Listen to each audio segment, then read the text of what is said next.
What's up, everybody? And you darn right, Centurion, you're about to hear about Expedition 33. That's how I'm going to start this one out. You better go play it. It's freaking incredible.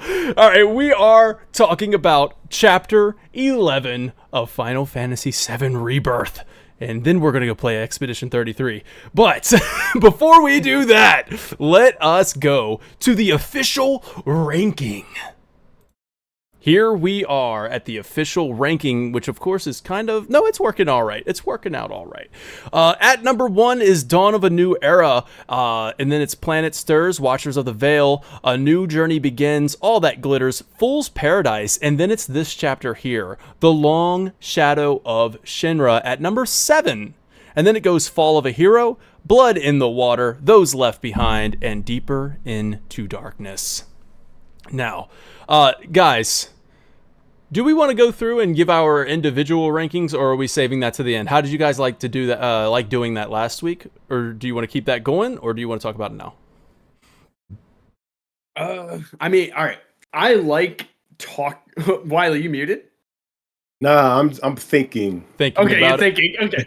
I'll throw my opinion out there real quick. I kind of like it at the end. Okay. Only because I feel like we could discuss first, and then if my opinions, not that they're going to get molded by the discussion, but it will be easier to articulate what I thought as we discussed everything going forward. So for me, I like it that way, but if people in the audience prefer it the other way, or if there's any opinions on that, I'm interested to know what they think. All right, awesome. Well, that settles it then. I'm going to fix chat as we go. Don't worry about that. I did hear your feedback. We're going to make that a little bit bigger. Now, let's go ahead and get right into it. Of course, I'm not sharing the video to this, so let's Nope, never mind. Where is it at? I'm sorry about that. Let's get into... This is the one. There we go. All right.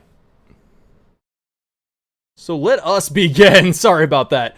All right, we are once again going to be coming in with Sid flying the tiny Bronco. We land here in Nibelheim, and Sid just drops us off right there, and he's out.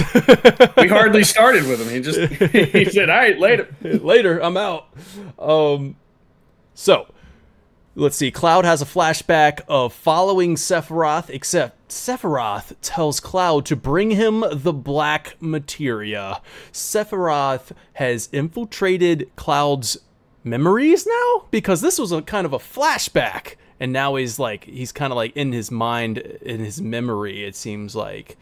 Cloud sees a robed man. He draws his sword, and here we go. We're going to see this quite a bit in this chapter. We're going to see this back and forth quite a bit as Tifa comes in here, grabs Cloud, and calms him down. Red theorizes that the robed men went out of their way to go to Cosmo Canyon in order to lead them here. Very interesting. And as they get closer to Nibelheim... Oh, wait, before we get to there, do you guys have anything to say about that? I thought it was interesting. You said it. It's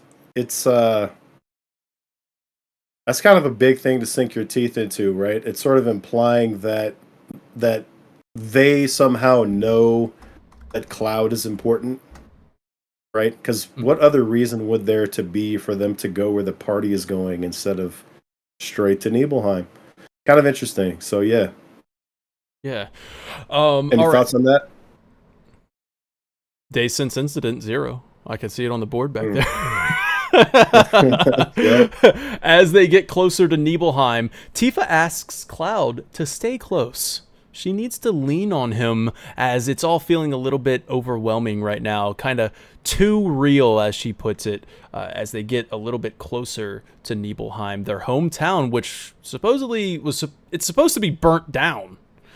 So now, yeah, that's the interesting part, is that they're walking to what they think is going to be desolate, destroyed nothingness, and you guys, the only thing that I was thinking about as we're walking up here is hate and what he's holding on to, because he's being very coy. He's saying, "Oh yeah, the terminal is fine," And we know damn well he knows that everything's totally good there, but to me, like, I don't know, it's got to be really weird from the perspective of Cloud and Tifa to think about entering your like destroyed home. Mm-hmm. I feel like the build up to entering Nibelheim, for me at least, was done pretty well here. I like the anticipation of entering Nibelheim.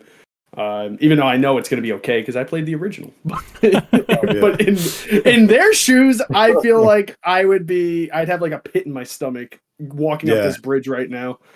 So very ominous for sure. Yeah, and there is some Norse mythology all around this Nibel region. So if I highly recommend you guys go check out the Norse myths that inspired Final Fantasy VII by MJ Gallagher for a lot of stuff on that. And then also just over on the Twitter or X or whatever you want to call it, just follow at FFVII Novels. Has a lot of great things to say. Cloud walks in as soon as he enters Nibelheim, has this flashback for just for a moment of that water tower coming down. Except we actually see a perfectly intact Nibelheim. Shinra has rebuilt it almost perfectly, except Tifa notices that the pipes are brand new. And Kate Sith quickly hurries it up and says, never mind all that, let's go find a terminal. Nothing to see here, folks. Nothing to see here. So I'm going to kind of stop it right here and ask you guys, what do you think of this, of how they handled Nibelheim in Rebirth, as opposed to the OG and how they handled it there? I'm very curious because this feels different. So where do you guys sit with it? You want to take it away, Lee, or you want me to go? I was waiting for you. I was waiting on right. you. You it So, looks like you had something to say. I mean, okay, so I like it, but I do think I like the OG delivery a little bit better.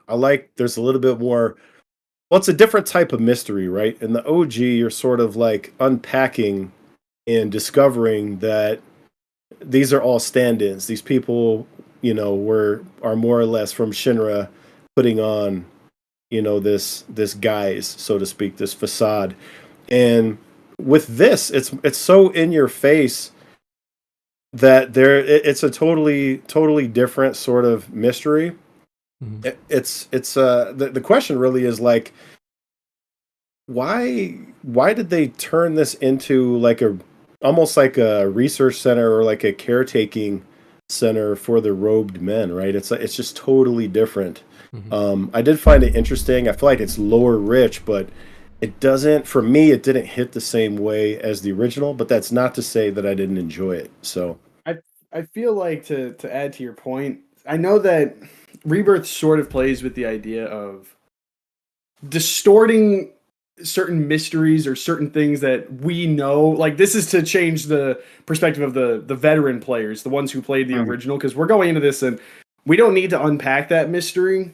We already know that mystery. Now, this isn't to say that the whole game is catered only to veteran players, but introducing a new mystery, I thought it was interesting. I do agree. I like the ominous nature of the original a lot more. I feel like it's very, just the whole thought of this was one of those things that stuck with me after playing the original game. Just like how like disturbing this situation would actually be if you were in Cloud and Tifa's shoes, because memory is already something that Cloud struggles with. But now Tifa's getting confronted with that head on, and even Barrett in Rebirth here, when they walk in, he makes a offhand comment about Cloud's memory or something. I forgot what he said exactly. Yeah. Oh, he says, "Is Cloud losing it again?" Until Red like nudges him. And I like that was a good moment too. That was a good moment. So looking at this in this game, I mean, there's also the weird mystery of like they're playing with Kate, and I would even say Cloud a little bit, where the supervisor, who we'll get to in a bit, but he is a bit more forthcoming with information, whereas in the original game they're sort of playing with the idea that no, everything's fine, everything's good. Right. The supervisor here is a bit more, and I suspect that it has to do with Kate being Shinra and Cloud appearing like a soldier, so he's not as withdrawn to like holding the information, or Sure. sorry, withdrawn to like letting out that information. Because there's another NPC who I walked by when you enter Nibelheim, and she says that the locals aren't telling her anything. That she recognizes that none of the people look the same, that things feel off, but nobody's acknowledged. So she sort of represents the original mystery, but I think this game is introducing the idea that, you know, maybe with how we understand the party, with Kate's information that he has and Cloud appearing like a soldier, we don't need to hide that information because they would probably get this information relatively easy.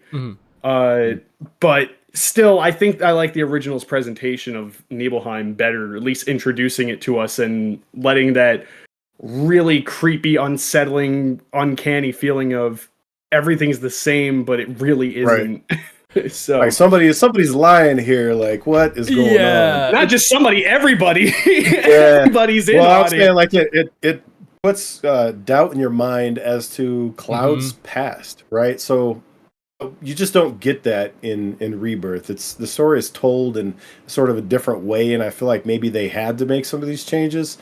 But it doesn't take away from the fact that the way the original did it is just so much more mysterious, so much more ominous, foreboding. Even it's just like, man, what is going on here, right? That's like some Truman Show stuff. Oh, sorry. No, that's a brilliant way to put it. Like Truman Show. Like it is like they. I would have loved if the party walks in here and everybody is just like, not telling them a thing. Like it's just right off the bat we get it immediately that this has been repurposed as a place for robes and stuff, and it's like okay, so we're not even like, even when they bring it up that this burned down, like, or what happened all that time ago, he was like, anyways, it's been and like don't even address it, and they just kind of move on. So I was I was disappointed by this the way they handled Nibelheim, and I'm glad that we seem like we are kind of on the same page with that too. I think the OG did a better job with the eeriness of it. I would have loved the Truman Show, like you said, man, because I even have it in my notes of like, I would have loved it if everybody was just acting really, really creepy. Like everybody was just really creepy here, but it's not what we got. So let's go. I got a couple other notes here. I put them further down, but what I have is basically that Nibelheim has sort of become almost like a mockery of what happened. So you even have like kids are playing this game called Robe Man, where they count and they try to tag a kid with his back turned before he turns around and looks at him. So it's like it's just become like a totally different culture. What'd you say there, Lee? The other kids that are playing, who could be Sephiroth, and they're like slaying the other kids while like the kid who gets to be Sephiroth is swinging his sword. The other kids are like pretending to get sliced up. So it is almost like a mockery in a way. Yeah, like they turn it into an inside joke. Like I don't know if the kids know or if they're just being kids, and it's just this really creepy. I guess their parents are here playing into it as well. I guess, or like, and then I guess that's that. Yeah, that is creepy. I like Josh Z in chat says it. They thought it was Josh thought it was more creepy, to be honest. Which that's cool. I'm glad it worked for you. That is good to. I can see that. Yeah. All right. So Tifa does confess that she used to live here. Until 5 years ago, and then the guys and Tifa says locals, and it's in italics or something. These locals. 5 years ago, Shinra now owns Nibelheim, and it's a Mako poisoning treatment center. So NPC chatter, Lee's already pointed it out, but there was somebody who says that they grew up here. The buildings look the same, but there's no familiar faces. And one NPC says that patients have started talking a lot lately. Which is definitely what we kind of mentioned a few chapters back about something activated. I think it was when you're going to Mount Corel, right? And then you're scaling Mount Corel, and then like when they dropped off the helicopter and the guy was being way more active, and like even Elena made a comment about that, how they're way more active lately. Right. So it seems like, yeah, they're definitely like gearing up, like it's about to happen. The long-awaited reunion, one would say. Now, let's see. Okay, this might have went over my head, and I might have missed it, but I put it in my notes, and for anybody else who might be thinking the same, maybe you guys have an answer. Shouldn't Reeve have access to the database from where he is? I'm kind of confused on why they needed a terminal. You guys... If it's just more confidential, so you might need to be there. That is my only... So they couldn't trace it to him, like from the inside of HQ, I guess? That would be... The only two thoughts I could think of is, you don't want... I imagine that they'd be able to trace if it was done remotely, whereas if it's done in person, it'd be harder to trace back to him. Okay. Because if it went back to Reeve and they're like, hey, this came from HQ, where, then you're blowing... He'd be more compromised and blowing his cover more, perhaps. The other thought is that just on the inverse of that, because of how confidential this information is, it might just require you to actually be at Nibelheim. Got it. To procure it, as opposed to being able to do it remotely, because the stuff at Nibelheim is almost certainly some of the most top secret, most confidential information they have. So chat that would be saying, my guess, at least. Chat saying Angela and Lone Star saying, yeah, it's Reeve kind of covering up his his persona. Like he don't want anybody to know. He thinks they think he's a bottom feeder, and he's just kind of covering it up.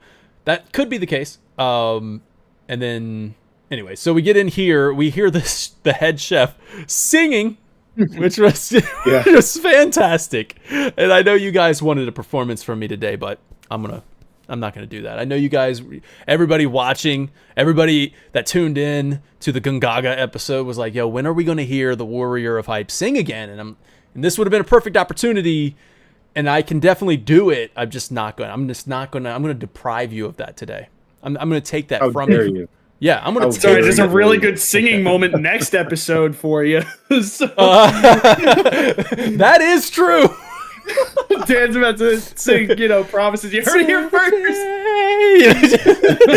I'm just gonna come out with the full-on rows of gear. All right. Oh boy. Oh boy. Oh, okay. Marking that in my calendar. No promises to keep. No promises to keep there. I'm not going to do that. Dan, if you're not in a red dress, we will all be disappointed. I'm going to be disappointed. Well, prepare for disappointment. No promises to keep. Oh, man. So the head chef does... when she's singing, she's singing about, I love to spill the tea. Don't talk to me because I'll give away all your secrets. I'm just a freaking open door. Don't tell me anything. But she does talk about 2 types of Mako poisoning, likely referring to S-type and G-type. Is that what we're going with here? There's 2 types of Mako poisoning, or the ones that were bathed in Mako, and then the ones that were just in, Sephiroth clone. I don't know. And then there's some that don't have needle marks or numbers. So there's 4 types of robes. Yeah, I got that. Yeah, 4 types of robes. Yep. Now, Aerith climbs the tower. Did not like this one bit. Really? I'm sorry, y'all. I'm not even it's not even like a thing for me. Like, I'm not like a shipper type thing. But it's just like, I was like, yo, that's like taking your new date to where you took your ex. Like, you don't do that. Like, hey, that's interesting. In a weird way. I don't know. But she's doing it. Like I could see unbeknownst. Right, she's just doing this because she's sightseeing and stuff, and she sits right where Aerith or Tifa sat, and I'm just like, don't sit down, Cloud. Don't sit down. You don't do that. You don't do that. And then he has a headache here anyway. But all right, so before I go on, what's going on, Lee? You got some? No, I was just gonna say, I feel like it'd be different if Cloud invited her. This is true. Well, see, look, listen. She already provoked. Like, she went up there, she sat down, and she invited him to sit. At that point, it would just be kind of rude to say no.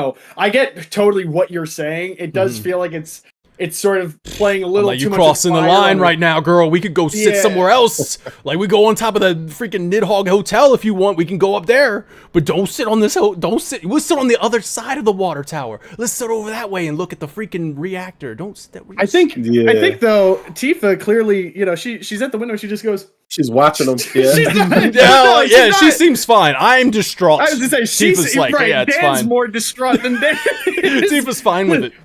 The sacred spot. She's just like, oh, we might have sat there once. Yeah, I don't remember. it was just one time.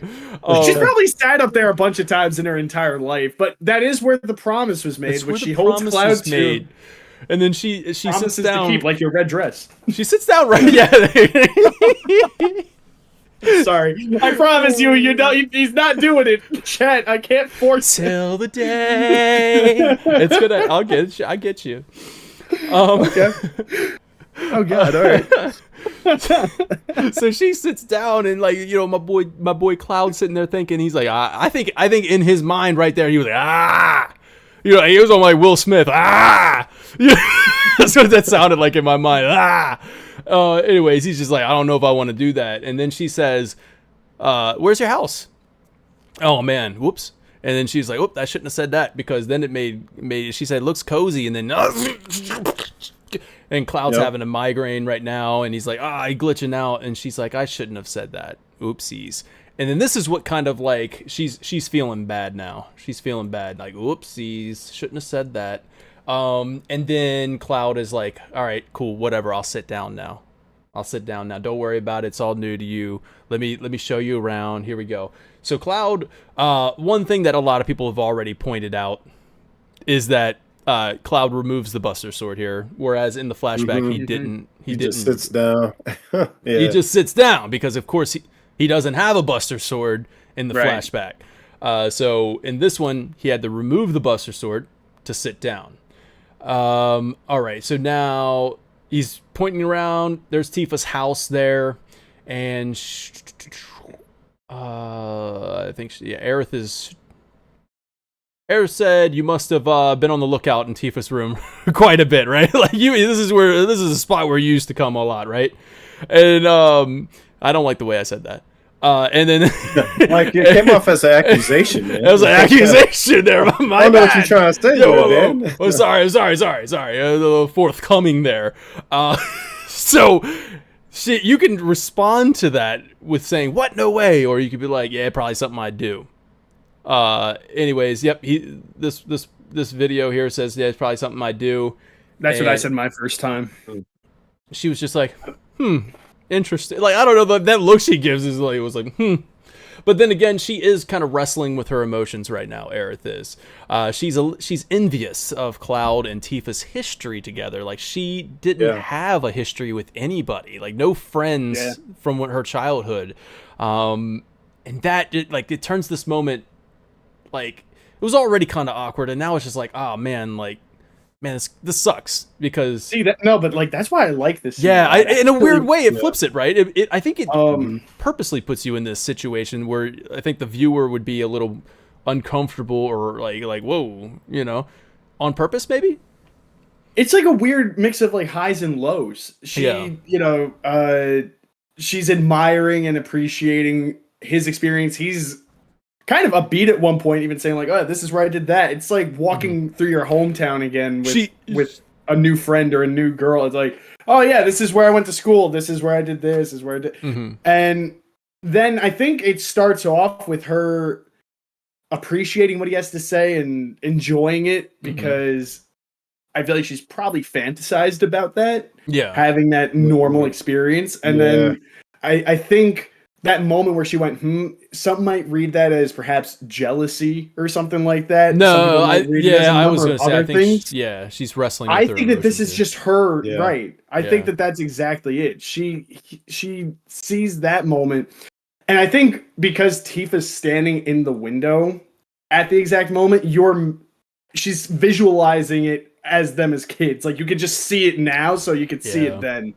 And that's what makes her just go like, it's something that she can't resonate with or relate to at all. So it's got to be a gut punch having her entire childhood was pretty much just non-existent, at least as far as like a normal childhood would be concerned.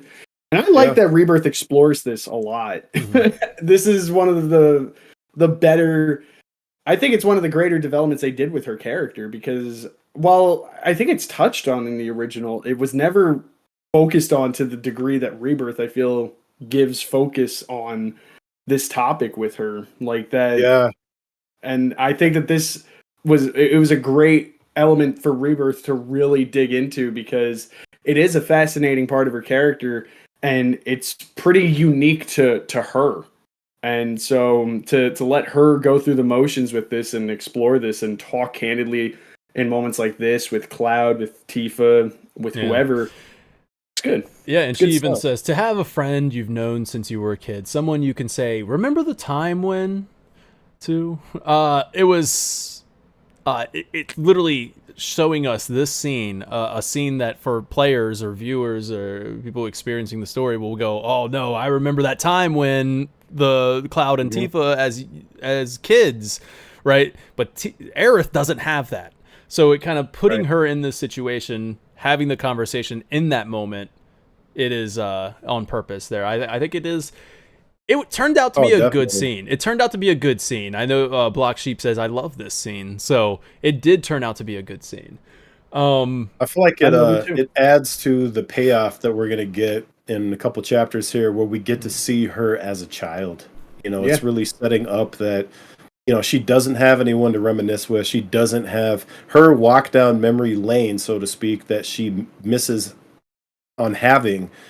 When we get it in a couple chapters, absolutely brutal. So I feel like all of this is sort of coming together and pointing toward a moment that even veteran players had no idea we were going to get. And we don't want to go into future memories too much, but I feel like this does a good job of sort of setting up, that whole feeling. So, yeah, pretty rough stuff. All right, and then we go to, if you go into Tifa's house, that is actually, wait, no, let's go to Cloud's. Nope, because we already been there where the head chef was singing. Let's go over to Tifa's. Because now this is a treatment center. Fittingly a treatment center for Mako poisoning, as Tifa is kind of Cloud's on-call traveling nurse with his own Mako-induced ailments. And Tifa opens up how she always thinks about why her dad went off to fight a famous war hero, and now she understands. Everything he worked for was destroyed in an instant. She also took that pain and grief and turned it into anger. You get where I'm going there? Right? Yep. Because loss is chief among these emotions, turning sorrow into anger, hatred, and despair. We know that from Sephiroth. Future memories during Aerith's speech in Temple of the Ancients, which will come up soon. Couple chapters from now. She actually, is that next chapter? No, 2 chapters. She looks right at Tifa and Barrett when she mentions anger can give us strength. So keep that in your mind when we get to that point, because that is what Barrett and Tifa did after experiencing loss, right? So it's what we do after loss or tragedy, and that negative emotion or that emotion can turn into hatred and anger, despair, stuff that Sephiroth just loves. You know what I mean? Yes, sir. So anyways, that was, so she says there, it did. Before you jump into the next thing, she says, I wanted to point out something that at least I picked up on regarding what she says about her father. And when she's talking about relating to him now, on how she feels now, or she says that she related to him when she entered Midgar. Her story is paralleling a lot with her father's right now, at least in the way that we know his story. She says she understands why he faced Sephiroth after losing everything he built for himself. And she says that she got this when she got to Midgar. And when she got to Midgar, she started to build herself up. She built the Seventh Heaven bar. Thanks, Hey! Jackie, for the Easter gift. Anyway, so she builds Nice. Seventh Heaven, going to Midgar, but similar to her father building everything for himself here at Nibelheim, it was burned, taken away, destroyed, and now she's in a similar position to her dad. And I think that was my takeaway when she said, "I understand why he went up against him." It's like, why go up against a famous war hero when when the odds were just against you? That's her story right now. Similar to him, everything that she built up, everything he built up was destroyed and taken from them. And now they're going up to face the big bad guy, the challenge, the odds that just seem too big to overcome. And for her father, it was too big to overcome. He couldn't do it. And I think anyway, right? Yeah. But I think and he did it anyway. But that's what's kind of, I guess, a bit dark, but also beautiful about her mindset right now, because she's obviously she's in a very low place in this moment of the chapter. Like, even the way she's talking is very nuanced. It's like depressed, and you could tell she's upset with everything that's going on.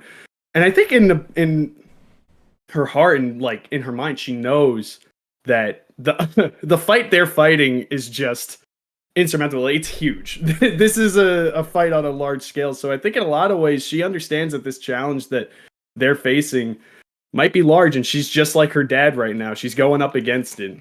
Now, thankfully, we know how the story ends, so she lucks out. But they do succeed in the fight, but she doesn't know that now. So I thought this is a really poignant scene, because it kind of shows this like reverence for her dad, this understanding of what it's like to be an adult. Because her perspective when he did that when she was younger, it wasn't the same as she is now.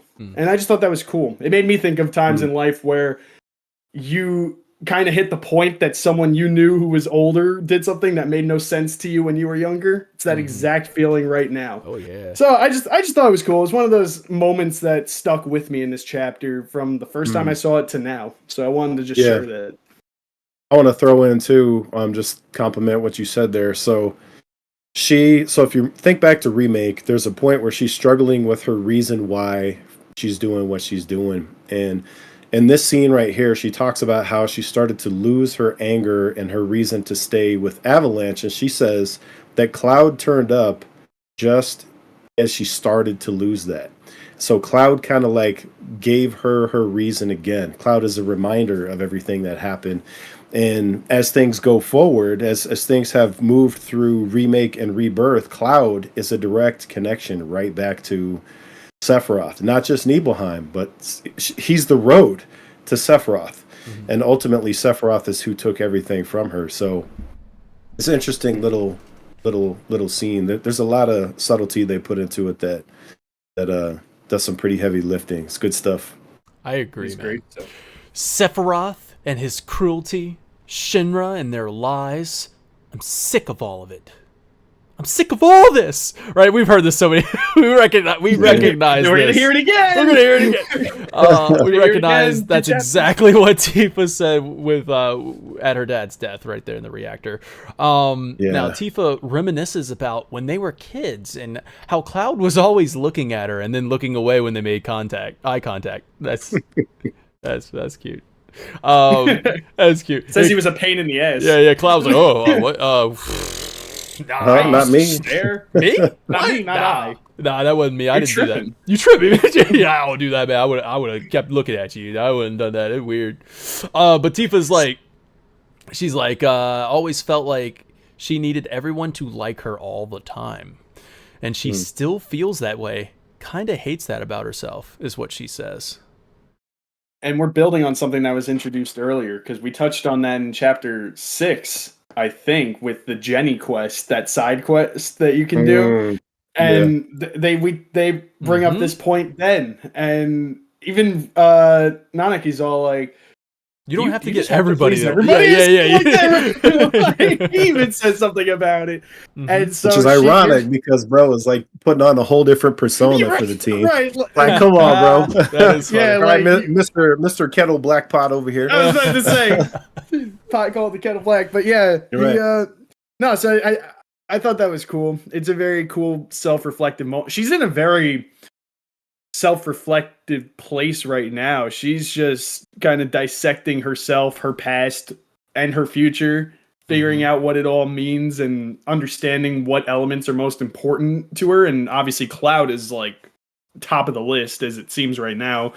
He's like kind of the through line for all three of those things for her. So, Right. you know, it's cool. Like just seeing how she's approaching this really heavy topic and situation. And, you know, she's still finding, despite very clearly being in a very down place, she's still finding moments to, you know, crack a smile and talk with Cloud and find the happier moments. So I can appreciate that. Yeah. I can appreciate that. So if we go into the Nidhogg Hotel, we talked about Nidhoggs, how they like to just gnaw on the life tree. Interesting that that's the name of the hotel. So Cloud has a mind glitch when he walks in. This is some interesting stuff. I'm going to throw something out there that might be a little like, wait, what? But Cloud has a mind glitch when he walks in and he sees Zack walking up the stairs. We're about to get something that was like, whoa, we're pulling this in early. In the end, Yeah, that's a big deal. Right, in the end, though, it still kind of feels like it's still on track, so we'll get there. So, excuse me. You see that, but you can talk to Barrett real quick. If you talk to Barrett, he says, you don't think the robes came here on their own accord, did you? And he's on to something. He's just it's just the wrong place. He's blaming the wrong person. That's what he says. Blames Shinra. Right. You're on to something, Barrett. You got it wrong a little bit there on that. Girls going places. Yeah. Just not the right ones. he's going somewhere. He's thinking. Now, when you walk up the stairs, Cloud glitches out again a little bit. And now this time, he has a headache. So I want to kind of point that out there because sometimes he has headaches and sometimes he doesn't when all this is happening. So he remembers Zack talking to him about Aerith and how he was head over heels for her. And Zack says the same thing the trooper says in chapter 1, by the way. We pay attention. We know that. Like, hey, you know, talk about girlfriends. I bet you're dying to hear about mine. So this is the same thing that trooper said in chapter 1. The NPC trooper. Now, Cloud gets a headache again before he questions what happened to Zack. Wait. Cloud remembers Zack. Yep. Hold on a second. Because I want to keep up with this video because Cloud is not having like like he's not doing. He's doing that now, and then when he comes back, we're still glitching. Yeah. Zack. And we're still glitching. Yeah, but there's no headache. Fair. Crazy. Right. Yeah, like he didn't get Genova right. He got Genova whelmed. Like he needed to clear his head real quick.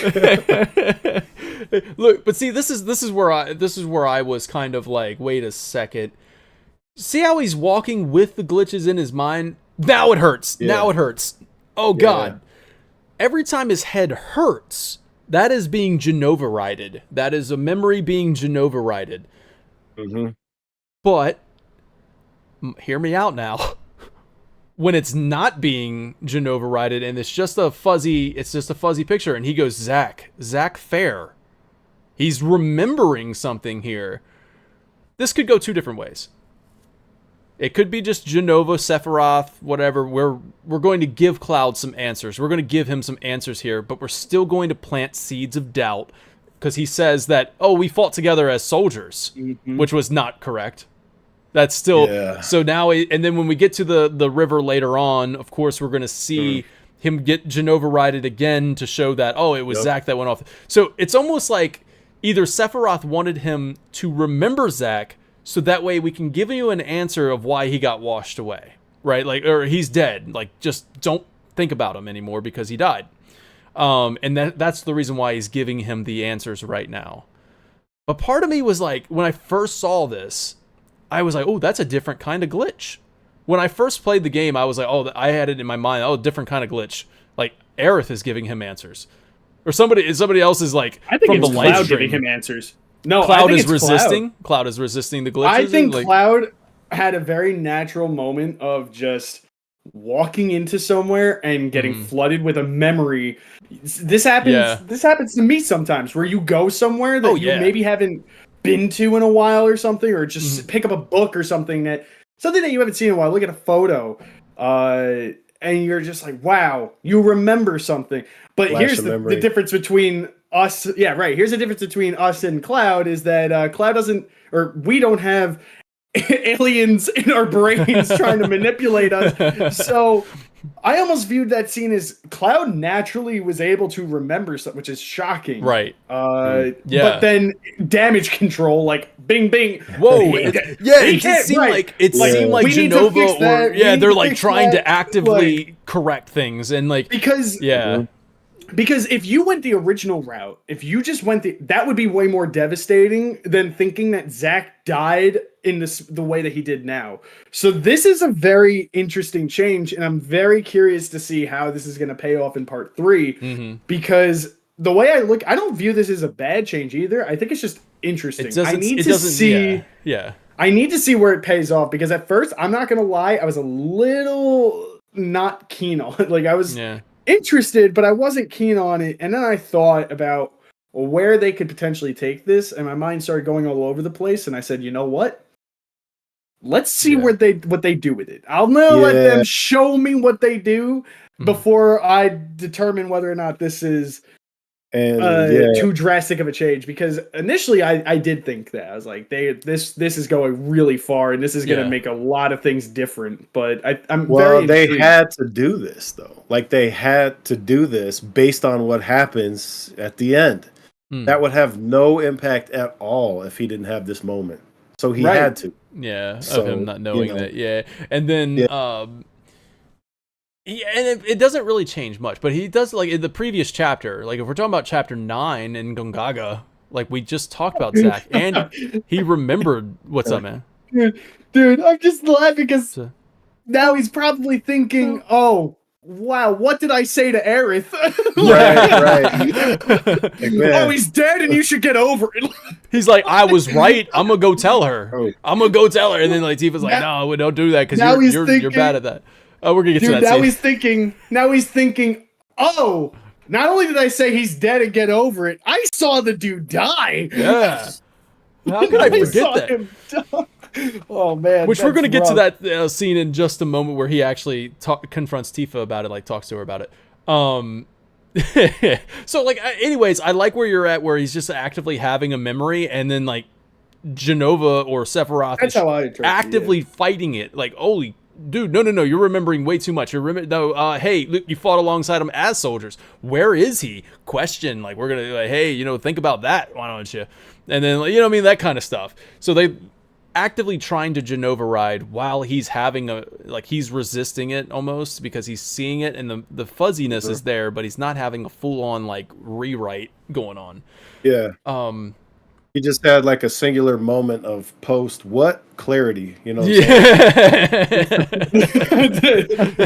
man, I love that. Right. Post what clarity. Post what post what clarity. Okay. I'm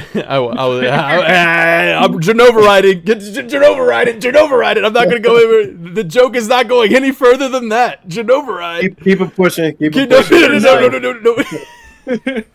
Better not go further. Must fight. Must fight. All right. Kate Sith needs to use the terminal in the mansion. Kamish Murasaki hasn't returned from the Nebel reactor yet, and he has the key card we need. And Tifa says, ask anyone around here. I'm the best there is. And that's a callback to Chapter 1 flashback, also to Crisis Core, when like Tifa shows them the way. Yep. Now, look, we're just jumping ahead right now. I think we're just jumping ahead. Yuffie and Tifa accompany Cloud. What do you guys think of that party composition? Just Yuffie and Tifa. I don't know. I was just kind of like, all right, that's an odd. Well, this is how I felt about the planetology thing in chapter 10, where I wished Barrett was there initially instead of Tifa. Even though in the original game I know it's Aerith and Tifa in that scene. I remember playing that scene and going, oh, I wish Barrett was here instead of Tifa. Until Bugenhagen brings up the weapon thing, and I'm like, oh, I see why they made it sure it was Tifa. It's the same thing here. I was wondering the entire trek up the mountain, Yuffie, why the hell are you here? Why are you with us right now? And until the Wutai soldiers. And then it made sense. But it's funny because even then I forgot about the Wutai soldier thing in this playthrough for a second. So I'm thinking that now. I'm like, Yuffie, what the hell are you doing here? I know you showed up late and we're trying to like give you more character development, but like get the hell out of here. This is me and Tifa moment. And then the Wutai soldier showed him like, okay, wait, no. Okay, this checks out. She's cool. She cool. She can stay. She can hang out. She cool.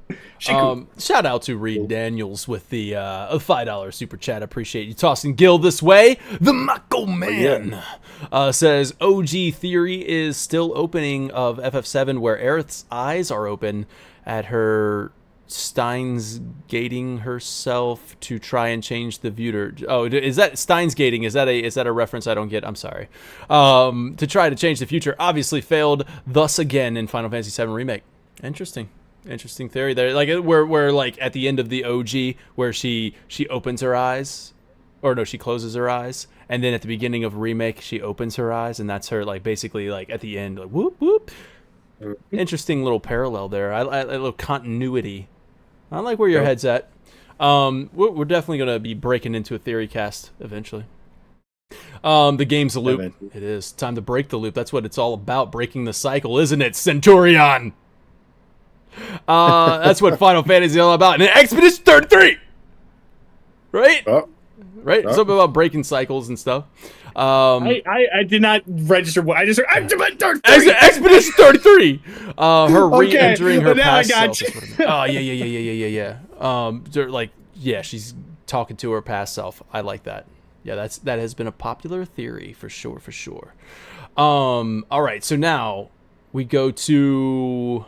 Okay, we thought it was an odd combination, but it actually wasn't. There was a purpose for it. Heidegger reports that the Nibelheim survey team was ambushed. And Rufus is like, great. He smiles a little bit. Okay, so, all right, yeah, we get right to the river now. I mean, we're gonna, because that's pretty much all that happens here. He's like, hey, that happened, and he's like, okay, cool. And so it begins, you know. So the plan is working. We're stoking the fires of war, and he's kind of smirking a little bit there. He's like, "Yep, it's all going according to plan." And here we are at the river where Cloud is getting Genova-rided again. Oof. He sees this. Sephiroth saves Tifa, but guess what? Cloud stands up. Oh no, that trooper. Who is it? It's Zack, and Zack is washing away. He's like, "Oh no!" And he goes away, and then like, "Oh, Zack, oh god!" And then like that's what Cloud's like, "Yo, he died. He was my friend, right?" And of course, Sephiroth says he's in Fate's hands now. It's too on the nose. I don't like that. Subtle, very subtle, Sephi. Very subtle, Sephiroth. He explains what happens to Zack to Tifa. He says Tifa was acting weird because she never forgot, did she? Degradation is hollowing me out, is what he says. Degradation's going to get to him. And Tifa, here it is, more touching in this chapter. There's a lot of touching here. And every time we touch, we get the zoom in. You know, like it zooms in right there. Get that zoom in every time they touch, you know? And Tifa. That was good. Thank you.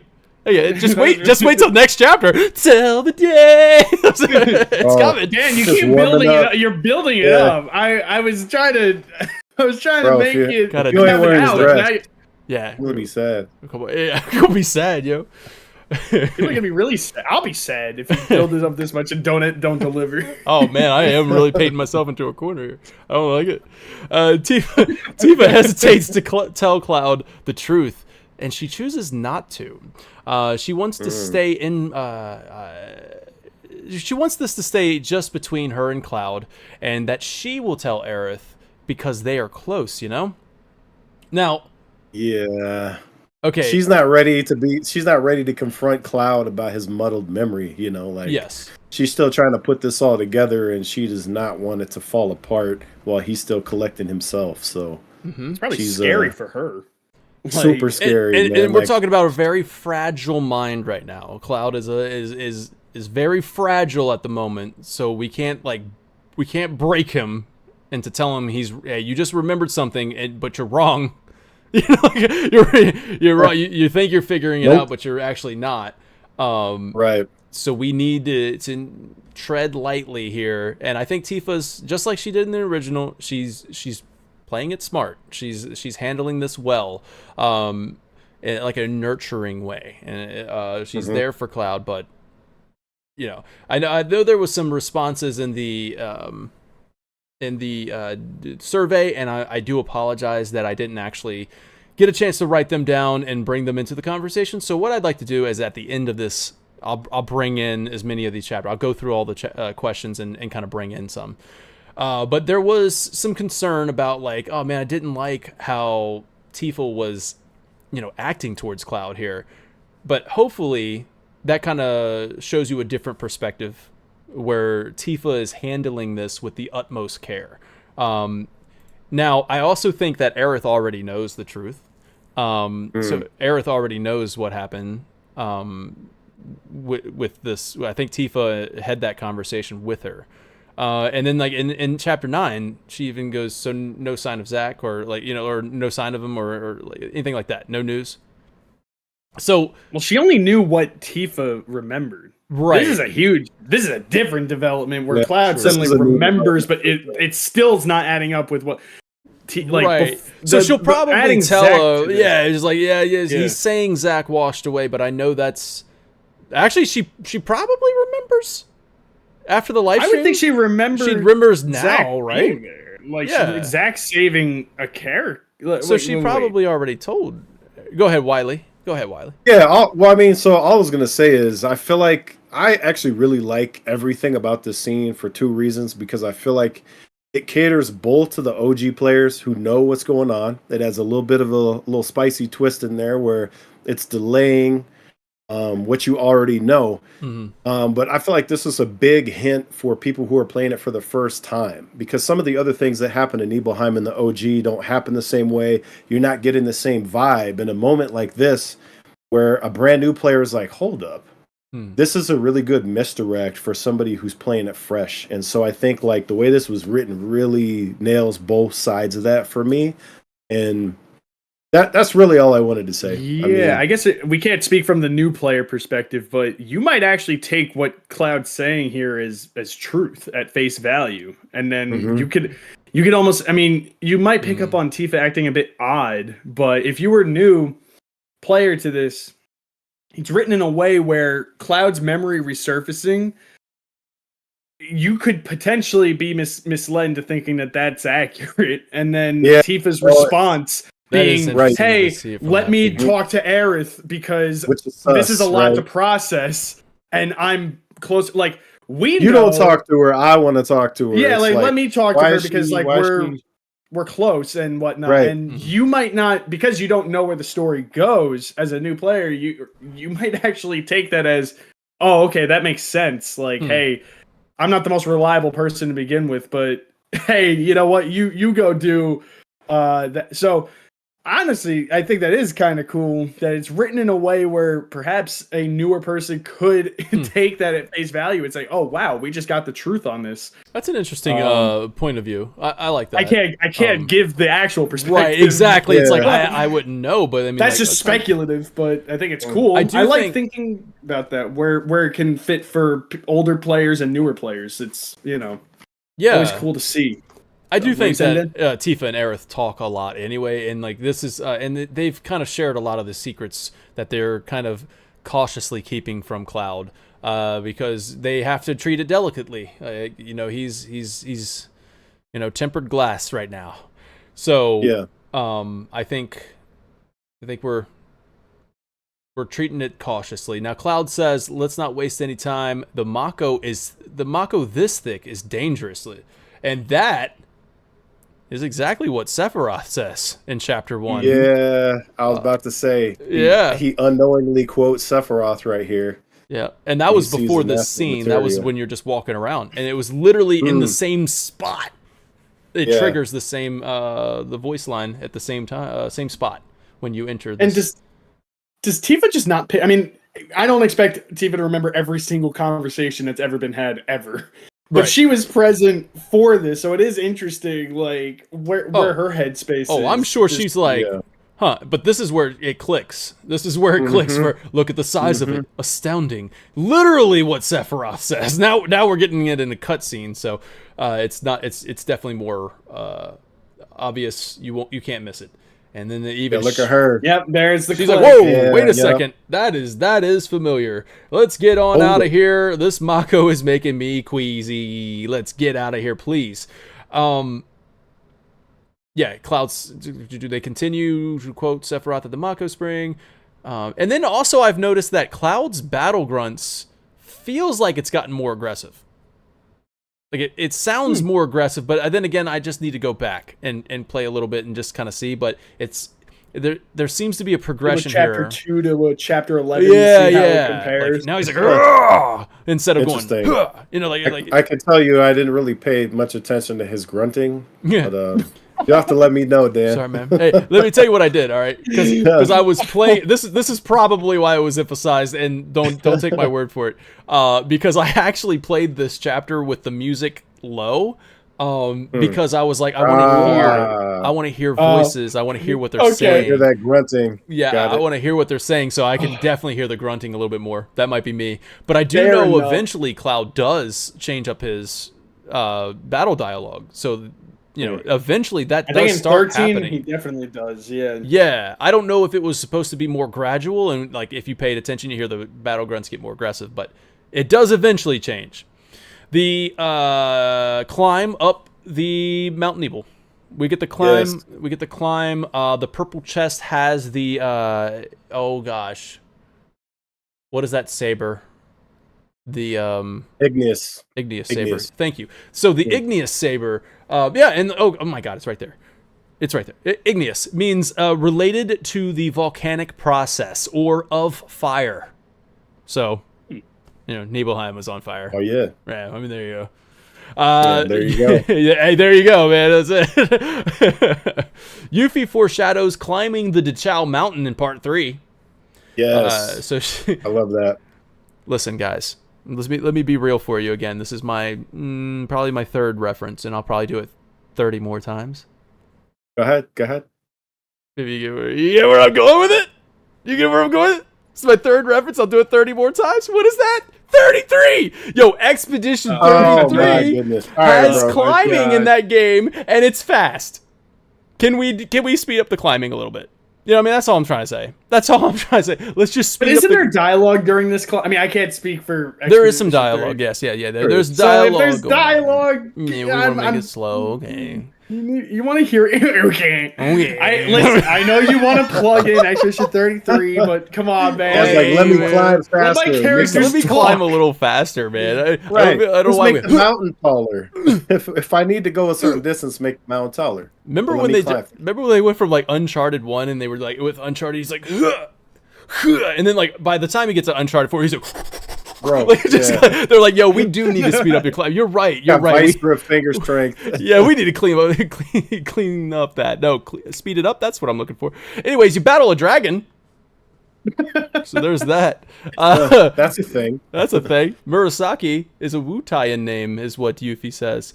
And Cloud talks about how Wu-Taians may have immigrated over to Midgard before the war. And Yuffie never thought about that before. Yuffie's blind hatred for Shinra may have been put into question here because not all people in Shinra are evil. And yes, I do realize I just skipped a pretty important part here. When they arrive to the reactor, they see some murdered Wu-Taiyan soldiers there. And of course, Yuffie is like wondering what the heck is going on here. Why didn't I know about this? What about my mission? Was it called off? What was her mission again?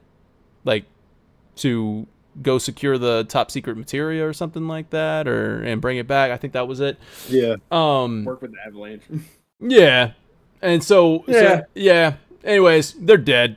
And I did think there was something interesting about something she says here. Mhm. You know, when she says that she should have been here, and Cloud goes, you know, you've been very. He basically says to her, "You've been very helpful accompanying us." And she says, "Whatever." Like she just dismisses it and just shrugs it off.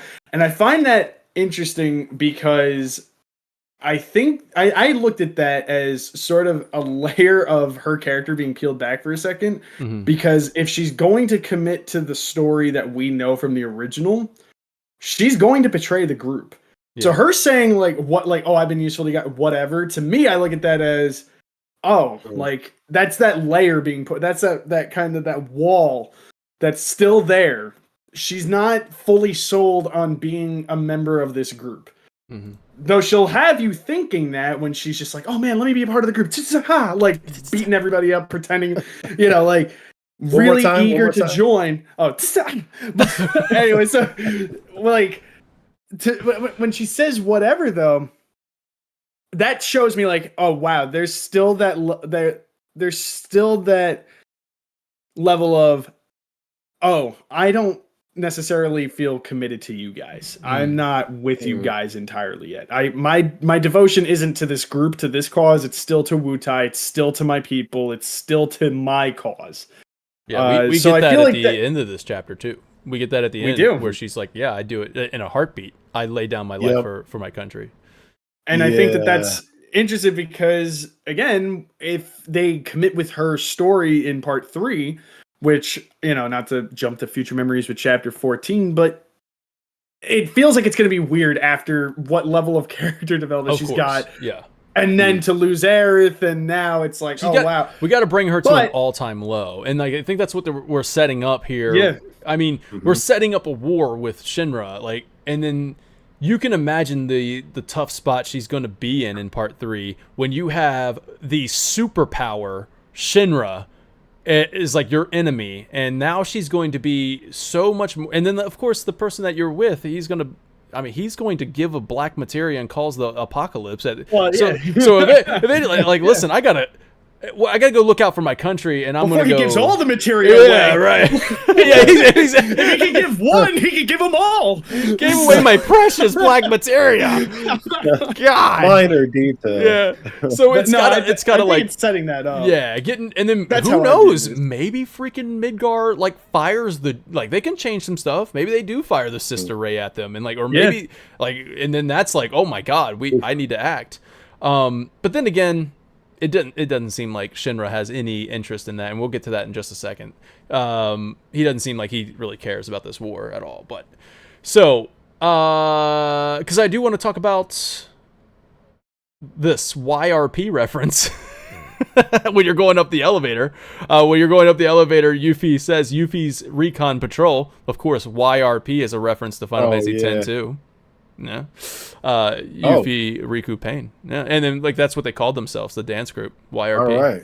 Coming in hot. That's interesting. I like that. Mm-hmm. So a little Final Fantasy X-2 reference there. And then Cloud goes, I just wrote that. That was literally all my note says, please shut up. Please shut up. Wait. Yeah. He does not have patience with Yuffie sometimes, man. It's funny. Yeah. He can't handle it.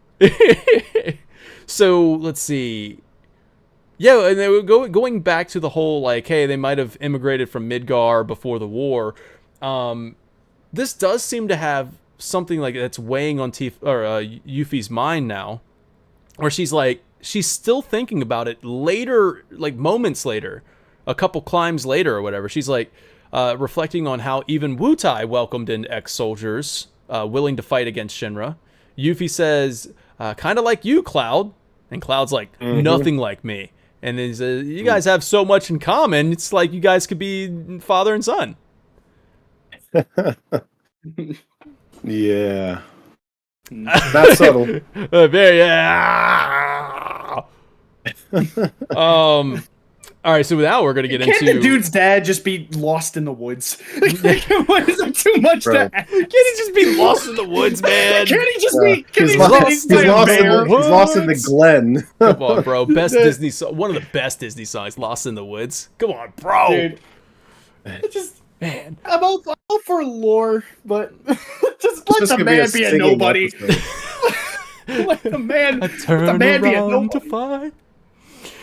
find. So this is my face right there. That was my face when she brought that up. I'm just like, can we, you know what I mean? Now let's talk about some before Crisis. All right, because what we're about to see here is the diabolic variant. And as we know, the diabolic variant in the intermission DLC was called the Diabolic Creation. It is the Japanese, like the Japanese name for it, not translated, or whatever, mistranslated, or whatever you want to call it. Original intent of the Japanese name is Heretic Rayleigh. And Rayleigh is from Before Crisis. So before I get into that, because this is literally just me copying the note that I took from my Midgar Zalem video I did before Rebirth came out. The Diabolic variant, I thought that, like, hey, we're recycling boss fights. I didn't like that too much. I thought it was unnecessary, especially considering that this chapter has several more bosses to go. And I was just like, I don't know I don't know if this was necessary. But it all ties back into an overall central theme of this chapter, which we'll get to. Let's talk about the Diabolic Creation. This is my notes taken from the Midgar Zalem, but I just kind of want to bring it in because it shows some history on Before Crisis. Diabolic Creation's Japanese name is Heretic Rayleigh. In the Japanese exclusive mobile game Before Crisis, Professor Rayleigh is carrying a data disk with all of the information on Soldier. The player Turk and Cloud are tasked with protecting her. They choose to save her over protecting the data disk. Avalanche does end up deciphering all of the information, but what happens to Rayleigh after that? She returns to Shinra to be experimented on by Hojo, fusing the Genova cells with her to create the monster we fight in intermission called Heretic Rayleigh. Well, of course, that was me speculating. To create the monster we fight. But of course, that is a virtual creation. Keep that in mind. That's not the real deal. This is the real deal. Since Heretic Hojo is the name of the monster we fight when Hojo injects himself with Genova cells on the Sister Ray cannon in Midgar in the original game. To be exact, it's the Heletic Hojo in the mistranslated name of the English version. Was that her punishment for letting invaluable Shinra information get in the wrong hands? Heretic Hojo shares similar attributes to the Diabolic Creation, such as poisonous gas, tentacles, limbs, and that can get lost in battle and all that other stuff. Now, here's a theory that could wrap everything up nice, blah, blah, blah. The Diabolic Creation is a product of Hojo experimenting with injecting Genova cells into Professor Rayleigh. She becomes the Heretic Rayleigh. Growing too powerful, is disposed of for its cannibalistic nature and disobedience, which was in the enemy description of the Diabolic Creation. Disobedience and cannibalistic nature. As said in... Okay, so hence the name of Heretic. Now... the reason why I wanted to fill you guys all in on that, because we have Before Crisis reference going on here. Now, the Before Crisis stuff is kind of important to what's happening right now with Viceroy Saruf. We got that stuff happening right now with Wutai and Avalanche, Wutai, Shinra, Avalanche, and all that other stuff. And how we know Rufus is kind of the mastermind behind all of that.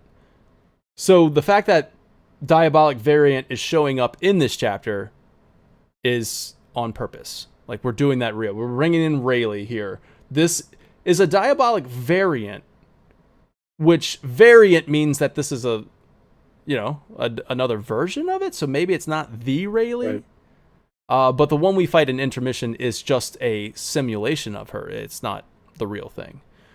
Almost like like asexually reproduced offspring. Like what? How? Dude, do you and that variate is this? so crazy you say that, because the reason why I pulled this in, and obviously this is way off and I won't spend time on it, but in my Midgar Zalem video, I was like, yo, what if the Midgar Zalem is actually Rayleigh and like you should be disposed of in the freaking swamp and she becomes the freaking Midgar Zalem and she can reproduce asexually and there's like multiple different like Midgar Zalems out there and you get out and you got run. I had something really cool in my mind. I was like, you're getting chased by these little tiny ones and they're terrifying, and then you get to the end and it's this freaking mountain-sized one on a spike. You're like, oh my god, Sephiroth did this.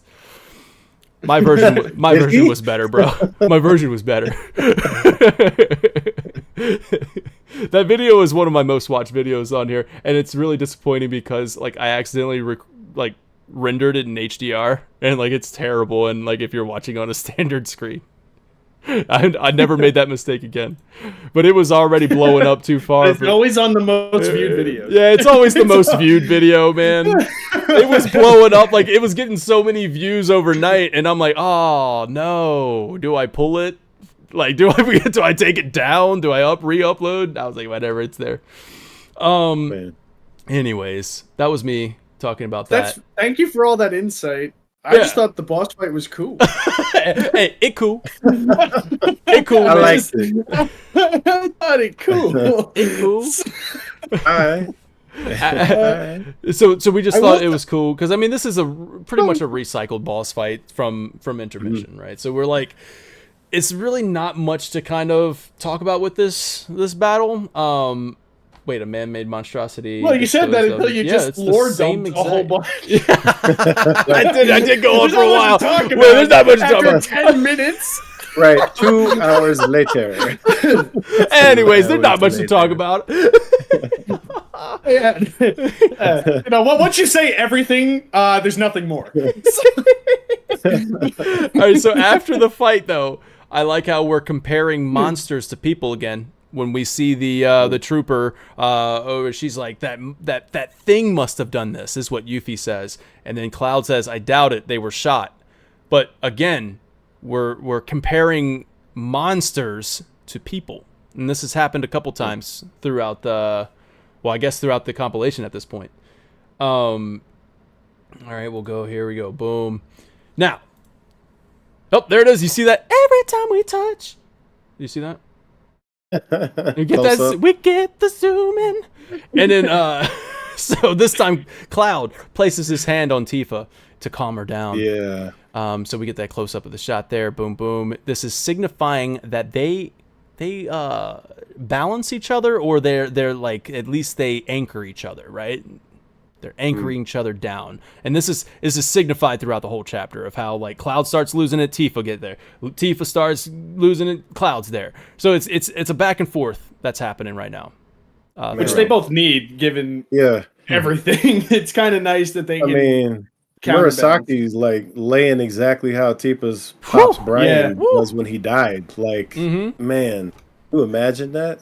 Like, she like almost has like a full on episode in that moment where everything was just welling up, and she was kind of building up, and he helped bring her down. So, I like to use the example boat and anchor.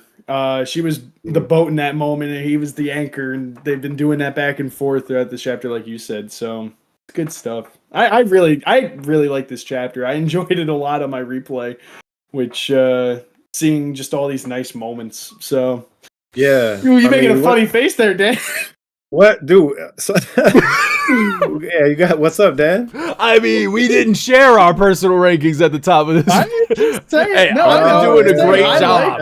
I've been doing a great job talking about this chapter. Okay, all right. I've been doing great. I've been keeping a smile on my face. I haven't said anything negative. Maybe I said a couple things negative. A few things, but there's always positive. It's all good, dude. You're like Tifa, and I'm like Cloud, right? Like, anchor me. Anchor me. I'm gonna anchor you, and you're the boat. Anchor me. I might start boating, and you'll be like, all right, throw the anchor. So. And can we just point out here, too, how Tifa asked Cloud if he's okay in the spot where she lost her dad? Like, Tifa's a real one, bro. Yeah. Like, man. I can't even hard to wrap my head around that. Yeah, that is true. All right. Wait. I just want to say real quick because you said something that's interesting, and it's jumped on a bit later with the side quest with the cats. But I just want to throw this out quick. I think she says that because you just remind me of something. I think she says that because she understands the tension that did exist between her father and Cloud. And a few times that her father's mentioned, like later in that side quest, she even apologizes for talking about him to Cloud. Yeah, she Which does. at first That's I thought interesting. was, just we're talking too much about the past. Let me just, maybe stop there. Or, I don't mean to keep talking about myself. But then I realized, it's also her father really didn't like Cloud. No. And he was like, wasn't he like kind of, he wasn't the source, but he was definitely going along with it that it was Cloud's fault at Mount Nibel. He definitely hammered down with that. I think the kids were the source. Like they sort of, how kids are. Tifa gets hurt, so they're all like scrambling the finger of who to point the blame at. And Cloud was the one who was with her. Yeah. So it was easy to blame him. But I mean, Tifa's dad really ran with that. Mm-hmm. Yeah. Oh, I mean, so like I didn't even think about that, bro. Like that's wild. Like I didn't think about that until that quest, but when I was thinking about that, I thought of something different, which is that Cloud doesn't have a dad. Like he doesn't know who his pops is. So I kind of like I took it a little bit different when I was playing, but I mean that's a good insight. I personally think though, I still think it's got to do with Brian's relationship with Cloud. In that it's a sore topic, and it's kind of sad that obviously it hurts her a lot because she loves her dad, but but she also knows that Cloud and him have history, so bringing him up a lot might be bringing up bad memories for Cloud because her father was sort of spearheading this witch hunt against Cloud. Man. I feel like in a lot of ways he was sort of responsible for the loneliness and that separation that Cloud felt from his peers, because again, you could probably say it was the kids who brought that lie forward, not even necessarily a lie, but misunderstanding that Cloud was responsible. But Brian took that and said, you know what, like it was his fault, and it not only rubbed the wrong way with the kids, it rubbed the wrong way with the adults. So Cloud was just sort of a loner after that. So I think in a lot of ways Tifa just feels almost guilty bringing up her dad so much. Man, this is actually because it's kind of like the fact that you're bringing this father like into the conversation in a chapter that does have Glenn Lodbrok in it quite a bit. Yeah, there's a lot of stuff going on here. God dang it. Yeah.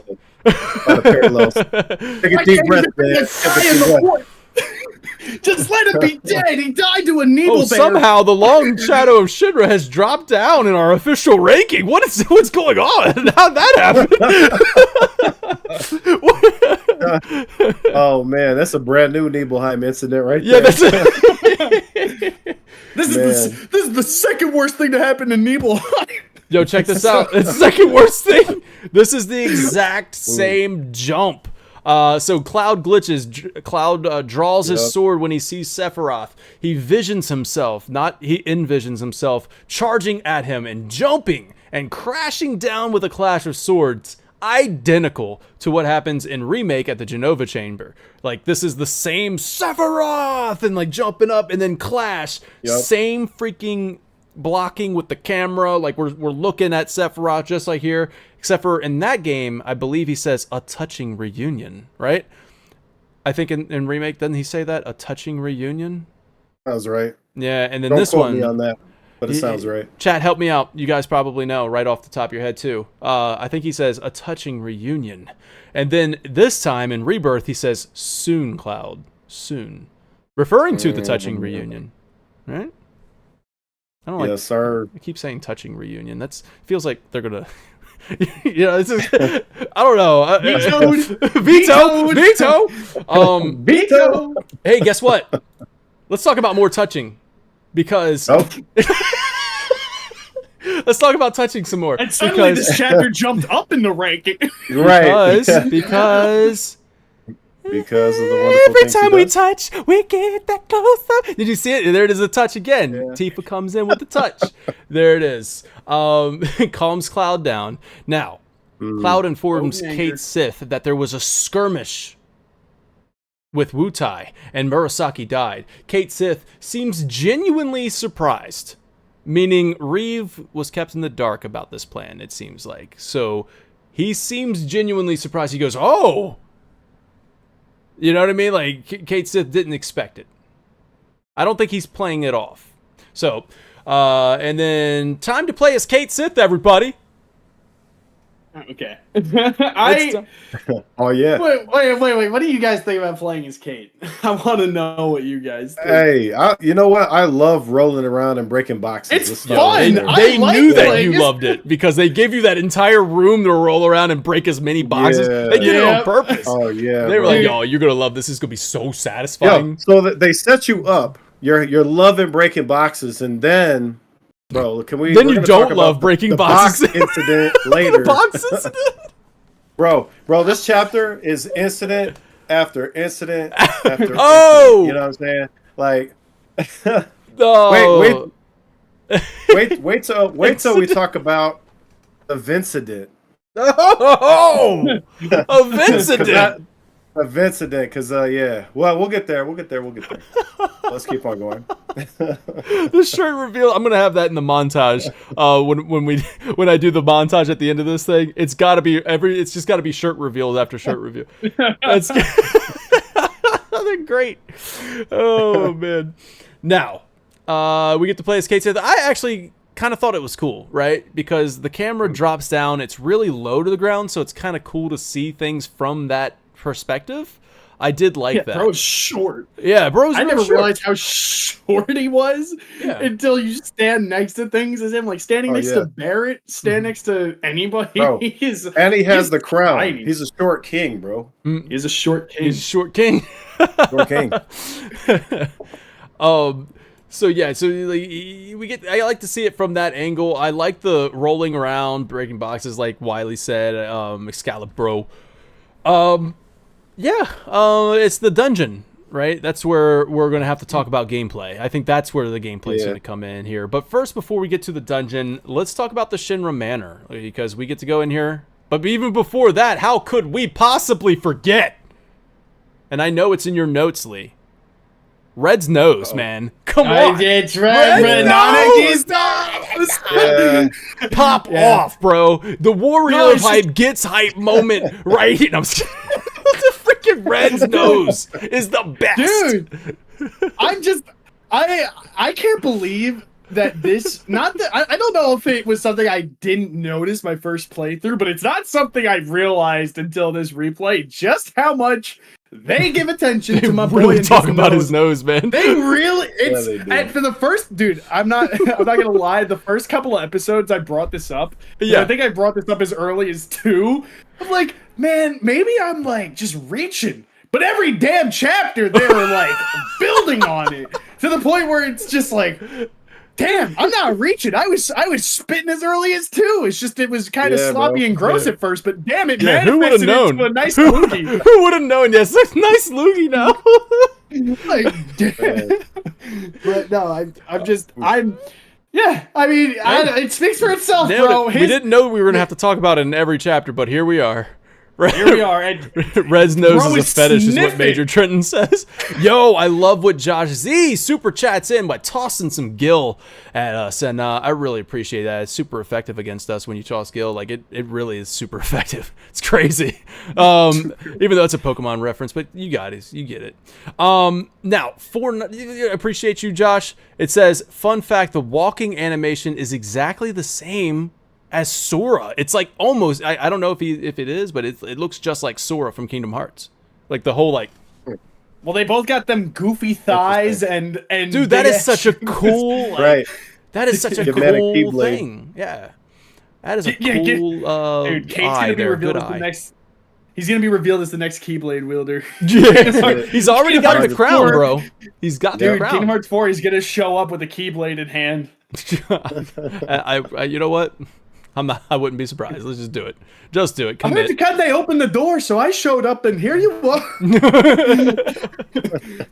Don't let the darkness consume you, Sora. There it is. I love the accent. You got it. You're reeling it in. You're bringing it in. Lock in. I'm not Scottish. I'm too Irish. I'll try to bring that in the next episode too. No, whoa. Oh, whoa, Wow. Ooh, tease. Oh man. Now, Donkey. Oh, man. Dunk. When you do Shrek, you have to like let out all of the air that's in your chest, like donkey. Like you have to like donkey. Like you have to get it all out. Are we, You went did from we watch the Shrek same to old Shrek? man. Great. I don't know if we watched the same movie. That's a different movie, bro. Shrek, right? Didn't sound as good when I said it out loud. I have a friend that can do it real good. Okay. Gotta let I out. can't. Not gonna practice Shrek on stream right now. That's for Are after you sure? hours. Um, I mean, Oh, I So remember why getting show me attacked by this those pumpkin? pumpkins Yo, right I there just in wanted to Crisis show you Core. this because this is in the design of Pumpkinhead from the original game, right? Because you can see the head, you can see the like the drape here is kind of the body. So like this is a painting on the wall in the Shinra mansion, and it looks very much like those pumpkin enemies you fight in the OG. Yes, it does. So I just kind In of wanted to Crisis show Core that. also. Exactly. They're like in the rooms and they're looking around stuff. Let's like see what that. other images I have here. So I took this one. Oh, look at this. I don't know what the heck I'm looking at here, but it's a freaking meteor going through the sky Falling star. behind Mount Nebel. So that was interesting. And then so these are some of the pictures on the wall.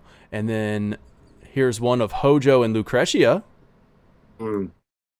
There you go. Very much what this Hey, bro. chapter is about. A lot about it. did you break the camera to go upstairs? Of course I did. Of Good. course Oh, I'm breaking damn. the camera, man. And then over here we have looks like Shinra. You know, Okay. Of course he's there. Hold up. What's Give up? me man? that. Give me that zoom. Give me that zoom again. Sure, here it comes. Because this is a young Shinra. Yeah, that's a young me see Shinra. here. There. Yeah, I'm just trying to see if we're getting some Rufus vibes or if he looks like his mama. No, That's what I'm trying to figure out. Definitely getting some Rufus vibe with the hair. I see Rufus there. Yeah. It looks just more like Rufus appeals to the anime boyish look, whereas this is anime man. So it's the difference between Light Yagami and his dad. Oh, Why I did know what take that this? is. Yeah. This is the bridge, right? This is the bridge. Yep. Mm-hmm. That's the bridge before. Ah. Before The incident. you know what I'm incident saying? after incident. Man, this And- place. That's a very fitting shirt because that is kind of what this chapter is about.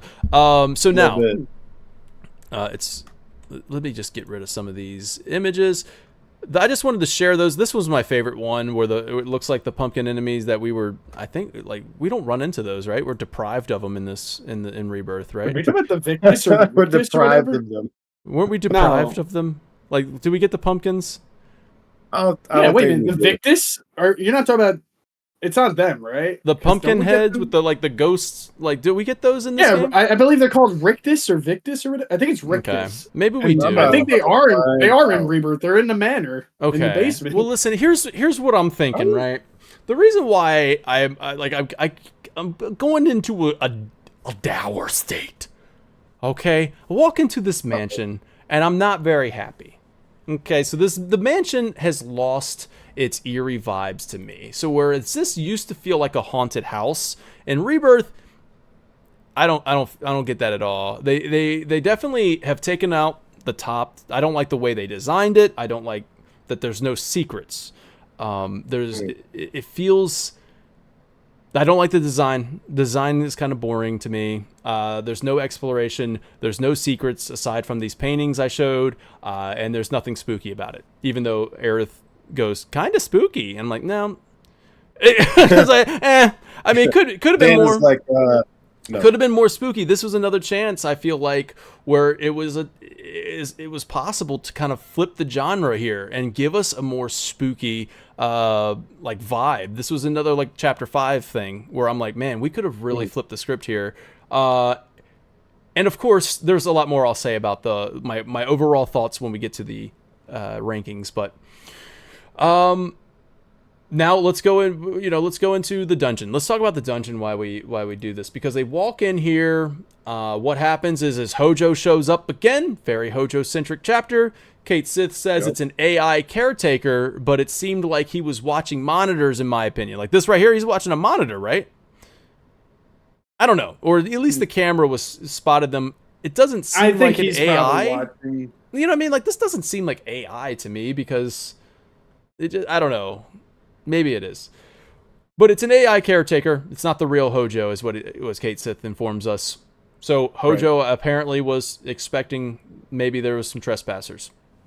Now, he does set up a freaking Don Conero trap.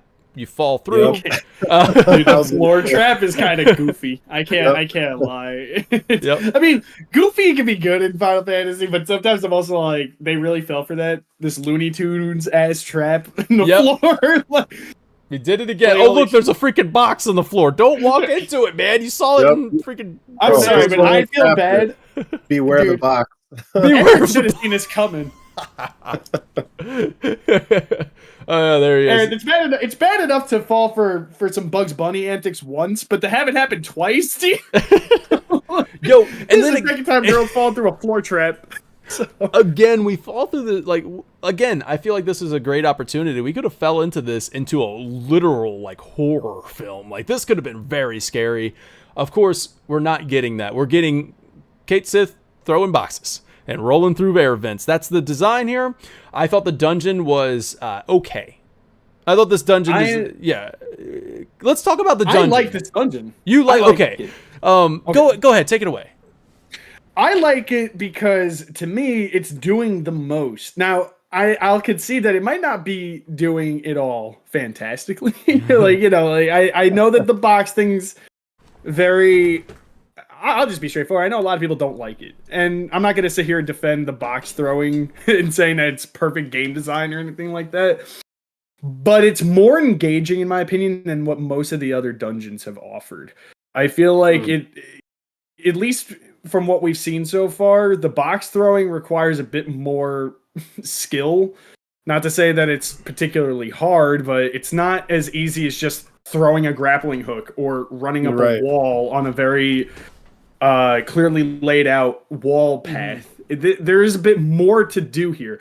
The vents are cool. I liked how the verticality of, needing to throw boxes down to hit the switch so that you could go through the red or purple vents. I like that too. Is cool. Yeah, I thought the dungeon design made you think a little bit, which I like that. I feel like this one did the most and made me actually think and interact with the most. And even on a replay, it wasn't like we were talking about doing the hard mode replay, which is how I'm doing this ranked and reviewed series. Like the Nanaki one and the Yuffie dungeon, like you could just blitz through that. You don't really need to think too hard. You're kind of just going through it. This one, not that it made me think terribly hard, but it made me think more on a replay than it did on the other ones, which I can say is more interesting, at least on a replay, than just running through. So I like the box throwing enough to say that I don't hate it. It's not the most, it's not a game changing gameplay mechanic, but I think it's cool. I think that it offered something unique and different and fun for me. And on top of that, the vents are cool. And wasn't there something else that this one? Oh, well, kind of. It's same as the vent switches, but just separating from the group because you were in areas that only he can access.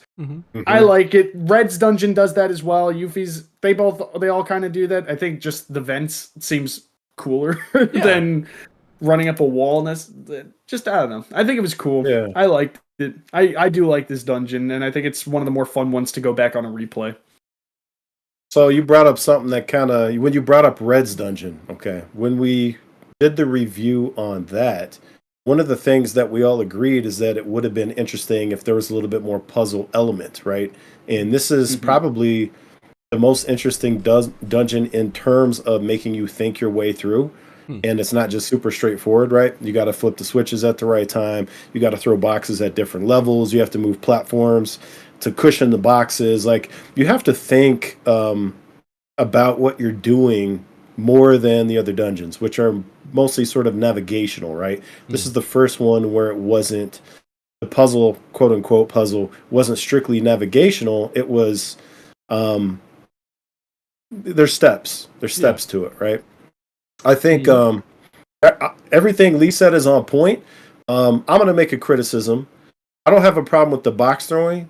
My biggest issue, look how slow that man walks when he's carrying boxes. If the Moogle walked a little bit faster, like I would have loved this. Because really there's some artificial slowdown that happens when you pick up a box and you're trying to position with the Moogle. If you miss that throw, then it's like, well, I'm going to turn back into Kate Sith and I'm going to run over here and then I'm going to turn into a Moogle and then I'm going to walk, 15 feet, which shouldn't take me 15 seconds to throw it again. And so it's not, in my opinion, it's not even the box throwing. It's a test in patience to get the box, to get position to throw the box. Agreed. And so the box, like when you get on and there's just boxes coming down the conveyor and it's just like, here's a load of boxes. It's queuing you up and you're just throwing boxes to hit them on the conveyor. Like that was awesome, because you don't have that same delay of, I got to walk 15 feet to get in position from the point where the box dropped. They're just putting them all at your feet. And it could have been really easily solved by just, Moogle moves twice as fast. He should be able to hop while holding the box and then slow him down. Oh, like a little jump throw? Yeah, well, but he should be able to hop. He should be able to hop if he's moving with the box, and then when you're aiming, do the slow walk that he normally does. Where I agree with that. I think that they made him a tad bit slower than needed. But otherwise, I never really understood the criticisms on this. I feel like a lot of the criticisms stem from Kate. Just because it's Kate. Yeah. Who's already probably the most disliked mainstay character. I thought they did all right. I mean, honestly, I liked Kate. I felt like the box I like throwing Kate in this game a lot. mechanic, I feel, is a little bit finicky.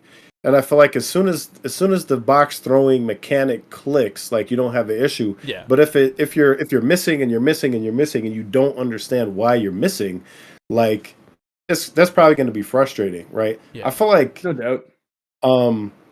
I had an easier time doing this the first time I played. This time when I ran through and I'm throwing boxes, because I'm just assuming it's going to be easy. I missed a few times, and I'm like, why am I missing? I wasn't pulling it. So when you pull the box back, right, I wasn't pulling it all the way back down. Are you using the thumb and then reorienting? Nah, I was using the other. I was not doing the touchpad thing. Gotcha. I don't think anybody does the touchpad thing. I did the thumb. Yeah. I don't like the way that it felt. Yeah. Like it didn't feel right to me. But I did it. I was using the other way. But yeah, like I mean, the thumbstick. See, for me, it wasn't as much as like the like. Come on, guys, we can pull and push these crates faster. Like it's just a matter of just no need speed for it to this be that up. slow. Speed this up. It's something I think Part 3 should be able to address is climbing faster. Like make some of these exploration elements, and if you're gonna have puzzle elements like this, make them a little bit faster so they're not I don't know, like tedious in a way. And so I got no problem with most of it. It's just exactly what you're saying. It's just the speed, right? Yeah. And I'm right there with you guys. So whereas like the box throwing wasn't an issue for me, I actually, believe it or not, kind of enjoyed it. Like the box throwing, especially when you get to the moving funnels.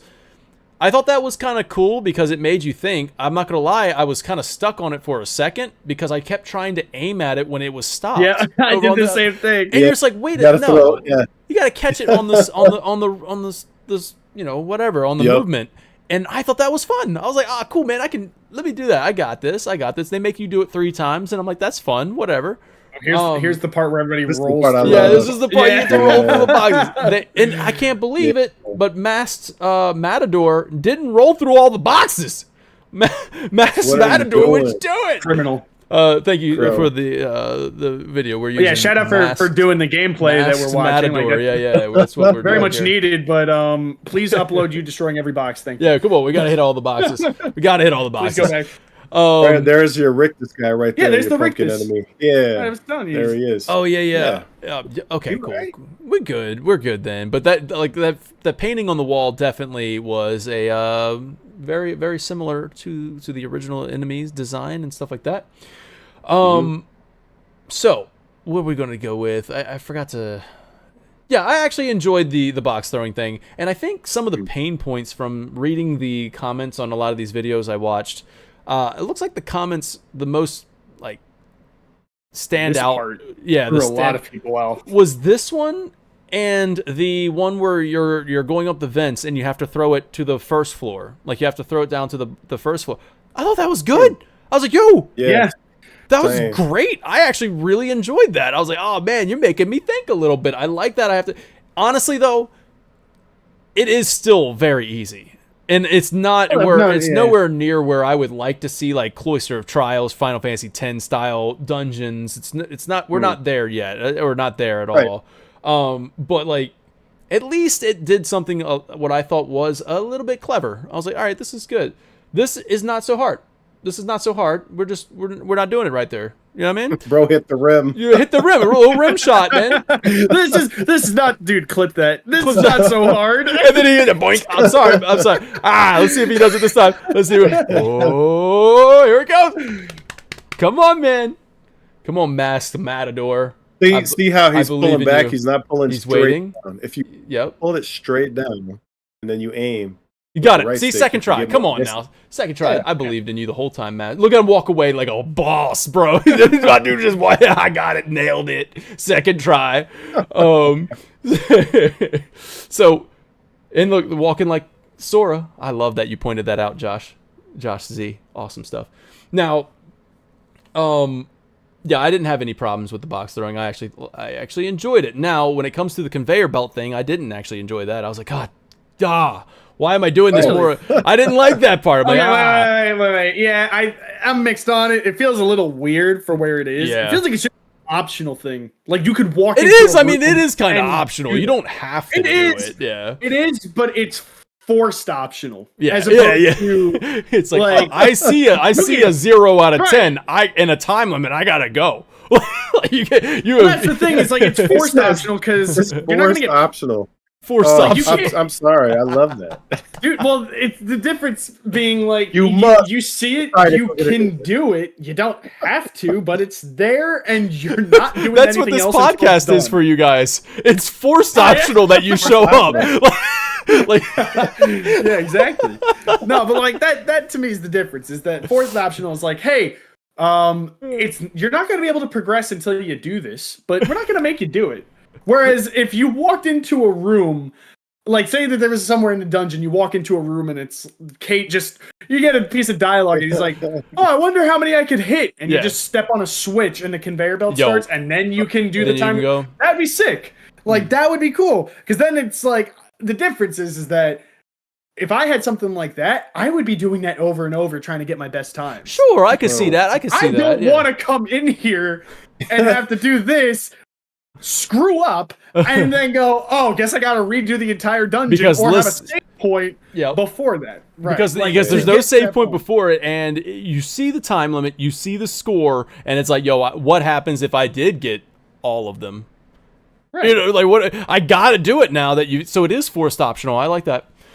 Whereas, yeah, it just, I It's thought gonna it happen was just one way or the normal other. optional. I Forced like optional. my normal optional, but forced optional, we'll live with it.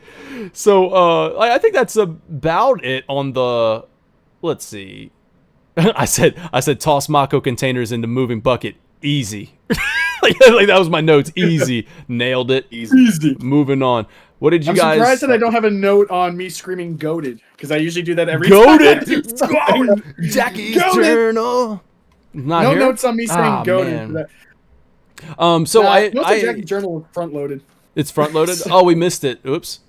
Yeah, it's all good. I can throw back when we go talk about Billy. Well, I'll have a note. Okay. She'll be included. Don't worry. We'll get back to her.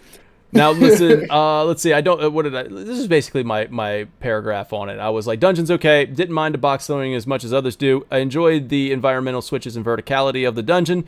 Isn't smart level design, but at least it wasn't as straightforward as most dungeons in this game. Aesthetically, it's just another Shinra experiment lab. And we've been into these things dozens and dozens of times. So Mostly agree. Yeah. I just like it more. I think I'm more positively in favor of its gameplay than you are, but otherwise I agree. The environment's sort of just there. It's like I've seen all of inspired. these. I've seen all of these assets before. It's like where we could have gone with a spooky mansion. We could have gone a haunted house. This is like three-quarters of remakes dungeon. Exactly. Yeah, that's just true.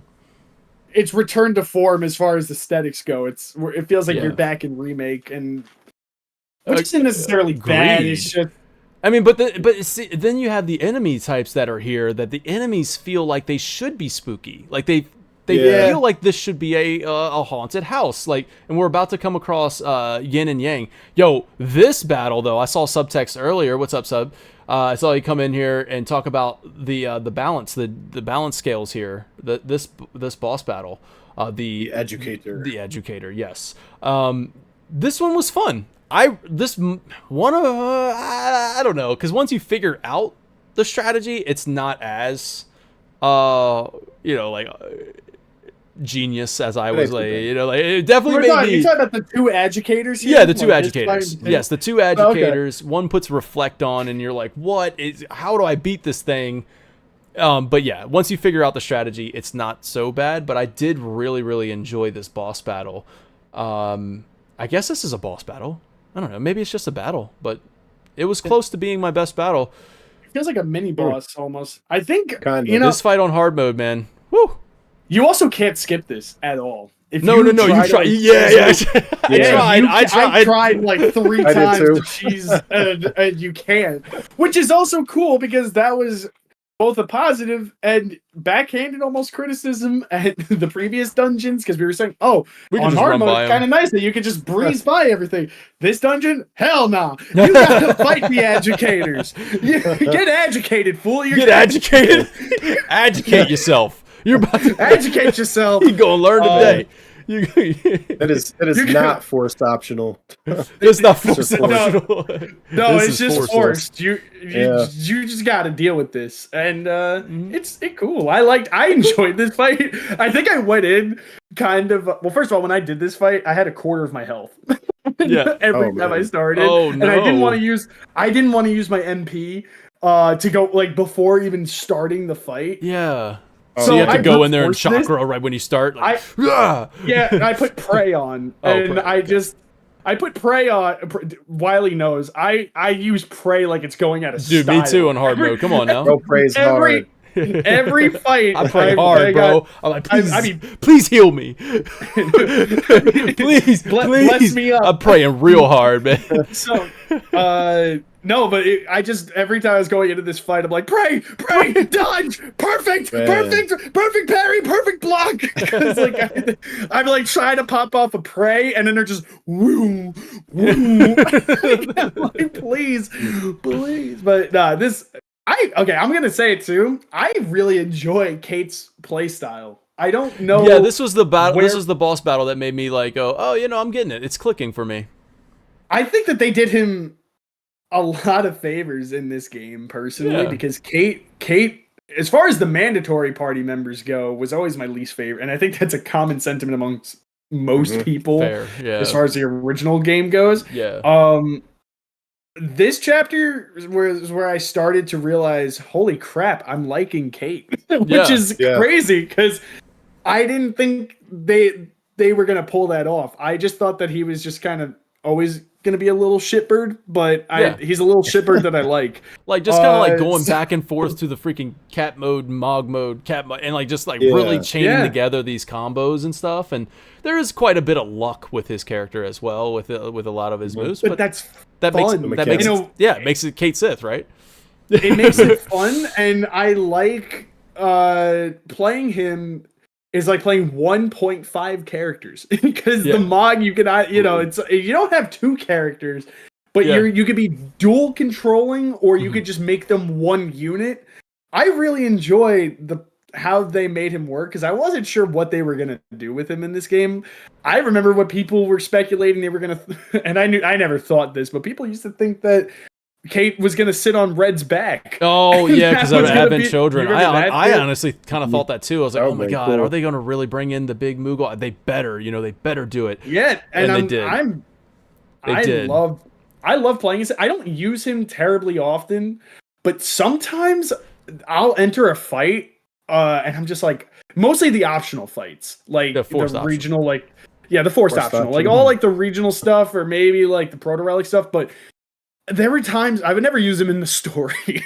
Like I was like, I don't want to rely on luck for this. But as far as using him in all like the field stuff, I used him quite a bit. Yeah. So I'm just happy he was here. To go back a little bit before this yin and yang battle, I think it was this moment when I was like, all right, the box throwing gimmick is done now. Thank you. Because that was like, you need way down the elevator. I'm like, oh my God. I was like, oh my God. All right, I get it. And then you had to take a box, walk it up these stairs real slow, throw it up the thing, go back and get it. You didn't even have to do that though. You could have threw all the boxes to the stairs, run up. Oh, sure, yeah. He's like, listen, think smarter. That's what I did. Don't work harder, Yeah, I mean that's what I did. I'm just like, man. Well, now I know what I will be doing. Yeah, exactly. If I ever have to do that, freaking replay this again, forced optional. Listen, that's what everybody's gripe about this game was. They're like, oh man, these forced optional mini games. Well, no, dude, listen.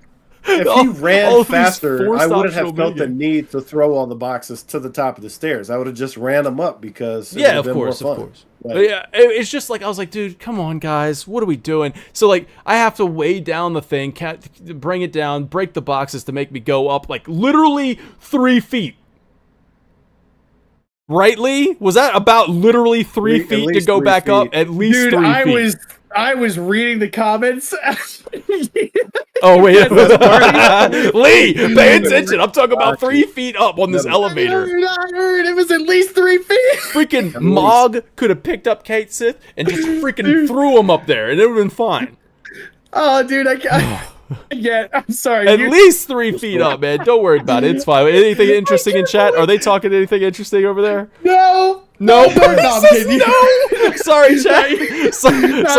No, dude. I'm sorry. That was so funny. I want to watch that on replay because I think I was so locked. Dude, you were done, man. I was just reading. Man, you were a space cadet over there.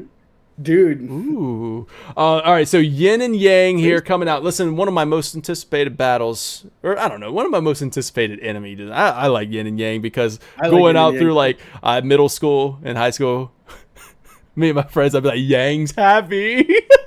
It was just like the whole time, just like whatever emotion, Yang's happy or Yang sad. But so I was like, I like this boss. I like this enemy design. Yang happy, Yang sad, Yang snickers at this. But boss battle's alright. It's alright. Fire done. You know what I mean? Also, I had a box in the way, which I thought was cool. I really wish I would have recorded the moment. But I had one of those boxes from Kate Sith throwing it, was sitting over there. So when Kate Sith goes to run around and like hide, I thought it was part of the cutscene that he goes and hides behind a box because he goes and hides behind the box. It was freaking awesome. I wish I would have recorded that. And, like he just sits there and hides behind it. And he's like, oh no. And then whatever. It's cool. It cool. First optional. It cool.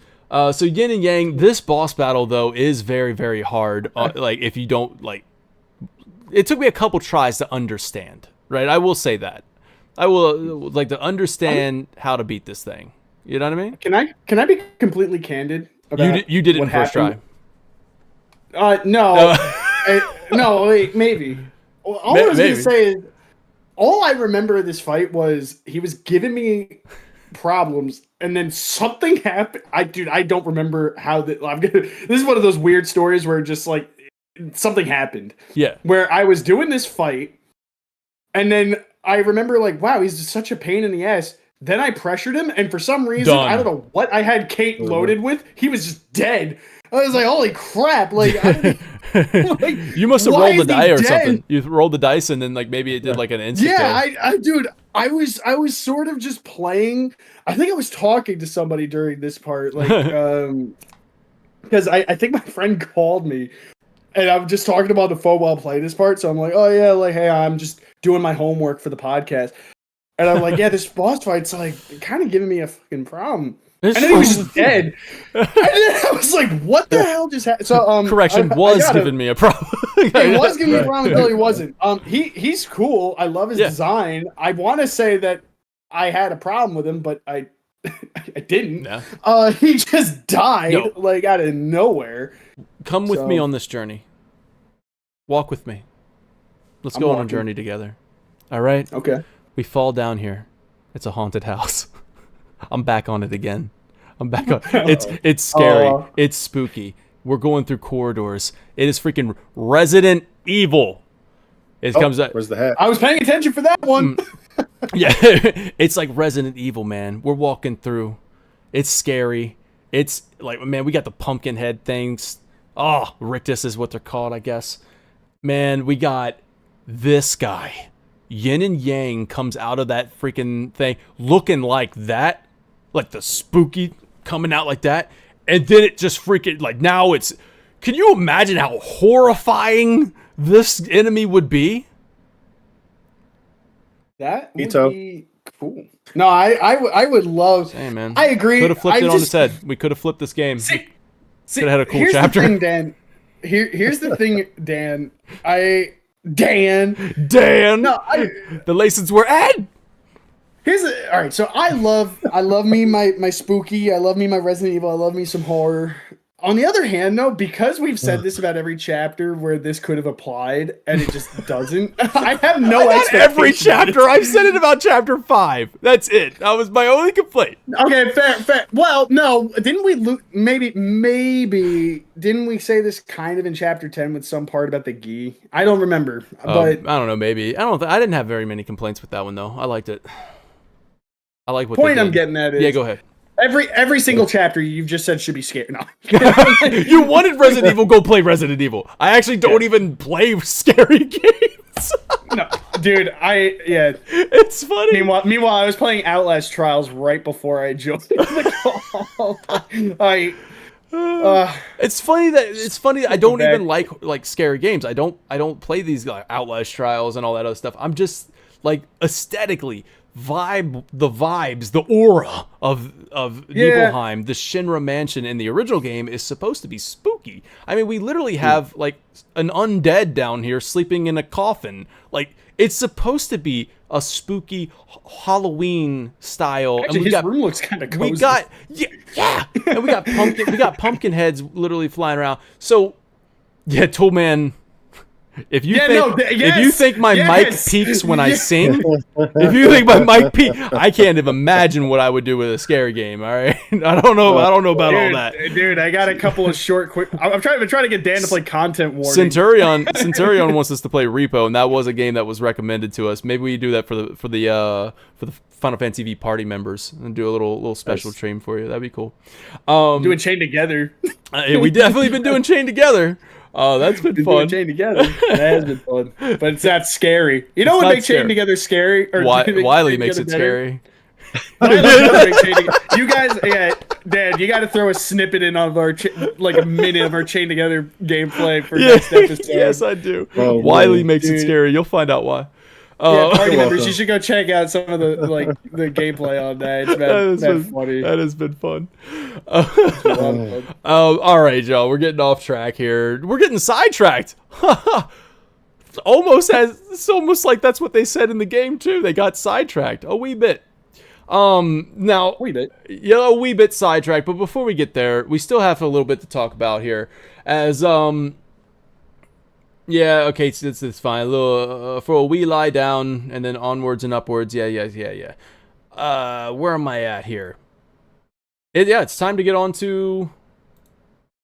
It's time to get on to the aim for the crates on the conveyor belt minigame as we take the elevator up. So we talked about that. I said in my notes, I said devs must have really loved their boxes game. They must have thought this was This was a great idea. Like, they loved it. Bro, so they were cooking. They're like, yo, They thought, like, they're like, check this out, bro. He ran up to the game, like the director, and was like, check it out. stew tonight. Bro. It's going to be great. So they do this. Wiley liked Forced it. optional. Forced optional minigame Forced here. optional. And it was just like, all right, I thought I had enough of these box throwing games, and you gave me more. At the top of this, Hojo's going to show up to give you a hide and seek puzzle. All right, find the code.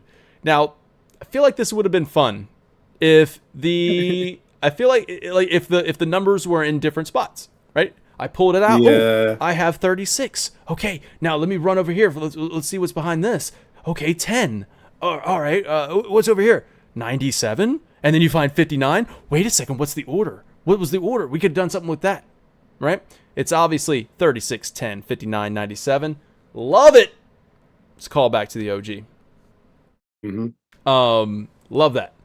Except it doesn't do the same function as in the OG. It does give us the forgotten specimen, which was the lost number from the OG. So we do get to fight that after opening this giant bank safe door.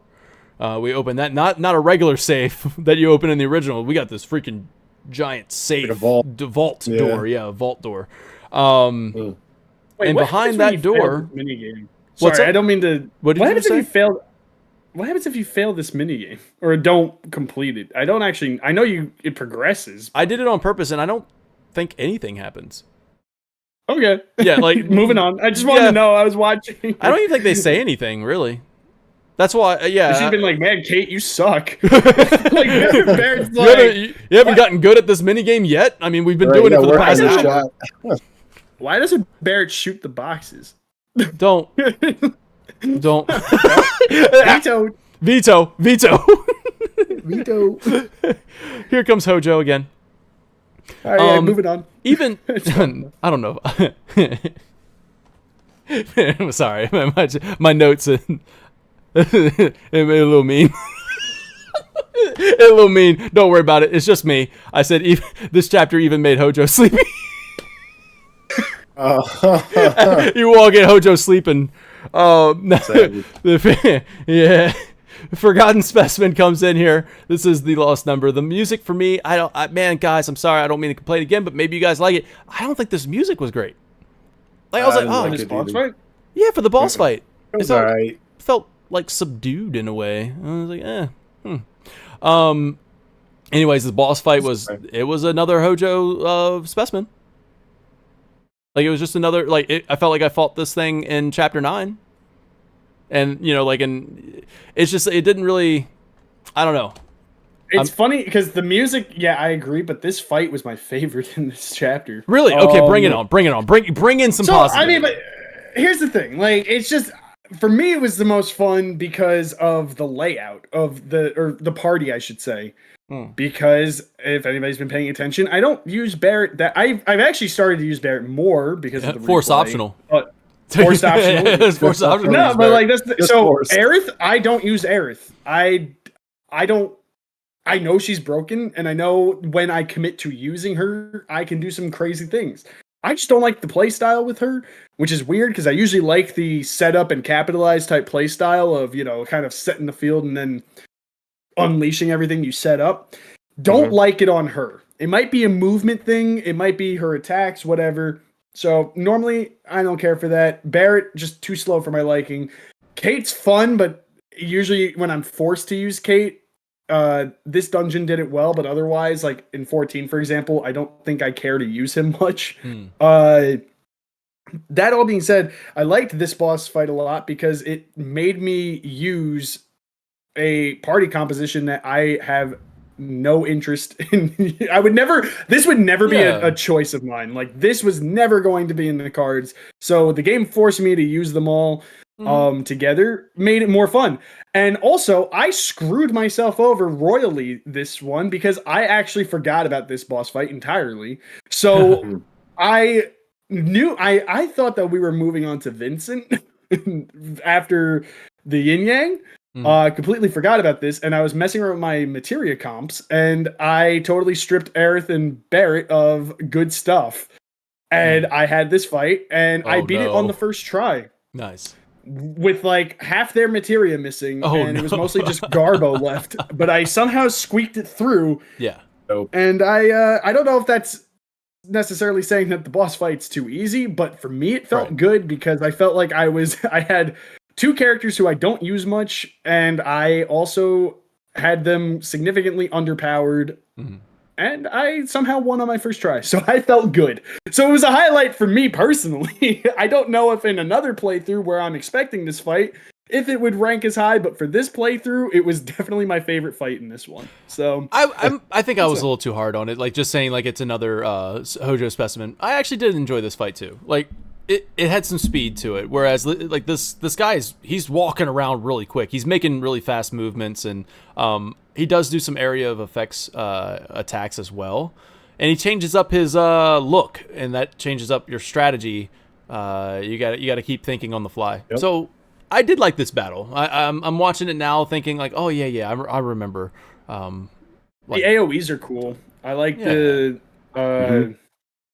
Yeah. You know, I feel like it really does use the size of the arena you're fighting in, which other ones have too, but this is one of the weird cases where it's a very open fighting space, but it's not a very large one. That one poison attack he does takes up, this one is pretty big, and I think it gets even bigger later in the fight. I could be mistaken on that, but it takes up quite a bit of space, so if everybody's grouped together and now you got everybody poisoned, it can be annoying, and you know, but not annoying in a bad way, like annoying in a, oh, I should have countered that better type way. So, and the changing up is cool. I like his visuals. I agree his music is kind of underwhelming, especially compared to the next boss fight we get, which has some really good music. I thought Dan went dark for a second. I did, I brought up the Discord because I'm trying to find your awards. Did you put this down as your? This is my best boss fight. Yes. I thought so. That's why I was trying to find it. So this is your best boss battle award. Cool. Mm-hmm. And we'll catch up with last week's awards as well because I forgot to do them in the show. Last week. Yeah. I forgot what I voted for last week, so this will be fun. Oh. I didn't. I have to find it. All right, so let's go ahead and I think that's some good. What do you think, Wiley? Did you have anything else to say on this boss battle? No, I mean I thought it was cool. Cool. I did not have any issue. I mean on hard mode, I think. See, like I kind of had all my materia and stuff stacked going into it because I was anticipating multiple boss fights. So yeah. Every caster had whatever spell they were rocking. I had it with, you know, MP absorb, probably HP absorb too, just for good measure. So it was just like this was kind of like a cast and blast battle where you just switch between Aerith for magic, switch to Barret for physical attack, back and forth. Like I enjoyed it. I'm forever using that when I ever have the party composition of Barret and Aerith. I'm gonna go cast and blast. Cast and blast. Of course, I won't be using that in part 3. No, I was gonna say may have. Well, you can use that for 2 more chapters or 3. Yeah, cast and blast for the next couple chapters. All right. So, I definitely agree with what you said though, Wiley. Where like I feel like if I were prepared for this, it would have probably been more of a cakewalk. It was pretty. For me, I accidentally screwed myself over because I forgot he existed, which is ironic that became my favorite boss fight because I totally forgot he was here.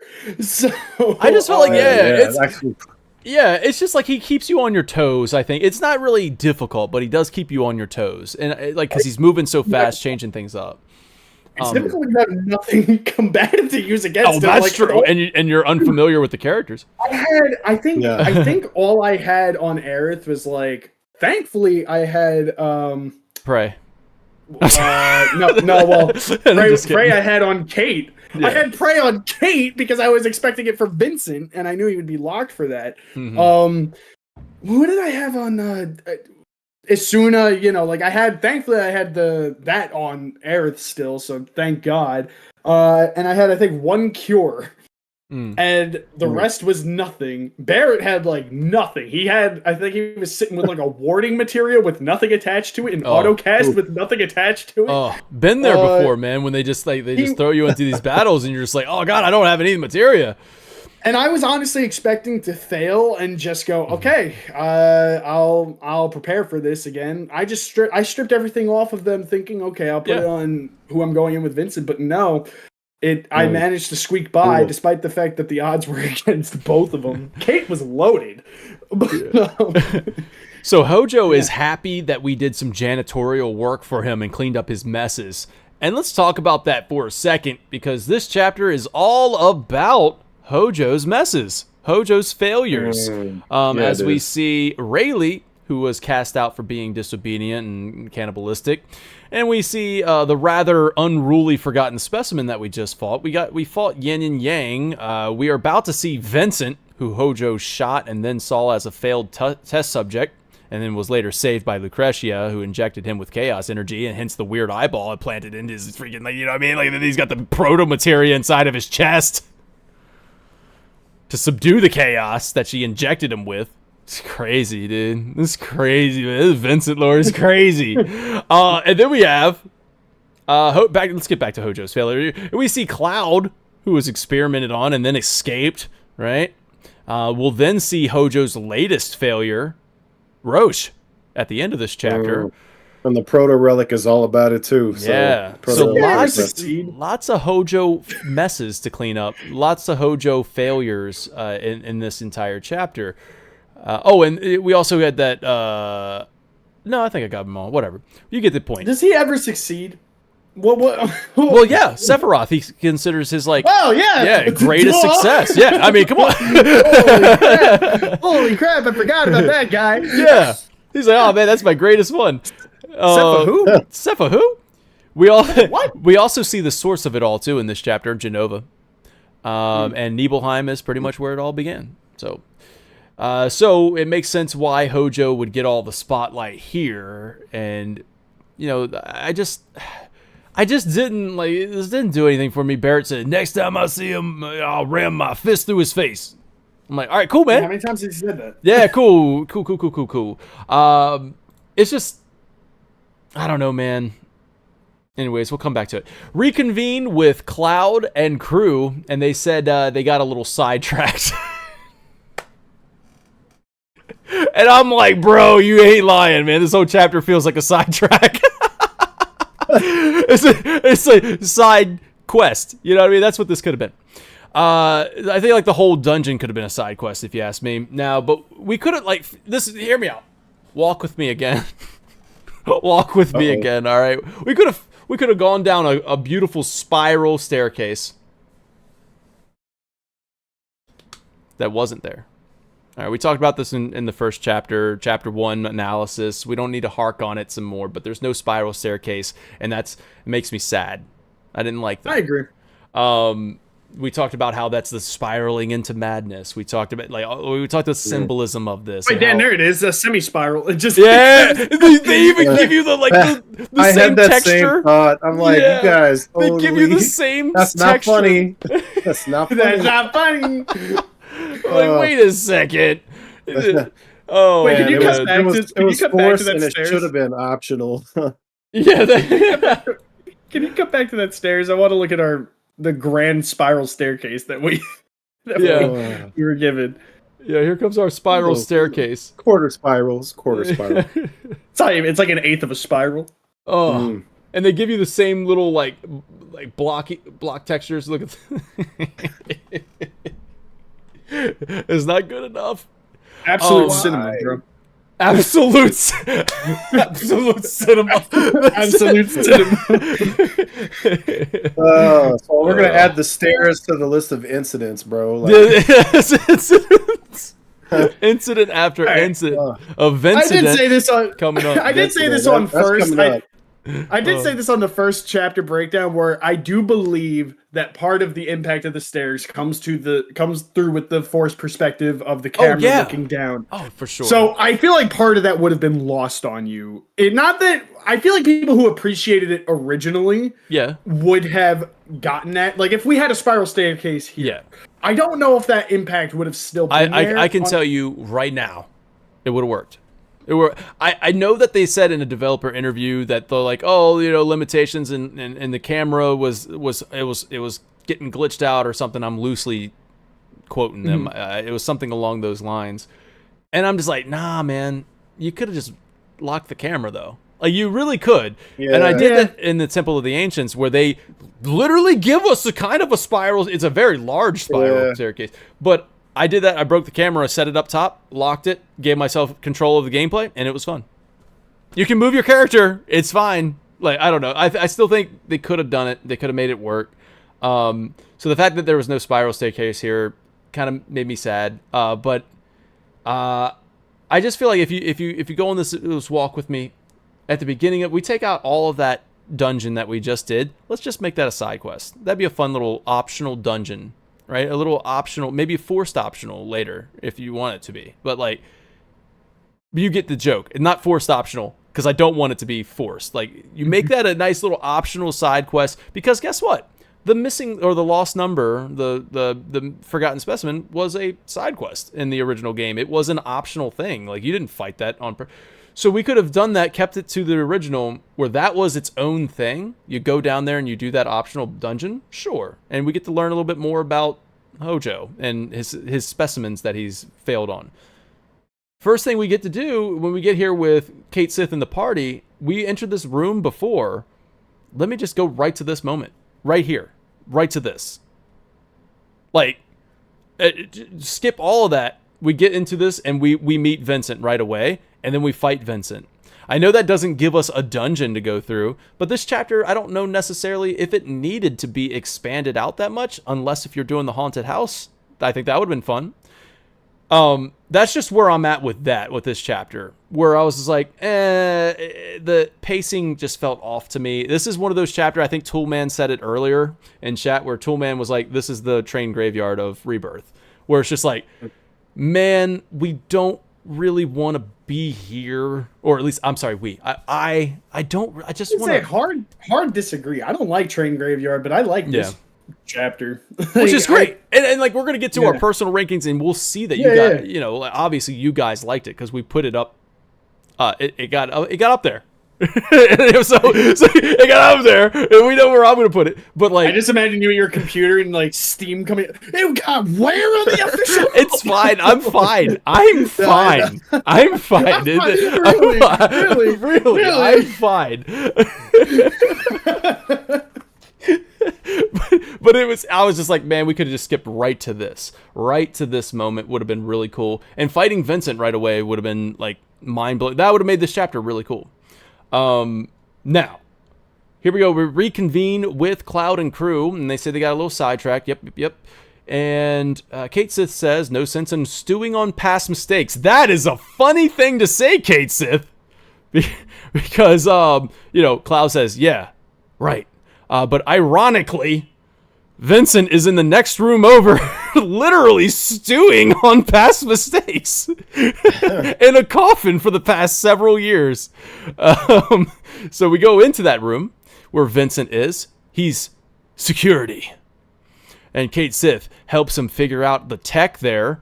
The party's caught not being Murasaki like they claim to be. He asks, who's their foe? And they say Sephiroth. Vincent says he has one more sin to atone for, and he must stew some more in his coffin. And then he unlocks the room to the terminal. So anything in this scene before we move on into the next room? Yeah, I would just say... part. Oh, did I skip something important? I'm just... That was a very crucial, All the Vincent profile pictures are coming after me. I love Vincent. No. Trust me, it was stupid. Honestly, it was just gonna say Kate having to fix the damn egg because Vincent's an old ass man. What I want to say is, if you choose the other dialogue option, so he asks you your enemy, you could say Wutai, Shinra, or Sephiroth. If you say Wutai, Yuffie gets pissed. And Cloud's like, oh, kidding. And then it goes straight into the Sephiroth dialogue. If you say Shinra, then Kate Sith like flinches and he goes, faux favorite, don't you mean? And then he goes, so. No, keep going. Let him keep going. No, I mean that's the main. That's the main thing. Okay. Yeah. I was gonna say, I know it ends with the faux favorite. No, but I gotta ask here, man. what is Vincent doing? I'm a little like this feels like a weird departure almost. He's almost like, is he still on Shinra payroll? What is happening here with it? Like, I don't know. Maybe I haven't played OG in a while. Yeah, like he's really like still doing the security stuff. Like he's really doing like looking out for Shinra. It felt like before that he was down here because he was atoning for sins, and the party shows up and he finds like a purpose to go along with them.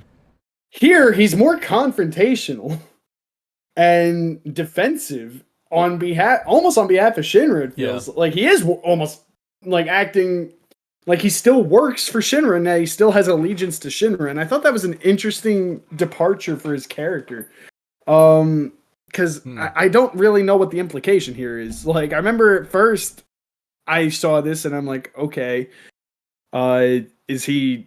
Are we changing him? You would think he was just like, if I said Shinra as my option, he would be like, oh hell yeah, like you know.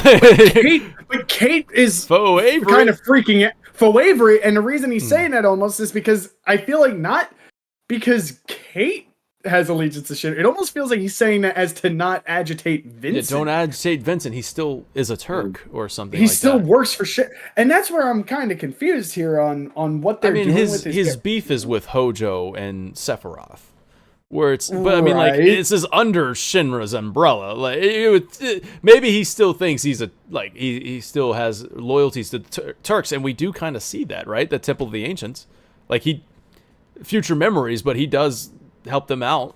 He's still like Turks don't do. I don't know. They don't die or something. I don't know what he says.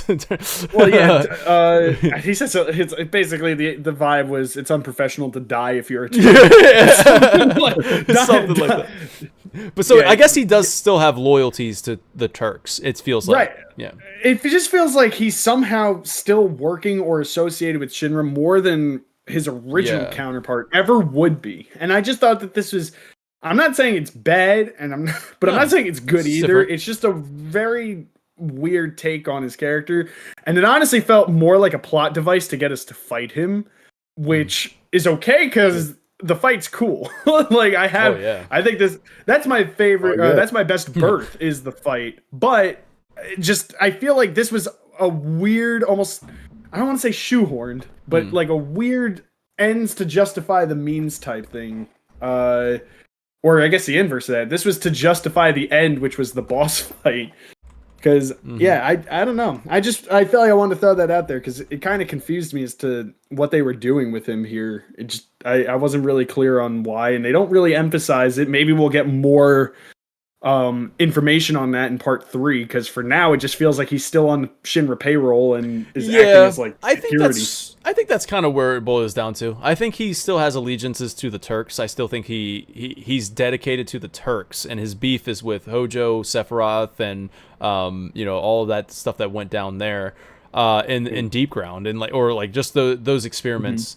I would say that he's probably considers himself a Turk, and thinking about it, like we said, thinking in the future, he does seem like he helps the Turks in the temple. So, all right. So then we have access to the next room, and in this next room, we're gonna get some crazy stuff.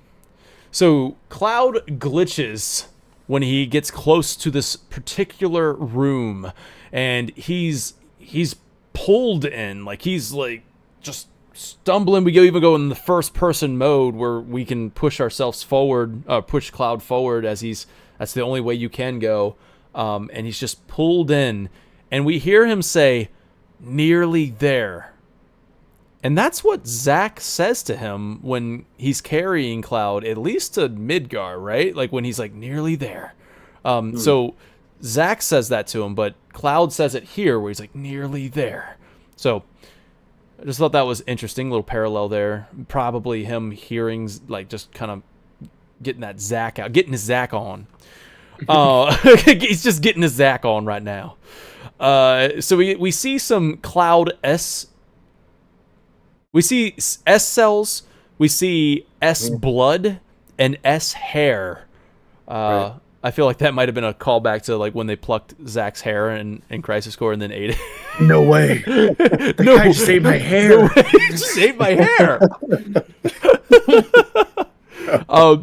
So yeah, this is preparation S. Preparations A through G were a complete failure. What else is new? They never made it to preparation H. Yeah, no, that one felt good. It just on the whole, on the whole, it felt good. The whole felt good. Yeah, on the whole, it felt good, but it wasn't until we got to the whole S. We put it on the whole S. The whole ass. I see. And then it was perfect. I really stretched to make that sound like ass. You had to put it on the whole ass. The ass. I appreciate your assessment of the situation. The assessment. It's what we do here. Move on. Move on. Move on. Genova ride. Genova ride. Yeah. Genova ride. I'm Liam riding. Just go. Bro. Liam riding. No ifs, ands, or buts about it. Cloud has had a pretty shit day. What a coincidence! I was just throwing boxes in the basement and exterminating the 100th Hojo experiment. Man, this guy hates this chapter, bro. Oh, man!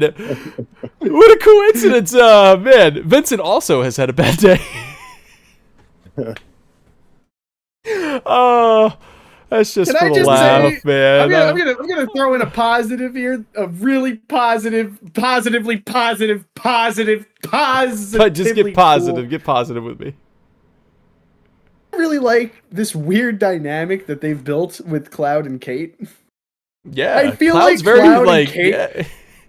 But even before this, Cloud has been showing for the last chapter that he's developing a trust, and I don't know where it came from or why he's kind of developed this weird, because he's the only one in the party who has. In fact, either everybody else seems indifferent or skeptical, with Barrett being like the peak skeptical person here. He doesn't trust Kate. All right, Wiley, what you got? It seems like you have something for you. Yeah. I mean, Kate is sort of maybe to Cloud an example how somebody who came or was produced by Shinra isn't all bad, and that's what he needs. He's the only other person in the party kind of can relate to that, right? Mm-hmm. Yeah. So and I just like their dynamic. Yeah. I mean, you got to build up that trust, and Cloud had to build up that trust as well. With the crew, right? Everybody saw him as an ex-soldier, and like even Jesse and Biggs were like, "Don't," like at the beginning, like ex-soldier, huh? So they yeah. That's interesting, man. I mean, he is like fully like supporting him, man. Grabs him right by the face. I thought that was cool. I like the camera angle. Just grab him right. I was gonna put that as the thumbnail. I'll bring it up. I was gonna put that as the thumbnail. You should have. That would have made Vincent's in the background. It was the only shot Kate was ever gonna be in the freaking thumbnail. I have a feeling. So you should have. That is excellent. That was gonna be the thumbnail because it's got Cloud's hand, Vincent in the background, and then just Kate's face grabbed. But that's not gonna draw people in. Would have drawn me in.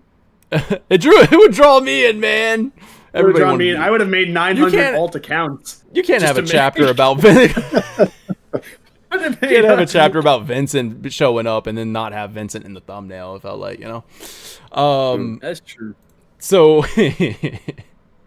where did I get to? All right, let's just jump right into it because he's gonna transform, and Vincent. This is cool. Yeah, this is a great surprise, man. I love this. Yes.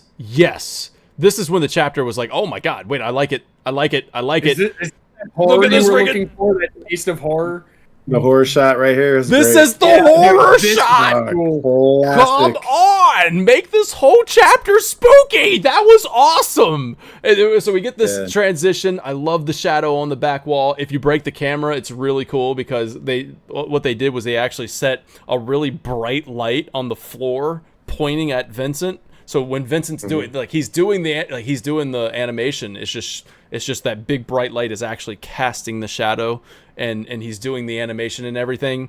Of course, when he transform. No, I tried. Yeah. It was like an instant. See it. It was right? An instantaneous like I imagine we're thing. gonna have to see it in the next. Dude, give me freaking I don't know, man. Give me like a Transformers like shot, like the movie Michael Bay, where it's like we're zooming in, we're seeing all the moving parts. Like, yeah, that would be tight. Or Incredible Hulk, I guess is more accurate. Whatever. I was about to say, when did Vincent become Optimus Where Prime? did I get robotic? Don't worry about it. Don't worry about it. Incredible Hulk was probably a better place to go to. Or Twilight. Turn it into a wolf, I guess. I've never even seen those movies. I don't know. I guess he does that. I saw him for the first time last year. Sorry. I refuse. It was something. You damn freak! We just come in and so we're gonna fight the Galleon Beast here. Now, of course, this was Dragoon King's best boss battle. It is Excalibur's. No, I'm sorry. Excalibur. Best birth for. That's mine. Yeah. This is your best birth for me. And then best boss battle birth. for Excalibur. What about? And then no, it wasn't. Okay, there you go. So Excalibur, this is your best boss battle. So go ahead and take it away. What makes it your best boss battle? Man, so this is the only boss battle that I struggled on. Bro sliced and diced me so quick. Right. Like he does so much damage. Like I feel like I was talking to Lee about this, and because I had cleared all the bosses early on, and I was talking to him about Vincent, and I'm like, expect to get cooked. Well, Lee didn't have a problem with this fight, apparently. No, I didn't. I really didn't. I somehow I get like second try, something like that. It was my second try, the first try, and it came down to basically just the first try he wiped me. I went out, I want to talk to you guys real quick about that too. Just what comps did you use? For me, I used Cloud, Kate, Yuffie. That was my team composition. What about you, Dan? Because I know Wiley's, and I'm sure Wiley will explain further. Yeah, I'll tell you what I did. Yeah, who did you use though, Dan? Before Wiley finishes. I always like using Yuffie whenever I get a chance because just how like crazy OP she is. But yeah, so like Cloud, Kate, Yuffie, I think was my combination. I do love using this one that Matador was using. And I can't remember what my first one was, but on hard mode, I definitely used Yuffie. I might have had Barrett. I like it. Barrett's awesome. As many times you can use overdrive and stuff. The only thing, Wiley, before you finish your thought, I just want to say this fight on dynamic kicked my ass. Oh, I used Tifa. I'm sorry, I used Tifa. On hard mode. Yeah, on my first. That was hard. I remember that now. Go ahead. On dynamic, this fight kicked my ass. On hard mode, I had no problem. And also, Kate, I told Wiley this. I went into this fight with 1 MP on Kate. And I still, I had basically one character without magic at all. Cloud had like 80 MP, and I think Yuffie was totally fine. I didn't end up using any MP when I fought the boss fight with, because their MP carried over from the previous fight with them up on Mount Nebel. So yeah, I don't know why, because Wiley, I know for the most part you've been kind of steamrolling through most of the bosses in this replay. This one got me. This one kicked your ass, and for me it was a cakewalk. Yeah. I don't get it, but continue. So I think that I was just overconfident. So like I think Kate Sith is the only character that's locked for this fight. Outside of that, you can pick your other two. Well, yeah. And so I'm like, all right, I'm gonna go Aerith, I'm gonna go Yuffie, and I'm gonna put Vincent in his place. Bro, I got cooked really quick. Like one of the fights, it was like less than a minute, and I was like, okay, all right, like. My traditional like method is not gonna work, so I think I died either 2 times or 3 times, and then I was like, I'm going into the materia and like I'm done. And so I set up the an expeditionary medal on Aerith. Then I gave her limit siphon. Then I give Yuffie the ATB boost or not ATB limit boost accessory. And I just had Aerith siphon all the limit, pop her level 2 limit, everybody's invincible, and we just punch Vincent out like piece of cake. Yeah, so that's how I ended up beating him, as I kind of cheesed him with her broken level 2 limit. But the fight, the reason that I love the fight, A, it was difficult, but B, bro's jumping around the stage, he's taking down pillars, he's throwing stuff at you. not only that, we're getting a taste, right, of what his transformation is going to be like in part 3. Just the idea of that, right? So is he going to be berserk mode? Is he going to be like a summon where you can give him commands, but he kind of operates on his own? Is it going to be a limit like everybody else's where it's just a quick cutscene and he does his little thing? Like, what are they going to do with this? And so every time I fight him right here, my brain is full on part 3. Can't wait to see what they do with this. But yeah, like, man, like the first time I played this, I loved it, and I still loved it coming back because I didn't get to breeze through it. I had to play it a couple more times. But yeah, awesome. Great fight, man. Great fight. Awesome. Well, thanks for summarizing that for us, because now we're going to get on to Kate Sith offering Vincent to join. Says he doesn't know whether Sephiroth is dead or alive or something in between, which is extremely interesting since that's what we like. I guess, I don't know, the theory, I theorized about it in the previous episode where these worlds are like a purgatory of sorts, and the reason why Aerith says homeward bound, because they're not quite home in the planet's embrace. So Sephiroth is in between, right? I feel like this is being used quite a bit, this whole like dead or alive or somewhere in between, and I think there is an in between that we have to start talking about. So Sephiroth, I mean, it's also just Kate Sith just doing his thing. He phrased it that way, but it was an odd way to phrase it. Thank you, East Blue. Now, Barrett shoves Cloud and calls him a space cadet, and it's probably because he was spacing out harder than Lee was earlier. I was the space cadet. And you know what's funny is that you said that. I'm like, oh, that's a cheeky little reference. Yeah. Now I'm remembering Barrett was kind of a dick in this moment. Like, he just, come on, space cadet. Yeah, come on, space cadet. I don't know, man. This is the one time, because I love Barrett in this game, but in that moment I was like, bro, you kind of didn't have to do all that. Unnecessary. Cloud was just having kind of a moment, and he just goes up. It wasn't a nice, like, fun, playful slide. He just, like, damn near, like, knocks the wind out of him and then says, come on, space cadet. It's like, what a demeaning way to talk to him right now. It's like, bro was just having a headache and had to fight a beast. Like, chill out on the guy. Like, it's like, I don't know. I just felt like it was kind of weird. It's a weird moment from Barrett here. But so they do leave. Vincent does give like the door opening there, and Kate Sith's like, we know where the temple is. Boom! Come on, Space Cadet is what Barrett says right there, and they roll out. We get to see a scene where Vincent's laying in his casket, and or sitting down in his casket, kind of contemplating things. We overhear Yuffie talking about, hey, you think they have some super top secret materia here? Little does she know, she was just in the same room as the proto materia. In my case, she was actually beating the hell out of the proto. Yeah, we were just beating the hell out of the proto materia. You were so close. I don't know if that was something. It's just interesting that this is the conversation we hear. I was just trying to find something that anchor this back in. But yeah, Vincent is, I mean, he even puts his arms around where the proto-materia is, even though that's just a standard thing to do. But then his arm is like, he does that, and he's like, oh crap, forget my casket. Now I'm good. And then he goes back to it. But like, it was just something I'm like, all right, well, what's the purpose of that being the conversation we overhear? Now, Vincent I just thought it was funny because it probably annoyed the hell out of him. Yeah, he's like, oh, you know what? That girl is annoying, man. I'm going back to sleep. Never mind.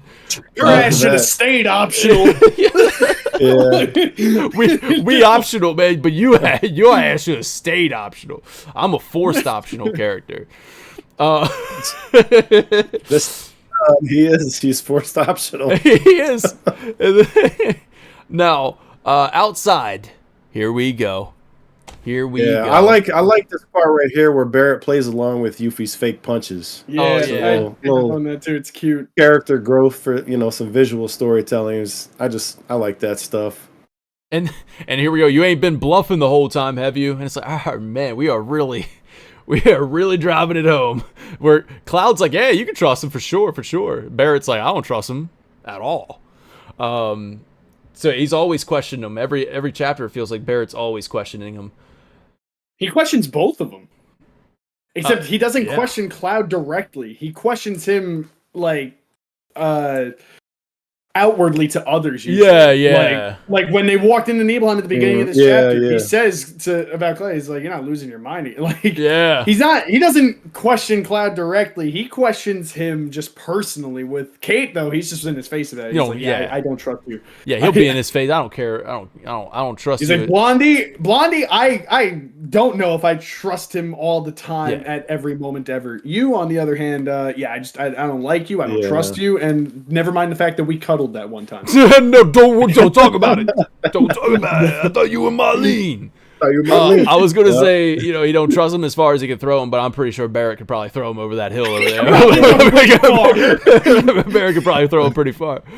All right. So outside of the Shinra mansion, we get Roach dropping in on his motorcycle, rocking some fresh ink. He's got the SC4 on him.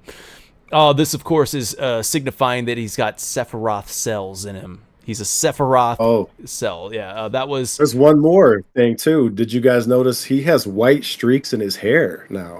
It's not just blonde. Like, check that out right there. Mm-hmm. And from the back, you'll see, too, he's got white in his hair. No, Wiley, that's very simply just because between the last time we saw him and now, he turned 35. So he's just old now. he's old now. he's just old. I know nobody knows the nuances of Roche like that, but yeah, his birthday was between the last time and now. Between chapters. So he's just old. Fair enough. So that is coming from... I don't know. It's from the Rebirth Ultimania. So the Rebirth Ultimania, Material Ultimania, does say that thanks to the S-type operation Roche received, his physical abilities have now been dramatically improved, but rapid degradation has also begun to take place. His movements are somewhat reminiscent of Sephiroth's, and as you can see in... I'll just add the image there. Boom. He's got the same stance that Sephiroth has, and Cloud even uses that stance sometimes too. He has SC4, and made me think, well, what are the other Sephiroth experiments, SC2 and 3? Where we? Because I feel like Sephiroth is SC1, right? Right? Sephiroth cells? Wouldn't that be SC1? Probably. Yeah. I mean, I would imagine. Yeah. And then we know that Cloud has the cells, right? So Cloud and Zack, both, right? So SC3 and 3 and 2 and 3. That's where I was kind of at with that. Anyways, I just kind of thought I'd fill that in, even though they don't have tattoos. And it kind of feels like it might play into the idea when we get in part 3, we get to the Northern Crater. And remember in the original game where, like, Cloud is like, please, Hojo, give me a number. Give me a number. Like, he's pleading. Yeah. This makes it... I'm sure Roach will be there. I'm sure Roach will be there with Hojo and Rufus at the crater, and he'll see the SC4 and he'll realize like, oh, if I'm one of you too, give me a number, give me a number. I don't want to be a failed experiment. So interesting. I think maybe that could link up. He might see Roach, and that's going to trigger him to say it in this timeline, in this telling of the story. Expedition 33. That's the reference. It wasn't even cleverly thrown in somewhere. I just threw it in. I just did. Like I didn't even I just throw it in. What? Come on now. Centurion. I mean, if Roach turned 34, then he would be dead. Somebody in chat said that. He'd be gone. He'd be dead. Subtext that. He's too old. Yeah. So in typical showmanship, except when he dismounts his bike, he allows it to explode. I don't know if you guys caught on to that. That's his baby. That's his baby, and he knows he's at the end of the road. Yeah, it just makes it all the more heartbreaking, man. Like he doesn't cherish his bike anymore. It's just let it blow up. This is it. This is our long-awaited reunion. That's, of course, what Sephiroth says, but maybe Roche says it as well. But clearly, Cloud is the only one who sees this hallucination, this vision of Sephiroth standing there. only for Cloud to see. And Aerith, of course, she didn't say anything about that. She just goes, "I'm not coming with you. Give it up." And then Roach says, "Oh, I'm defying my boss to be here with a hunger that cannot be denied." Perhaps he is feeling that subconscious pull to the reunion. And we get the, like, he's defying his boss to be here, which means he needs to be here. And maybe he thinks it's because he wants to duel Cloud. He wants to see Cloud again.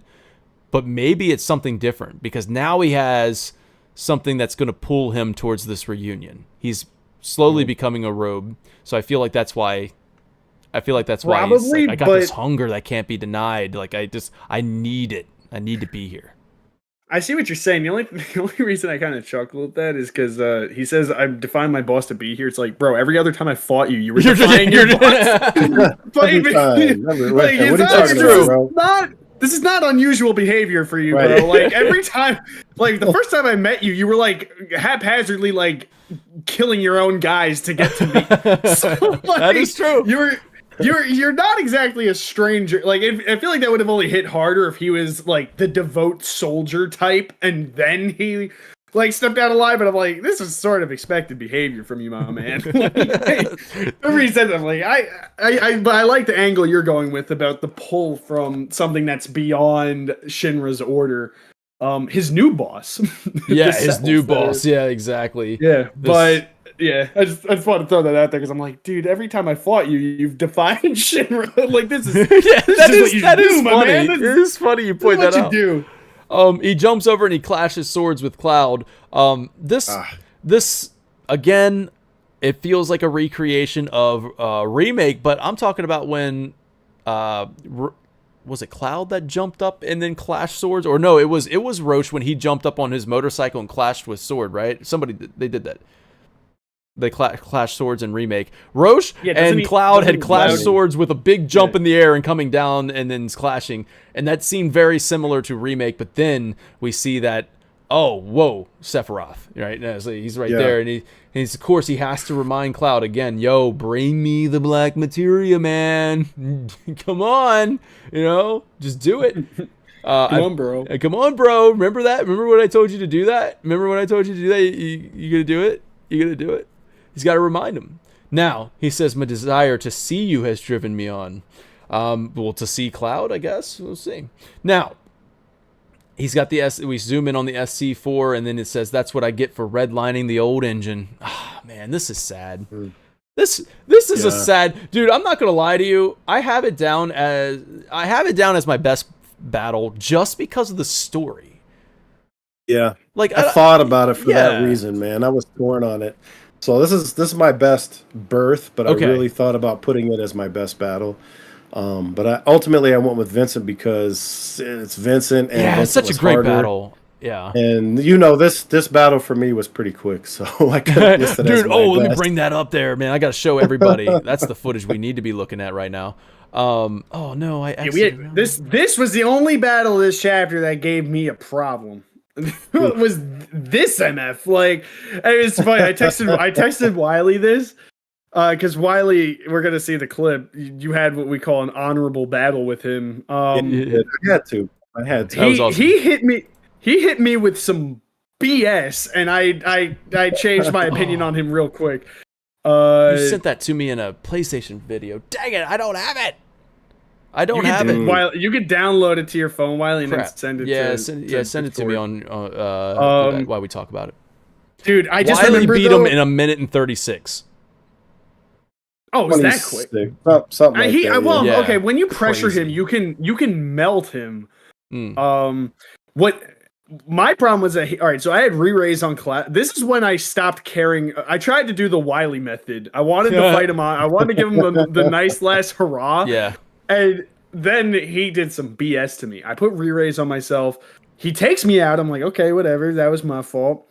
I re-raise. What's the move called? Like Stygian chain or whatever the hell it is. Stygian, Stygian chain. So I'm re-raising. I am being revived. He Before I even get control of Cloud again, pops one of those little things off, hits me with it. Cloud can't move, and then he cleaves me or whatever, and I'm dead again. And I'm like, you're an a-hole, no honor. I'm done with you. I got no honor. I lit him up with as much magic as possible because I was just mad at him. Man, you wanna do that to me? You're getting I'm like ice, fire, thunder. you're freaking using the magic now. I mean, look, take a look at some of these moves that he uses. He uses Curse Star. And when he uses a move called Curse Star, he says, we're going to take it to the end, Cloud. But he says that in a very evil, growly voice. We're going to take it to the end, Cloud. And it's like, whoa! Whoa, Roach. It's crazy. And then we got the, oh God, please. Is it Stygian? Stygian. Sorry. Thank you. Stygian Chaos. And this is Chaos from the River of Souls. Stygian means River of Souls. Crazy! So he's calling upon the maybe the live stream black. Now, he also says, "Attaboy." That's funny. Now, Roach clutches his chest about midway through, and Cloud checks on him. He says, "You okay, man?" Let me tell you, when that the knife twisted in my heart, I was like, "Oh man, no, my boy." I've grown to really like Roach. Like, I really, really enjoy Roach as a character. One of the best births in the entire trilogy. So between remake and rebirth, I love Roach, and I'm glad they kept it going. And I was like, man, when this fight was happening, I felt like I didn't want to do it. I just didn't. And then Cloud saying, "You okay?" And I'm like, oh. Man, I'm glad you felt that way. I was mad at him. I was so mad. I did the honorable thing too, and I did it in remake, and I did it in the other ones. Like, whenever I'm fighting Roach, and whenever it's 1-on-1, I'm not using summons. I ain't gonna be and he's not gonna say anything if I do, but I know I use the summon. I don't like that. I don't need no deity coming up in here, and I'm settle this score myself, right? Magic still unstable. All right, my man, he's throwing stuff at me. I'm gonna throw stuff at him. All right, but it's a 1v1. I'm freaking fighting this as fair as I can. We're gonna have a duel.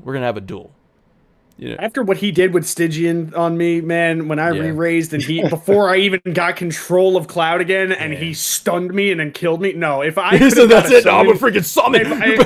I would have if I could have, man. Would have just I was so mad. I'm calling in the King of the Dragons on this motherfucker. You would not believe how mad I was when that nonsense occurred. I re-raised. I was like, okay. I'm like, okay, he bested me in a moment, but he was just like, you thought you were bested then. Yeah. My friend. Get ready to get fucked, friend.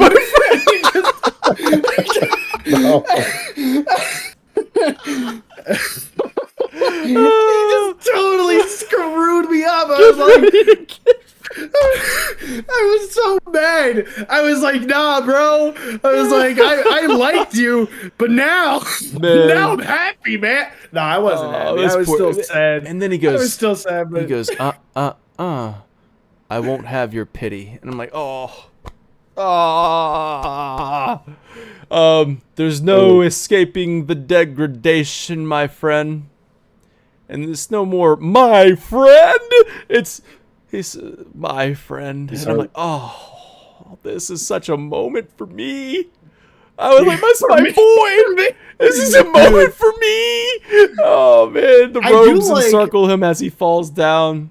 And then I guess he does a quick change, or he materializes a robe. But he comes back in with the robe. The robes changed him. The robes just, then they just put a robe on him. Oh God, robe.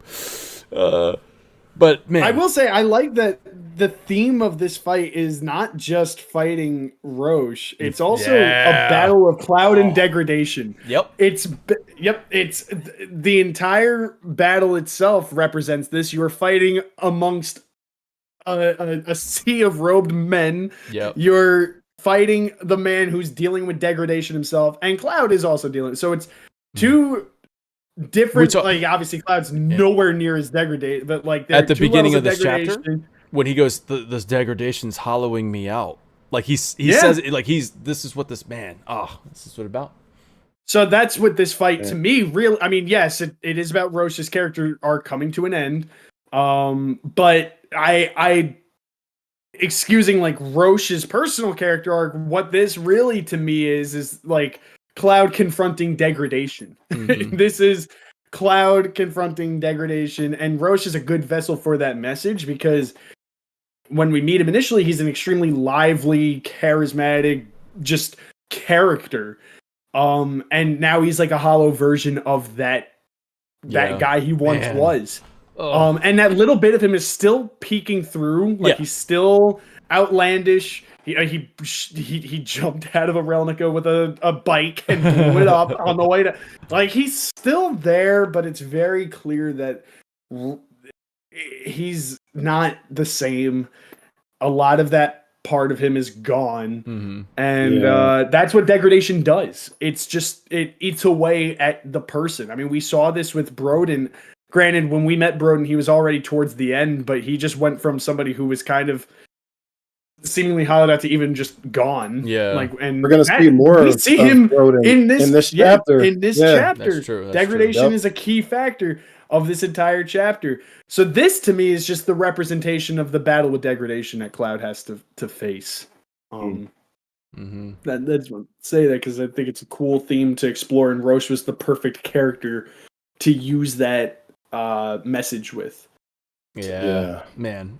Did you get that message or the video, Wiley, by any chance? Yeah, I'm working on it. Okay. It wasn't downloading to my phone, so I got a screen capture, and I'm gonna upload it here in just a minute. Okay. But I can also see what I can do on It's mine. working. But yeah, Wiley beat him in a minute and 36. It was very impressive to see, or probably minute 26, I think it was, or something like that. But it was super impressive. You used like some counter stance, right? Counter attack. Yep. Counter stance. Yeah, had to use the Buster Sword for the duel. Yeah. Oh God. Yeah. I mean, come on, man. We got. Wait, do you guys not? I used the Buster Sword for the entire playthrough. I mean, still use the Buster Sword for my hard mode. I'm using Buster Sword, and I go back to the Buster Sword whenever I can.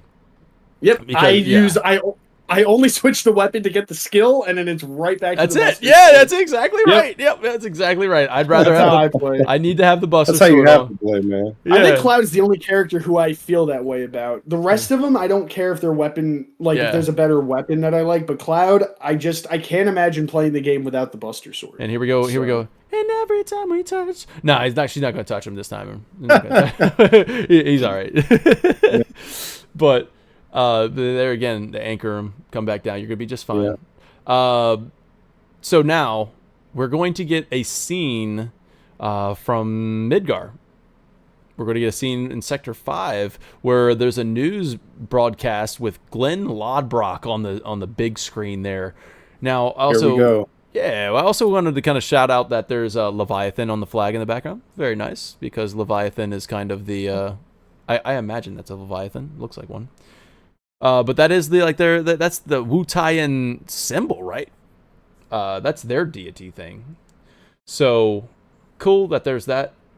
That's why I was always kind of like, man, it's weird that we got Leviathan early in this series, because I feel like it should have been from Wu-Tai. Now, name is Glenn Lodbrok, representative Wu-Tai's intern government. He's talking about the cannon rang out mere days ago as a declaration of war.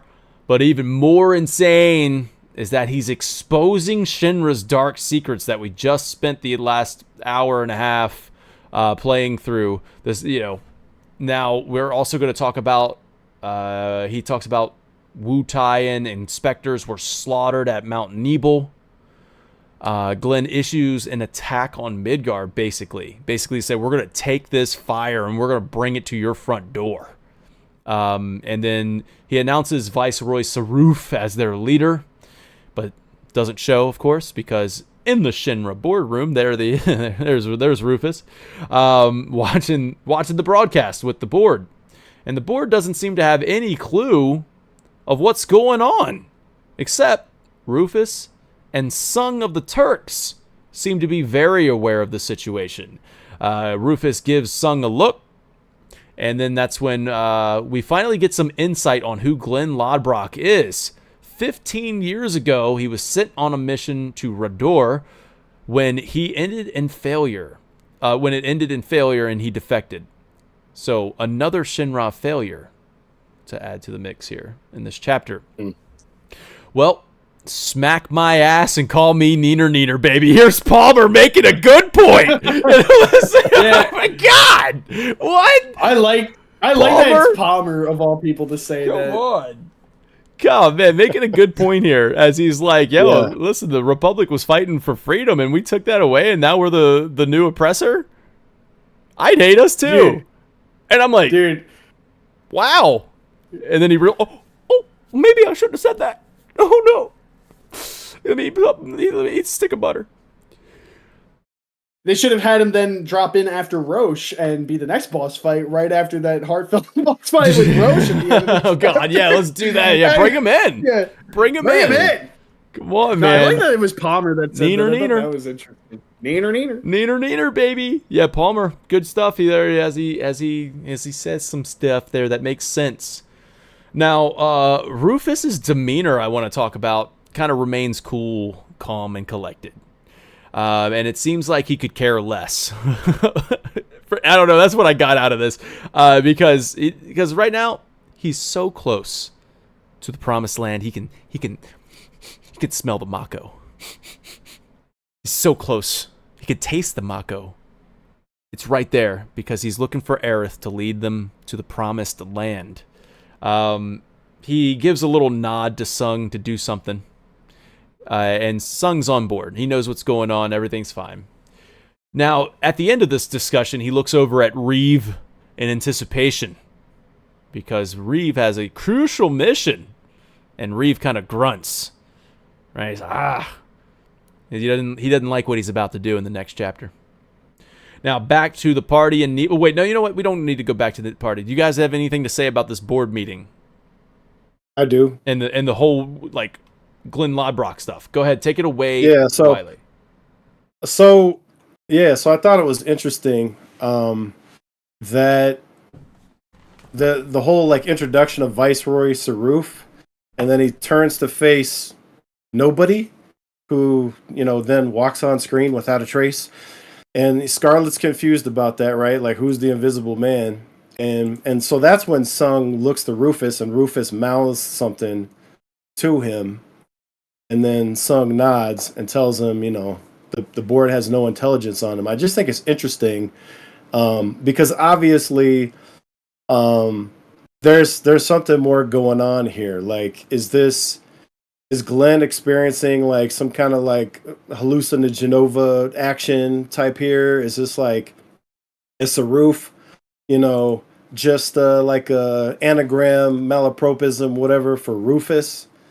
So there's a bunch of questions here that obviously it just kind of pushes on past, but the feeling that I get is that it's Rufus, right? What's your thought, Lee? Honestly, let me go to my notes real quick. It's interesting you say that. I'll jump on this real quick that because. Jeez, you said something, and then I sort of just dropped the point. When we listened to the radio the following day, they try to dismiss everything that was just said, and one of the things they accuse is they say something to the effect of the alleged, or the group that he claims to be from. They're not even acknowledging that this is a proper Wu-Tai representative as far as how Shinra is trying to talk about this to the public. That's Shinra's damage control here. Looking at this, and like they call this digital fabrication. That's what they say on the news the following day. Right. They call this a digital fabrication, and they say like they accuse Glenn of not even potentially being a Wu-Tai representative. They're just like, oh yeah, the group that he claims to be from. So I guess that sort of begs the question of what's going to happen in the next chat. Like, is this going to truly like spark? Like, how is this going to unfold? Because if this isn't Wu-Tai actually trying to do this, because based off what we know in the OG, Wu-Tai wouldn't do this, you know? Like, this isn't in their favor to do. If anything, it seems like it would be unfavorable for them to do. Now, this is good for Sephiroth and Genoa. We've talked about that previously, but I don't know. Like, I'm looking at this scene, and this is I kind of hate using this as a cop-out answer, but this is one of those scenes where I feel like I need to wait for part 3 to see where they take this. Because for now, I'm like left with a million questions on this, and there's no no conceivable way of coming up with a proper answer for what they're doing here. So he says, one of my other notes says, "What in the hell house is going on here?" Like, what in the hell house is going on here? Yeah, I'm just like, it's like you said, there's so many ways that they could go with it, but like, there's a couple things on Saruf here just to kind of like shed some light. This is off of like the Rebirth Ultimania, coming from like Shinra Archaeology. Creative director Tetsuya Nomura says that the third game will reveal the true identity of the mysterious Viceroy Saruf. However, he also says that the answers should be already pretty obvious if you watch the live broadcast and the other scenes. And then he says, the words Rufus utter at the end make it sound like he's intimately familiar with Viceroy Saruf's taste. Glenn calls Saruf a rich kid, reminiscent of his line to Rufus and Junra, "You rich kids always did prefer to march to the beat of your own drum." And then Sung announces a man claiming to be the emissary of Viceroy Saruf. This is an anagram of Rufus. Furthermore, in Japanese, his name is... Yep. Rendered in English, this can be Sufer, Rufus spelled backwards. Interesting. Yeah. So I think that's why I've been kind of like Sufer. I've been just kind of going along with it. That's why I was like, of course, Viceroy Saruf doesn't show up because here we are at the boardroom where Rufus is. The only thing, that's pretty much. Yeah, I think it makes the point. And also with Rufus is on like some Voldemort shit. Like he just took his name, spun it around. It's like, all right, that's my alter ego. Got it. And these board members don't know nothing. They're freaking idiots. Who is this guy? The freaking Invisible Man? I would love if Palmer misspelled Saruf or something at the next meeting where he's like writing a document like Sarufus. So Rufus.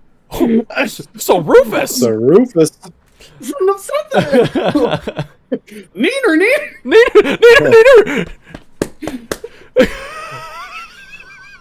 Hold on a second. Let me break this up real quick. I hope Palmer figures it out. God, man. I want him to be the one to figure it out. All right, so the only thing. Let me know if you got that clip. I shared it. Oh yeah. I want to download that real quick. If the link doesn't work, I also give you access to it through Google Drive because it was too big to just paste into Discord for some reason. Okay. I don't have Nitro, so yeah, we ain't paying for Nitro around here. No Nitro. No Nitro. Yep, I got it right here. I'm going to download it, and then we're going to post it because listen, it's 1:26. You guys need to see this. Wily just going crazy on Roche in honorable fashion. Never use magic. Like me. Come on now. I had to. I like the guy too much, man. I had to give him what he wanted. Maybe took one hit, but he was like, all right, whatever. I can show you how it's done. That's what he told me. Yeah, like, I took a hit, but I took a hit, but I ain't going to do it over again. I'm just going to show you that it can be done. Here we go. I should be able to just... Was that your first try, Wiley? Here it is. Look at him. Look at him go. Boom. I'll just keep that playing as I keep talking. All right. I think it was my second try. I don't know.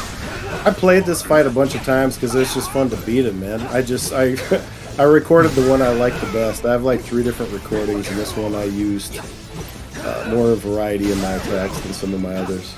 See, I would like to make it bigger screen, but it feels like it's a little bit blurry because of the compression that was done in the download. But so good, bro. The aerial onslaught there, the freaking And then I had him counter in stance. Discord right here to get the ATB back. Yeah. Yeah, dude. Yeah. You keep it. You're like Or maintaining. disorder. Yeah. You okay? Wiley, I'm gonna make an argument crap, that this I got is the not volume honorable going. at all. You actually just embarrassed him. You just like. Wait a second. This was supposed to be the last dance, This man. is actually, this is the last dance. You and didn't it's make like, it. you- Listen, You listen, said I this is had- a I had- race. You're like.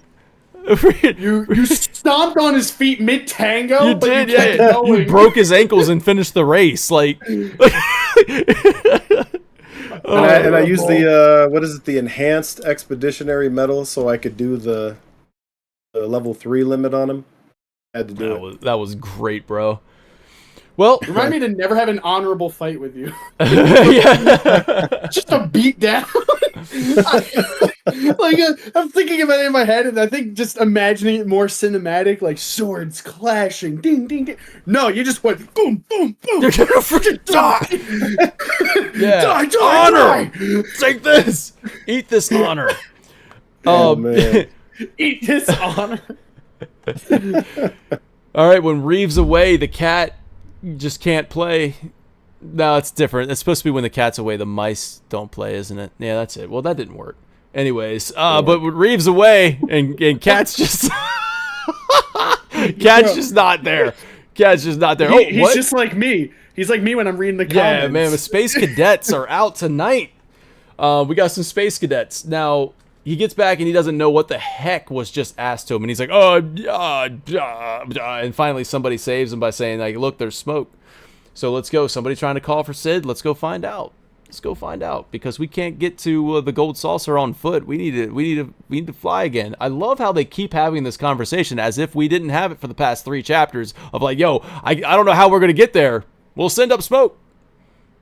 You know, it's like, all right, we gotta fly. Yeah, this was one of the cases where I'm like, guys, we know how Guys, to we know how to get there. We gotta go call Sid. We gotta go to the airport. All right, so we're gonna go ahead and get there now. Of course, they kind of fast traveled there, but if you listen to the newscaster is talking about what Lee talked about, how they covered it up, saying it was a digital fabrication and propaganda, baseless propaganda from the SRC. So now we meet up with Sid. Sid was Can I also say? Okay. Can I say real quick? Yeah. I like the moment where Kate Sith. I really like that moment where he's mentally checked out, and you kind of you could just get to see, right, like what's going on with Kate when Reeve is busy. So. I just took it as like Reeve was busy, so he wasn't able to inspire Kate Sith to move, like to operate. Well, yeah, I think you're both kind of saying the same thing. Yeah. It's just when Reeve is too preoccupied, or maybe. But that's going. I feel like that this is a stupid way to interpret it, but I was also just in my head. I was laughing at the thought of Kate's got to download everything that just happened at the meeting. Reeve's filling Kate in on everything. He's like, all right, Hey, he's like, Kate, you got nitro? Let me inspire you. Got nitro. I can. That's why he was spaced out, because he's like, hold on, man. I gotta send it to Google Drive. You gotta download it from there. Yeah, Kate was you like. 10 Gotta minutes send ago. my inspiration. Gotta send it to download it from there. You can be inspired. I'm sorry about that. Yeah, I did miss. That's on me, y'all. That is on me. We're talking about parrying in the last fight, and I didn't say Expedition 33. But me mentioning that I didn't say Expedition 33 means that I didn't. I did mention Expedition 33, so it all came back around. Everybody, go play it. It's the greatest. There you go. It's just great. It's just great. Goaty. Probably Goaty. I love it Probably so much. Goaty. I don't know, man. love it so Monster much. Hunter Wilds exists. Ain't nobody. Just say it. I mean, Just say it. I mean. Yeah, but can you do 33 expeditions in Monster Hunter? Dude, you can do more than 33. I don't want to do expeditions in anymore. Monster- That's the wrong I number. just want to do 33. That's a wrong number. That's a round number. Wiley, you can do exactly 33 expeditions if you just want. That's all. That's all we're doing. Tell me more. Oh man, come on, y'all. You mean to tell me they Great have game. expeditions? I don't believe in this conversation that's being had, though, man. We're gonna have to have a conversation ourselves. I don't believe in this conversation. Listen, I love me some Expedition 33, but we keep that away from my Final Fantasy right now, all right? Actually, I don't know if we need to keep it away, but we'll talk about it. We can talk about it. I don't know, man. We can talk about it. At least 3 expeditions have been mentioned so far. At least 3. Listen, I love it. I love it. But we'll talk about it later. I got so much to talk about. So much to talk about. All right, so let's keep this going. Let's get back on track. No Zach on track. Just get this back on track. Dude, when we saw Midgar at the end of that the scene with the flash forward to not flash forward, but the flash over to Midgar with the news thing, I thought we were having a Zack attack the first a little time. Zack attack, yeah, me too. I was like, 100%. Yep. I was like, oh no, not this chapter. I've had enough of them already. No, this is gonna be another 5-hour conversation.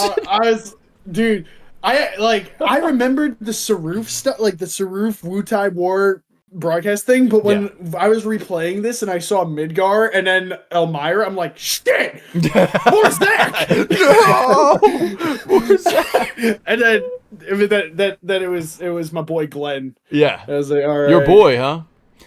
Well, I mean, but it's not a Zack attack. Oh. It's not a Zack attack. Nah. But man, when you're talking about these chapters in a podcast, the Zack attack is like a 30-minute detour at least. We're at 3.5 hours right now, and I think we're getting close. I mean, we are getting close to the end. Like, we're doing great. We're at the end of the chapter, more or less. No, right. We got some side quests. No, wait. How many? Aren't there 2 side quests in this chapter, not including Proto Relic? Proto Relic. Yeah. I just want to go play Expedition 33. Hey, this is your podcast, baby. It's up to you. It's forced optional, man. I gotta be here. Forced optional. I gotta be here. Tonight was forced optional. Wait. Okay. I was holding off for a while to try to figure out what the password is, but forced optional. Forced optional. That's it. That's the. Gotta be. Okay, yeah. That's So it. dropping the password here before we close out the chapter here. Oh hell yeah! Oh hell yeah! Sorry. Hey, forced optional. Forced optional. Let's go. Let's go. If you want to be part of the Chocobo Cavalry, you just got to type it in, forced optional, into the actual comments of this video, not the chat. That's forced what you optional. gotta do. Drop forced optional on the VOD, and on top of that, first person to do it, if you're not already in the cavalry, first person gets to lead the cavalry, and I will shout you out. That's right. And then, as you can see, subtext says, "See, it's forced optional is a real thing because listen, the podcast is optional. I didn't have to do it, but I kind of felt like it was a forced optional quest." You know, like I'm glad I coined that term today. Forced optional is following me for the rest of my life. I mean, considering how low this is on my rank, I'm just Chapter 11 is forced optional. Wow. Oh god, I'm just joking with y'all. I didn't hate it.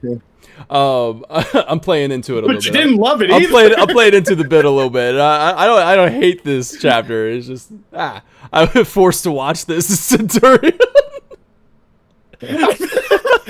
Well, you got the option, buddy. I mean, thanks for choosing to stay. Your forced optional response is appreciated. Oh man! All right, yeah, we haven't gotten to the side quest, which we are going to get to, and there is some interesting stuff in the side quest. We already talked about Broden. And we know that Chadley is part of this too. So don't go anywhere. Don't touch that dial. You know what I mean? Don't touch that dial. We might got some stuff for you. All right, so yeah, Sid was waiting for the party to talk about Aerith's mom, and it says, "How your mama doing?" You know, well, right, mom is dead. Oh my god, I'm not laughing at her mommy. I'm laughing the way you said that. Like Sid lit the fire to talk ask about your mom. How you mom and them? How you? Like, your mom and them, man. She not there anymore.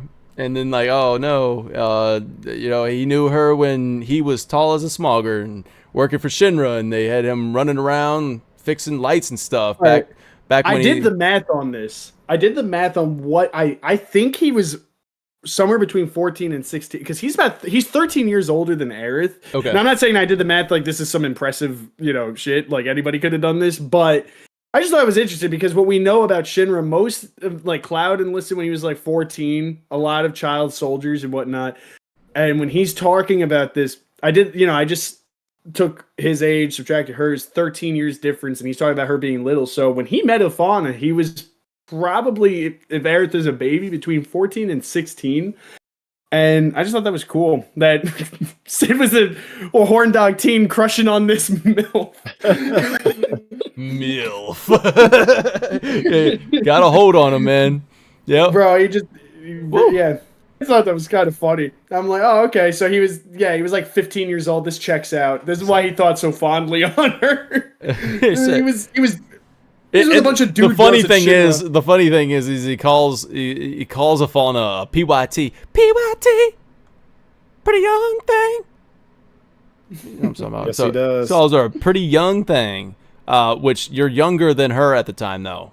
So that's he was pretty young. Yeah. You're younger than. Yeah, assume. So you're gonna call this older lady, older girl, a young thing. Anyways, holding a baby about knee high to a tomberry. And Sid wanting to help Aerith, and then Aerith asking why. This is the moment that I have a little bit of a question, kind of wondering what's this reaction, right? So he goes, just trying to do right by you. All right, now this could be harmless. This could just be a little fun thing. How do you interpret this? How do you guys interpret this? Because a lot of like the speculation kind of going around this is that maybe Sid has ulterior motive. At least going into it before Rebirth, it was like, man, Sid is being way too nice. He's got to have some alternative motives here and things like that. Do you feel like that is what's being portrayed here, or is it just like it's just a harmless like little just to do right by you? Go ahead, Wiley. All right, so I'm gonna set this off, and Lee's gonna take it home because Lee and I talked about this before already. So I know he has a lot to say once I push the big red button on Sid here. So, all right, based on his reaction to learning that Ilfana died, wanting to help Aerith, just based on who she is, like this implies to me that Aerith's death, since we don't really see Sid's reaction to it, her death is going to have some kind of crushing impact on him, hopefully, in part 3. I mean, he wants to do right by her. He even agrees to fly them around for free, which obviously he's very much a businessman, the way that you're seeing him right here. So I think that this is it's an effort to set him up as sympathetic, because otherwise he doesn't really have a connection to the party for part 3. And if you really want to give this dude a reason to be set off, you have to connect him to the person who died. And we just don't have a lot of opportunity for that. So I'm really hoping that this points to part 3. Oh yeah, right, and then Lee's going to take it away. Yeah, no. I agree. What you said is, we've talked about it before, but for the viewers and Dan, who's playing Expedition 33 here, I do agree. I think this is setting up something for Sid, because a couple of things to note. Like you said, he doesn't have a true stake to the rest of the party in the same way the rest of them do, as far as the connection to Aerith. So, and because he jumps in so late, and because they're changing his origin, like how he originates with the party, I think that this was an interesting, but I like this change. I don't think that there's any like sinister ulterior motive for like him to cross the party layer or anything like that. I think really what we're just seeing here is a build up for him. This could just add on to the layer of something that's going to make him bitter and jaded later. I mean, even like think about the original game, his reaction when Aerith dies. I don't know if you guys remember all the character animations for when Aerith dies and how they react, but Sid's is one of the most interesting to me, because he just walks up to her, looks up to the sky, thinks for a second, and then just walks away. And to me, he's like, it's a very reflective response to what's going on. He's probably thinking, damn, like a young fire just snuffed out immediately. And now you're adding more of a stake to that. Now it's like, oh, I knew her mom. I knew, she... And also, we don't know the extent of... I mean, he talks a little bit about this later, but there might be more knowledge he has about Ilfana than he lets on here. perhaps he knew about some of the messed up things that were going on and felt bad. Perhaps he wants to do right, knowing just how Shinra is with their captives and whatnot. So to me, I'm just looking at this as a setup for him to get to that bitter, jaded state later, which is, I think, what we're all anticipating. Mm-hmm. And B, like you said, Wiley, you nailed it. Just give him more of an emotional connection to Aerith because he's introduced so late, and it just, you know, if we're gonna spend more time with him in the next game, and if Aerith is so, you know, her death is crucial to the story, it would be nice to give him more of an emotional response and connection to it than just, you know, like, oh man, that sucks. Like, what'd that girl do anyway? And that's what Subtext is saying in the chat. Like, we're future memories. But the very, very end, where he's just like, so what did Aerith actually do anyway? And Subtext is saying how it feels dismissive. No, I love that, but I want to talk about that on 14. I've talked to Wiley about that. That's going to be talked on 14. Good. But I like that. Future memories. Whoever said, was that Subtext who said Subtext, that? yeah. Mm-hmm. Sometimes if you're in the Discord or something, feel free to DM me. I love talking about that specific line. But or just tune in to chapter 14 analysis. Or tune in to chapter 14, but if you want a sneak peek, I'll give it to you, Subtext. But no, I think that's a brilliant line and says a lot about Sid. Yeah. But we'll continue that at the very end of the show. Little tease. I like that. Yeah, a little tease about how awesome I think they're going to build up his character. But continue. Awesome. I like where you guys going with that. So we're gonna keep on rolling through this. I had to go. I was playing a little Expedition 33. I was like, I'll let these boys take it away as you know, Wiley's about to jump into these side quests, and maybe I'll get a little game in. I said, I'm just kidding. I'm not. This man. I need it. So let's see. Vincent joins the party. Yo, we finally have it. We've done it, boys. We're here. The crew is here. The party is here. Why are you mad? I'm so mad I didn't have my shirt. Oh, your shirt. Yeah. Dude, you gotta pop it up on screen. I was planning for 2 months to wear this shirt, and I didn't have it today. Just one more incident, bro. Just another incident. Chat, for 2 months.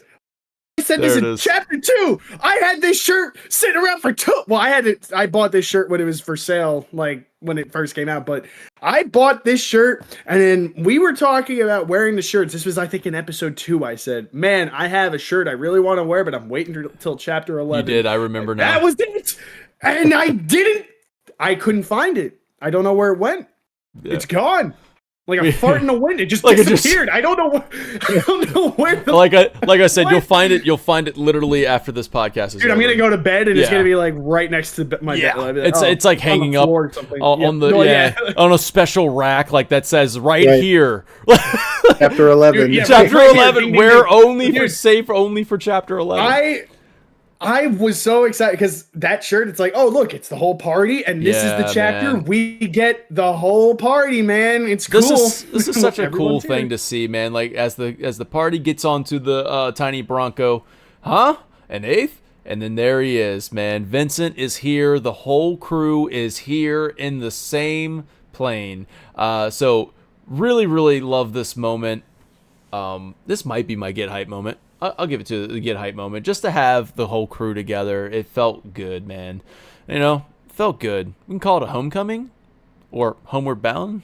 Let's just call it a dream. You know? Let's just call it a dream. This is a dream right here to have it. So anyways, Cloud says something funny. So when Vincent joins, he has unfinished business with Sephiroth, and Cloud says, "Try to screw us over and you're a dead man." Funny, because he kind of already is. And then double funny because they're about to get screwed over by Kate Sith in the next chapter. Oh, man. Yeah. So, really cool. Double funny there. Now, here we go. It's a tall order to fly this freaking plane, but we're going to do it. Vincent is the straw that broke the camel's back because the tiny Bronco... Blame Vincent. How much does this man weigh? Blame Vincent, man. Dude's built like a walking beanpole. What has he been eating? He weighs so much. What has he been eating for the past like several years in a coffin? Like how has he still got? He's been Yeah. How does he still got this? Hey, it's like I said earlier, Dan. It's his personality that's heavy. This is Bro, what has he been eating in the coffin? I feel like he's just thriving off like Chex Mix and sewer rats. I don't know what the hell he could be eating down there. So Afalna took my heart for a spin.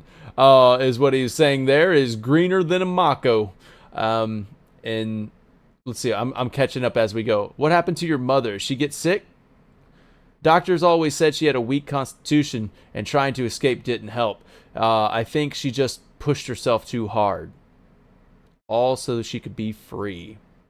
At least she went out on her own terms. Hey, Final Fantasy 16 reference. Did she? Even if she didn't, you should honor her memory by something. What did he say? Doing the same or something like that. Anyways, it's not that important, but like, yeah, they're just kind of reflecting. I want to just say one thing on that, because when I first played this, I'm like, this is weirdly optimistic of Sid, because he like, this is an odd, but it also fits perfectly in line with his character. He's kind of one of those guys that's just like, I'm gonna take whatever you just throw at me, I'm just gonna take it and roll with it however I got to. Normally, he displays that in a much more pessimistic light. But it was just cool seeing that same character, but just sort of represented differently. I think chat knows this because we said this before. Sid's my favorite character, so watching how he's interacting with everybody right now has been very interesting for me. Because him saying that if she went out, if she went out on her own terms, it's good. And if she didn't go on her own terms, but she went out for you, it's still good. Like, either way, he's giving Aerith inspiration on something, which... And I say, like, oh, it's not that important, but actually, it's a very, very, very, very, very important thing that he says at the end. He says, you should honor her memory by living life, living the life and enjoying it. The life like that a living legacy. Yeah, like living, and that's what Aerith has been doing. So it's almost kind of like validation for her. Like, thanks. That's kind of what I'm doing. Like, I'm especially just with living life. What we even though see in 13, we're gonna see how much her mother's death impacted her. So Sid is the first person I think we actually see. I mean, maybe Tifa behind the scenes, but this is the first time we've seen anybody validate her feelings, make her feel comforted by what's going on with her mom. And it's strange that it's coming from Sid, but it's also not, because as we established, he's the only person who's met her mom. Yeah, got history. Yeah, so it would make sense that he has more grounds to stand on and with this discussion than anybody else in the group. And just like saying that out loud, it's kind of funny that back at the water tower where Aerith was like, I wish I had somebody who I had history with basically here. And now you got somebody sort of, kind of. I mean, who has history at least with her mom, like at least knows her as a baby. It's her connective tissue. This is the closest thing that she has, not to like a childhood friend, but a childhood somebody. Yeah. Just somebody who's not the Turks. It's the first person who isn't trying to capture or kill or study her or, like there's no... And I mean, we don't know positively because who knows where they'll take his character, but I'm going to take it at face value and say this is the first person with no ulterior motive. This is just somebody who genuinely cares about her. He did seem like he genuinely cared. Yeah, I think he genuinely cares. So to me, I'm looking at this and seeing somebody who doesn't provide what she wished she had, but is the closest thing she will realistically get to that feeling that she yearned for all this time. That somebody that she could connect her past with, someone who at least, she doesn't remember him, but she knows that he remembers her mom. And, I mean, how old was she when her mom died? Like 6? Like, I can't imagine, he might have more information on her mom and, he's got just something for her to attach herself to. So I do want to bring this into the conversation. This is actually a great time to do it. As I've had a speculation on how the opening of part 3 will go. Like how the exploration and things will be a little more guided, but also very open. So this I can note in this too. Go ahead. Yeah, I mean, this is a great way to bring this conversation in, because we have the conversation about war is about to be. Oh, I have a note about this too. Go ahead. I think we all sweet, took the we same go. note.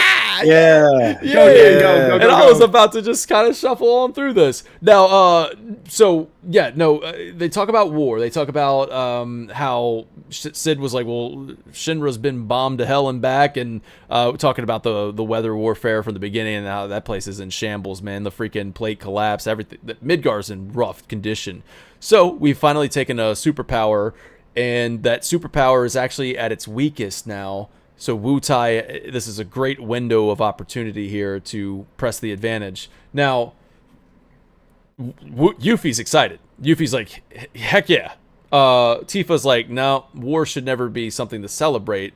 Aerith says something. She's like, no, it's only going to get worse. It's only for the worse. And funny enough, Sephiroth's plan is to kind of bring more souls into the live stream, right? Like I think that's probably what this war is about. The reason why Sephiroth is instigating a war, so that way more souls go to the live stream and probably come in, power the live stream black. Cloud saying that he wants to save the planet by killing everybody on it. This is a great way to do it. Let's start a war. And but Aerith is like actively saying that's a bad thing. And she's like, whoa, no. Now, it gets to the point where what I was trying to get to anyways, as we get to Sid saying, well, if war is about to be declared, it won't be long. Oh, no, that's actually Kate Sith. It won't be long before they close up the borders. Yep. And I'm glad we're on the same page here, because... Bro, yeah, this is the perfect excuse to, like, gate part 3. Yep, Yeah. gating out part 3. Story gate. Beat me to it. My note exactly. Kate suggests borders will start closing. This is perhaps foreshadowing Part 3's limited traveling in its early game. Assuming they do, absolute sin. No, Yep. That's it. Yeah, I mean, optional. Yeah, and it's in my notes, like that I've been working on. So I'll probably end up making that a video anyway. But you guys get to see it anyways. But where it was like how part 3 could work exploration wise, and I'll go on from there. But basically, once you get access to the High Wind, you're probably not going to be able to visit Wutai, because Wutai is going to have their borders closed. So that closes off the idea of being able to go there and triggering Yuffie's story that's supposed to happen there. We'll keep that away from you at the beginning. Now, I still would think this would be great to have the God dang it, subtext. I read that as I'm talking. Part 3 will have tariffs. Tariff. But it closed off the borders of Wutai, so that keeps you where they want you to be. But I would still love it to be completely open. Like, you can fly around the world, you just can't go to Wutai, and then of course you can't go back to Midgar yet. Maybe. But yeah, you can't go back to Midgar, can't go back to Wutai, or can't go over to Wutai, but you get the whole rest of the world to fly around. That'd be great. Either way, I'll talk about it in the next in a video that I make, or either that or it'll be a podcast, a hypecast, and we'll talk about it in depth. Yep. Again, while you're here, and I can just tell you right now, the plan is after the Rebirth Reviewed and Ranked series is over. Of course, we're doing our Afterbirth award show, and then after that, we're going to do. I'm just going to jump right into part 3. I want to do part 3 hype casts. So we're going to pick a topic, talk about it, and maybe even bring in some guests to talk about what they want to talk about. It's going to be a lot of fun. Bring in you guys, Final fans, to come on the show, and let's just get hype. Now back to chapter 11. We're closing out the main storyline here as we fly, because guess what's going to happen? The engine's going to blow because Vincent. Boom! Yeah, there we go. Because Vincent, man, really put a lot of strain. We got to see, did he sit on the left side? Did he sit on the left side of the plane? Because there it goes. If you walked into the plane, so you walk in from the right side, you walk up, you go there. Yeah, Vincent's on the right side, so that would be the left side of the plane. Yeah, blame Vincent. On the left side. Yeah. Blame Vincent. He broke the plane. So the plane's starting to going down, which is a great callback to the original game, where the plane does break down and we have to travel by river.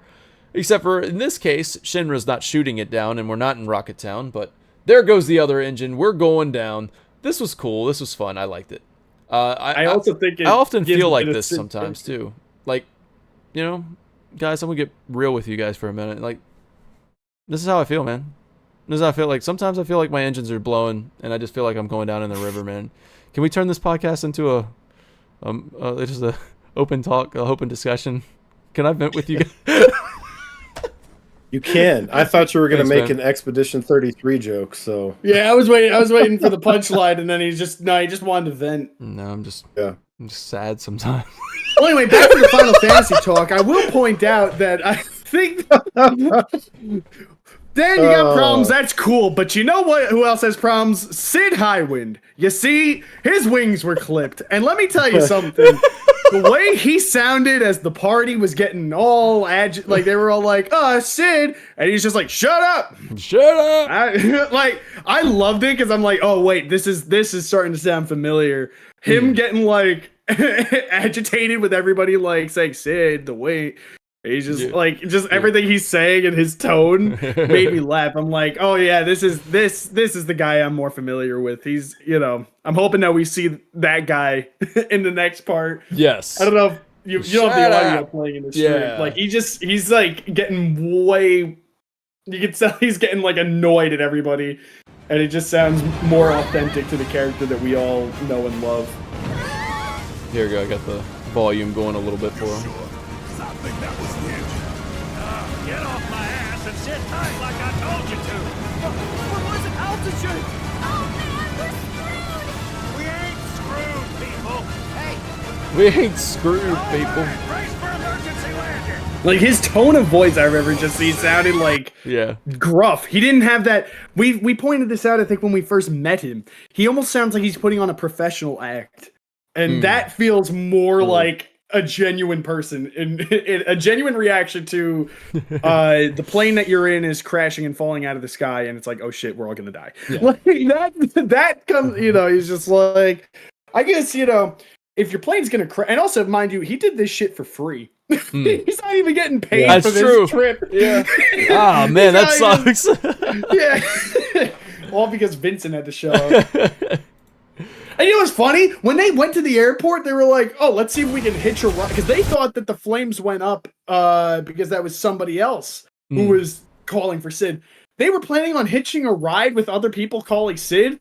Dude, one guy joined your flight and the whole plane crashed. I mean, he tried to tell you, he's pushing it. All right. So let's go ahead, because that's where the main storyline ends. Let's talk about some side quests now. The Excalibur is going to run us through these. Now, once again, just because they're side quests doesn't mean there's juice, all right? There's juice here. Excalibur is going to give us some juice. And there's only 2 of them, right? There's 2 side quests, and then there's And a proto-relic. and a proto-relic. Yeah. All right, let's run through them real quick. Okay, so the Expedition first one I'm going 33. to cover is the Expedition 33, the Esoteric Secrets of the Elders. This is a Yuffie side quest. Yeah, there we go. And she's basically helping out Chocobo Sage. So Billy hasn't had much luck at the track, so he's at Chocobo Sage's place, and he's trying to train. Now, the first thing that's interesting for me is that the home's been relocated to Nibelheim, and the OG, this was in the Northern Continent. So kind of curious if it'll show up again there later or if this is like a permanent move, but I don't know. Like maybe there's a different Chocobo Sage, because Could be, or Yeah. it could be that they need to go to a harsher environment to train later or something if they continue, the Chocobo quest line. This is his summer home. Yeah. Yeah, there you go. Yeah, I mean, Billy is the Sage's pool boy, so that checks out. Yuffie is like, she's not happy about this whole thing. She insists it's not real training, but let me tell you that Mr. Miyagi would disagree. If for all you Cobra Kai, Eagle Fangers, Karate Kid fans out there, you know what's going on here. So Chocobo Sage's memory seems like it's a little bit spotty, but he does remember Sam and Will. So we know Chocobo Sam from Remake, but Will is Billy's father. Mm-hmm. And he So I'm hoping that we're gonna get more on this.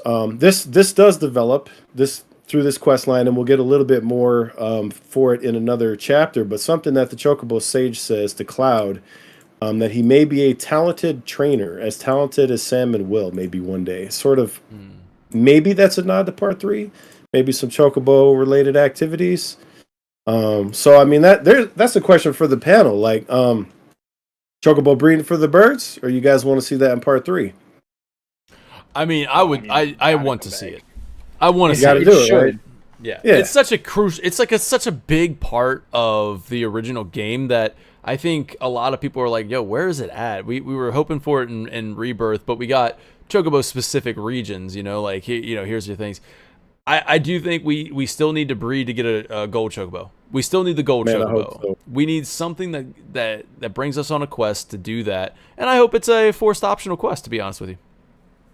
Listen, I had an idea for a Chocobo breeding app, bro. It's called Chicken Tinder. Sorry. I just want to point out that his father being named William made me realize that Billy's name is William Jr. Yeah, he's Bill Jr. Really weird pivot. Jackie pointed at that. She goes, "Oh, I guess he's Billy. I guess he's William Jr." I was like, "What?" I'm like, "Wait, yeah, that checks out." What the? Like, Damn, Wiley, you throw in one dad joke this entire freaking show, and it had to be when I'm drinking my water. I forget like inhaled like so much air into my like this air, like I'm just All right, go ahead. All right. So Billy's upset when he learns the sage has information about Sam's relationship with his father, and Billy thinks that Sam led his parents to an early grave by pushing them to gamble and rack up debt instead of being able to save a nest egg, right? The sage says that doesn't sound right to him, but Billy wants to get revenge by winning the gold cup. So it's funny because the sage hits him with like, are you done yet? Like, he's just not listening to this and tells him to get back to work. And then he like starts coughing theatrically and basically tells him he needs some choco grass. Yeah, because it's the that'll cure whatever ails you, and Yuffie is just pissed about this whole thing. Like, she's like, nah, she's not buying any of it. So now you got to collect grass, and you got to get high to collect the grass because choco grass literally grows in the air. You know what I'm saying? So sorry, there's gonna be dad jokes. There's gonna be a couple dad jokes. I mean, you got to get high up there. You really got to get high with these. Yeah. You collect all the grass, and the sage says it's for his patented recipe for his choco tincture. And Yuffie asks if it's magic medicine, and he laughs and goes, "Nah, just a little fun." Yeah, man. I'm like, come on, bro. Man, the Chocobo Sage is wild, man. For real. So Yuffie's pissed. She stays mad this whole time. Billy at this point sort of demands an explanation about what happened to his father, and the sage says that they have a lot of nerve pressing him like this after all the wisdom and training that he passed to them. And Yuffie's like, she's incredulous at this point, And then the sage is like, well, I mean, tracking down Selena forced you to get in touch with the Chocobo's feelings, collecting the grass honed your balance and bird handling. So he's like, he's sort of, peeling back the layers on his Mr. Miyagi training. Though. Yeah. And so, it's all explained. And then, of course, you have to race him. And if Cloud wins, he agrees to tell Billy about his parents. So we find out that Sam and Will came to the Choco Sage in their youth, and they wanted to learn from him. And of course, so he put him to work cleaning, standard training regimen, right? Same training regimen he's given Billy, So basically we learned that Sam and Will would argue about the best way to raise birds. And they were pretty hot-blooded about this. So, I mean, I guess they argued until they felt like they needed to choke a bro, They started as birds of a feather until they got their feathers ruffled, and neither one chickened out, so they had to establish a pecking order with the featherweight fight. You know what I'm saying? So, like, stuff happens. So, bro, that was So with Billy, I'm sorry. Here's like I'm six sorry. Bro threw puns. in like Yeah, and six. stuff Yeah. happens. Bro threw in sorry. like I'm 6 sorry, puns in a man. row. He said I wasn't punting enough, so I had to punt it up a little bit. Wait, am I allowed to funny. give him meaningful insight, or are you just gonna throw more puns? Nah, go ahead, bro. Go ahead. I have one coming to meaningful the end of this. Hop in. Besides the stupid revelation that I was too dumb to realize that Billy is William, and I'm named after a William, so like, I've gone on to that quicker. But anyway, no, there was something. This is a Jackie's journal entry. I did say there's Jackie's journal.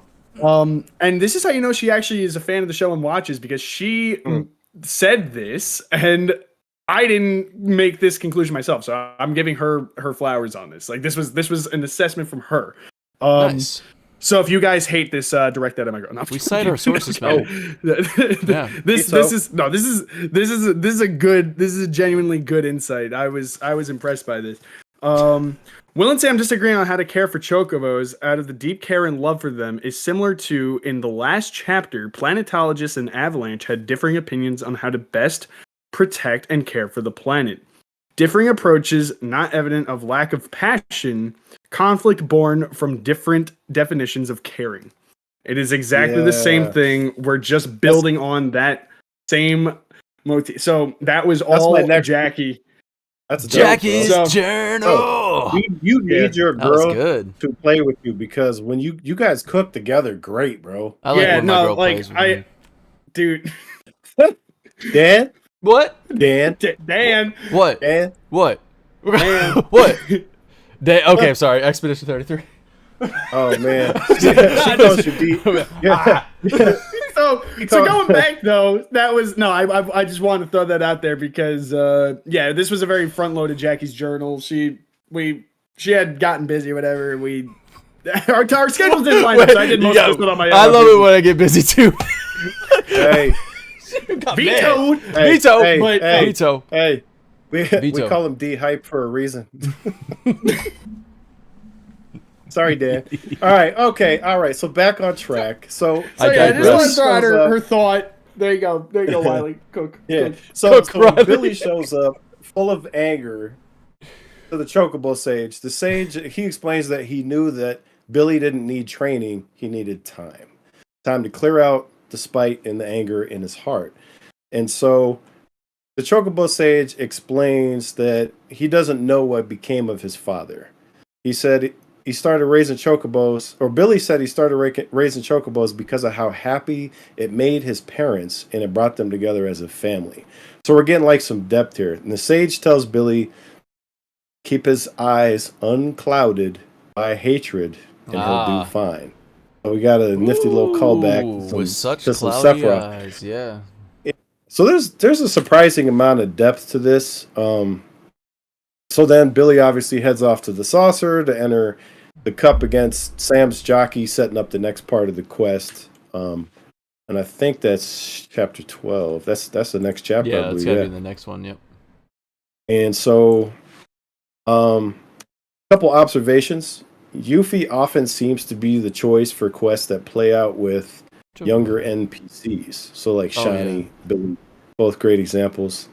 And then the quest reward is a Chocobo armband, which triples AP earned for all materia in the armor, which to me is hilarious because it reinforces the idea that Cloud and Company been learning things they didn't realize they were learning under the Chocobo Sage. So you're like you think you're doing one thing, but you're getting credit for doing something else. So you're learning skills you didn't know you were learning.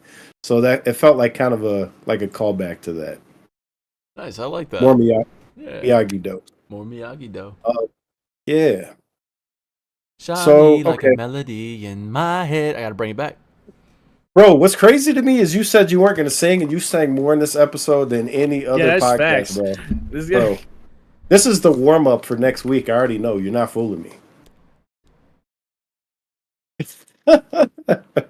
this man peaked when he muted himself. All right, so Cat Quest.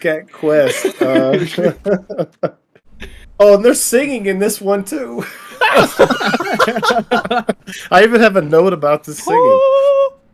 Oh man, I have some notes on this one too. Oh, I mean, we Alright. loosely touched on that one with my thoughts on Brian earlier. We'll touch on that again, but Cook Wiley, go. Yeah, all right. So this is my white-haired angel. This is a Tifa side quest, and so in what used to be Cloud's house, the head chef, we find out her name is Christine. She's singing up a storm about how her cat is missing, and Tifa says it sounds like a job for a merc, which feels like a callback joke to the side quest of Midgar, where Cloud helps Betty find her lost friends. Yeah, Tifa thinks about Fluffy. Cloud asks why he named her that. And apparently the mayor is the one who named the cat Fluffy. That's in traces of the detail. two paths too. Yeah. Yeah. So let's see here. So Tifa reminisces about how her dad gave Fluffy a red bandana that he made from an old shirt.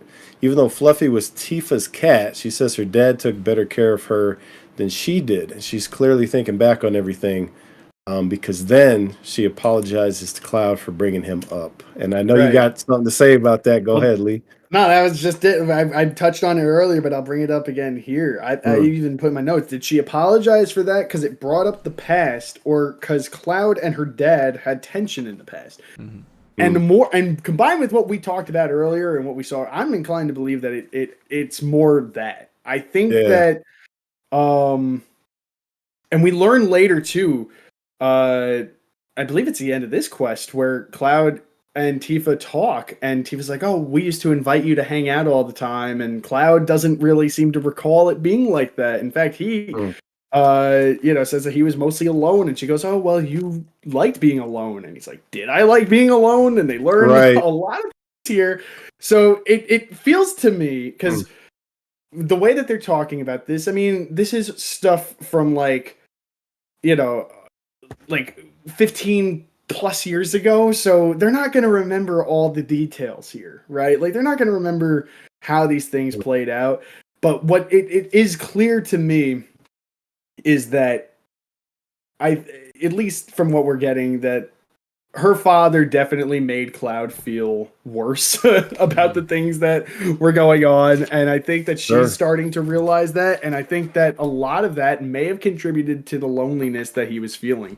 That he did perhaps want. Exactly. Yeah. Like, he felt that he couldn't be close with them on account of the way that the people saw him, and who helped perpetuate that narrative, her dad. And it's not to say that he was like a bad guy or she should feel bad about missing him. I mean, he sounds like he was a great guy, and in fact, the reason he was the way he was towards Cloud came from a place of protecting his daughter. Yep. From what he understood, Cloud was a bad influence and did something that led to her getting severely hurt. This is just misunderstandings of the past. A lot of this chapter is sort of touching on that, and this side quest is touching on their misunderstandings of each other. That it's clear by the end of this side quest that they actually don't know each other as well as they think, but it's weirdly comforting because it gives them grounds to explore and learn more from that. But I think it's just cool that we're learning more about why Cloud might have seemed so alone. To me, it's coming off again that this might have been a lot. Go ahead and pause it right there, Dan. Give that a pause right there. Or back it up about 2 seconds and pause it when we have a shot of Fluffy. Yeah. You caught that too? Mm-hmm. So that's how she knows. Yep. I'm pretty sure that's how she knows. Let's see. There we go, right there. Pause right there. There's her dad's bandana right there. That's the red bandana she was talking about. So it's a little confirmation. Yeah. So a couple things I want to say. Obviously, this side quest only becomes available after the story section of the chapter is complete, because it complements the scene in the reactor where she sees Murasaki laying where her father was, right? So it's all done in this order, like, for a reason. So the party finds Fluffy, discovers she has a litter of kittens. Then you basically escort this adorable litter back to the head chef in Nibelheim. So I don't really have any commentary. They don't really talk too much on the way back.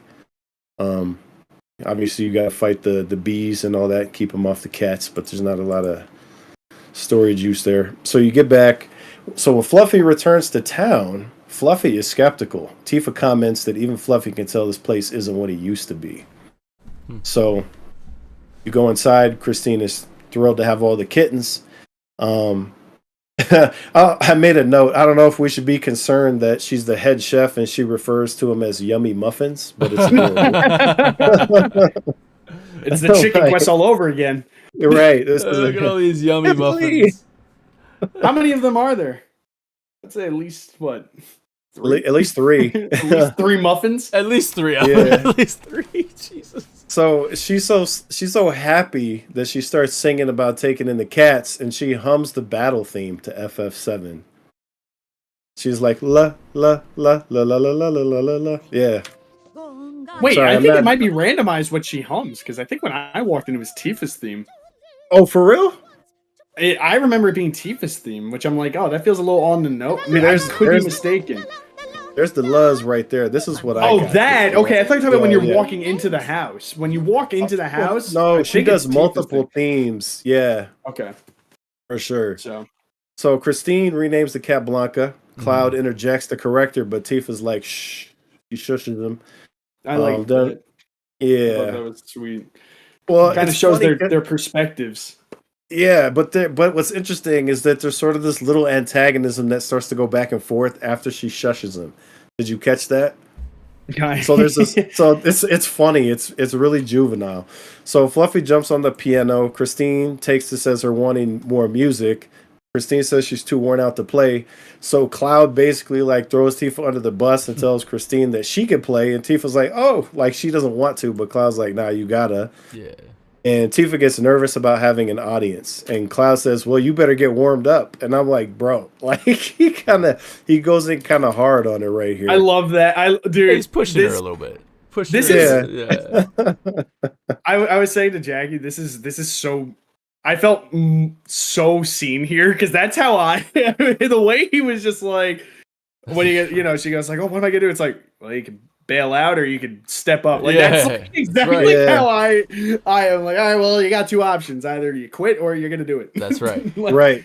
So I just that made me laugh. I mean, it goes back to when she's talking about her dad. Why would her dad face the famous war hero? This is very, very similar. Even though it was insurmountable odds against him, he did it anyway. Playing the piano in front of cats. Exactly. I mean, this is very, very similar. I want to point out something. Wait. I want to point out something before we move on to the very end of this quest. Okay. Because this is also tying into something that happened earlier at Nibelheim. Here we are. It happened earlier in the chapter when they were talking about Tifa's people-pleasing behavior. And I feel like there are a couple things in this side quest that subtly touch on that. And I'm not sure if it's necessarily meant to be intentional, but it's what I personally picked up on. What is it? Tifa, when she's talking about getting Fluffy and how the mayor gave the name Fluffy and Tifa just accepted it, she says to Cloud, I did intend on renaming Fluffy, but everybody just started calling her that, so I just rolled with it. And she goes, I'm not the fighter.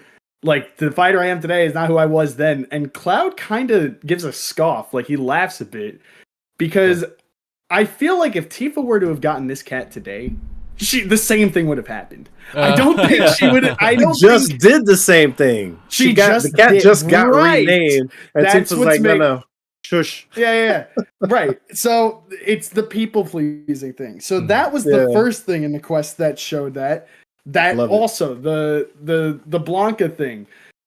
He gets Cloud goes to step up and say, "Oh yeah, like that's not the name. The name's actually." And Tifa goes, "What? People pleases." And she goes, "Oh no. That's not the name. The name's just roll with it. It's fluff. It's Blanca now. Blanca. It's Blanca. It's Blanca from Street Fighter, bro. It's Blanca. Yeah, it's Blanca. I'm just looking at my notes real quick. But yeah, she also people pleases by just rolling with this whole, audience. Like she's like, okay, yep. she clearly didn't really want to do it. I mean, she likes to play the piano. She wasn't comfortable with doing it before an audience. But what happens? Bro. They just, Can I say- it's kind of. These cats are the most spoiled cats ever, bro. They have a 3-string accompaniment to Tifa's piano, and they are just going off. That's sorry, Dude, It's I also think that's awesome. it's also Aerith's theme, which I don't know. I thought was weird. Yeah, interesting. Interesting choice. I don't know why it was is Aerith's theme. I can't really think of. Yeah, I was trying to make a connection to that as well. I don't know if you guys got anything. Chat, you got anything? Why is it Aerith's theme here? I don't know. I feel like there's some sort of significance, and I like it. I love that it's Aerith's theme because it's a beautiful arrangement here too. Yeah, Um, it sounds great. I just don't get the actual reasoning behind the choice. yeah. But do you have anything, Wiley, on that, or is it just you're kind of confused like us? nah, bro. I didn't understand the choice either. Oh. Maybe there's something obvious that we're missing. Yeah. Like, for example, like maybe I don't remember in the original. Is the music sheet that you get is that Aerith's theme? I don't know. I don't think so. The only other thing, this is a super stretch, but I mean, the only other thing is that early on she talks about how the last time she saw Fluffy was at the incident, and she feels tremendous guilt about that. Oh, you know what? Real quick, That's it. That's it. That's my stretch. I interrupt this broadcast just to shout out, like, what are we doing, Square Enix? What are we doing? We gotta shut it down. All right. Every time Aerith's theme plays, you get hit with a copyright strike from somebody who doesn't own the song. What do we do? I was going and like I'm trying to listen to it. I'm like every time I go back to it, I turn the volume up and I'm like I can't hear it. Why is there's no volume in this video? And of course, if I play it now, you can hear volume, of course. Wow. But the reason why is probably because Fantasy Gamer 93 got hit with a strike and had to delete the audio for that part. Dang. We got to crack down on this. Why is this still a thing? Yeah, I got you. Do do do. Oh, here we go. I'm gonna get strike. We're gonna strike. Don't do it. We're gonna strike. Oh no. Oh no. Oh no.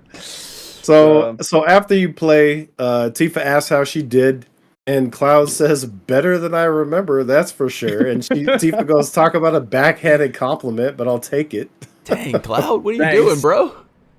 I know, bro. What are you doing, man? So, Christine promises to keep the cats well fed, and Tifa admits that playing the piano brought back a lot of memories. How her mom used to teach her while her dad was in the kitchen doing his best.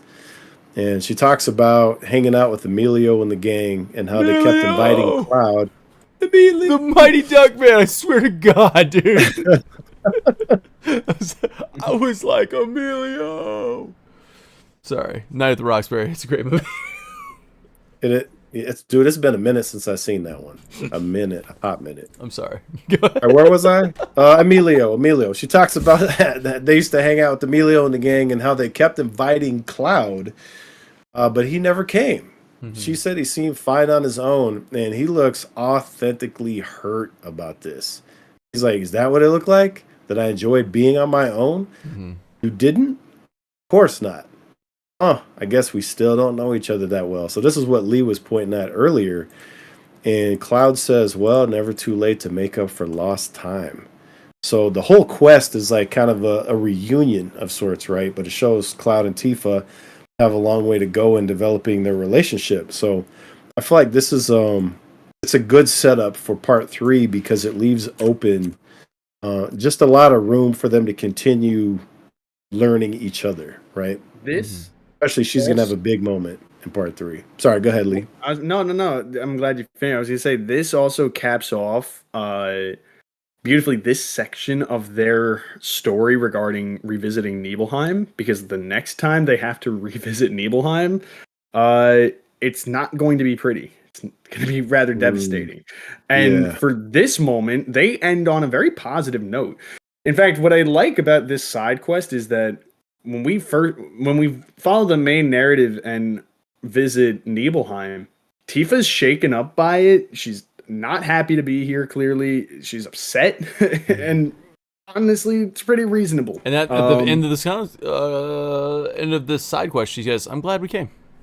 Exactly. Yeah. And it's sweet that they showed. I mean, I remember in my notes when you come across Fluffy, I wrote, "This is one of the only positive things to come out of the incident was that Fluffy survived. Like, besides the fact that Tifa and Cloud, which they knew each other, survived for a while now." So every other reservation and negative thought they had about what went down at their hometown, like Tifa says that the thought of Fluffy, like she just assumed Fluffy died during the incident, and that guilt was eating at her. So for her to be relieved of that, which has got to be nice, that there's this glimmer of hope in a batch of like darkness. Really, it's like this one really sweet and positive thing that you can grab onto, because sometimes you just need that. Like, showing up here took a lot out of them both mentally, as we were seeing every time we touch, I get this feeling like, they were constantly. You gotta fully commit, bro. Don't. Sorry, my bad. Fully. Every time we touch, It's better. I get this feeling. Oh, it's getting better. Oh yeah. What was I gonna say? They were boat and anchoring each other the entire time. So I think that it's sweet that there was something that they could both just look at and say, "Oh wow, like a piece of our past that hasn't been destroyed." Because everything else in their past was destroyed and rebuilt in a way that's just unfamiliar and like alien to them. None of the people are the same. Nothing's the same. So the one thing that they have here that was the same as they remembered was Fluffy. Yeah. Which is kind of interesting that by the end of this quest, Tifa's okay with letting Fluffy go, in the sense that Fluffy's no longer Fluffy. Fluffy is Blanca now. Like, Fluffy is just, like it kind of is just like her letting go of that, but she has positive closure. Yeah. She's like, you know what? Like, it's okay. We'll grow from this. Like, there's this sliver of hope. It's nice. And they both can just be relieved that they showed up here. So it's nice to know that Nibelheim ended on a positive note for them if you do this side quest, because, again, the next time they show up, it's not going to.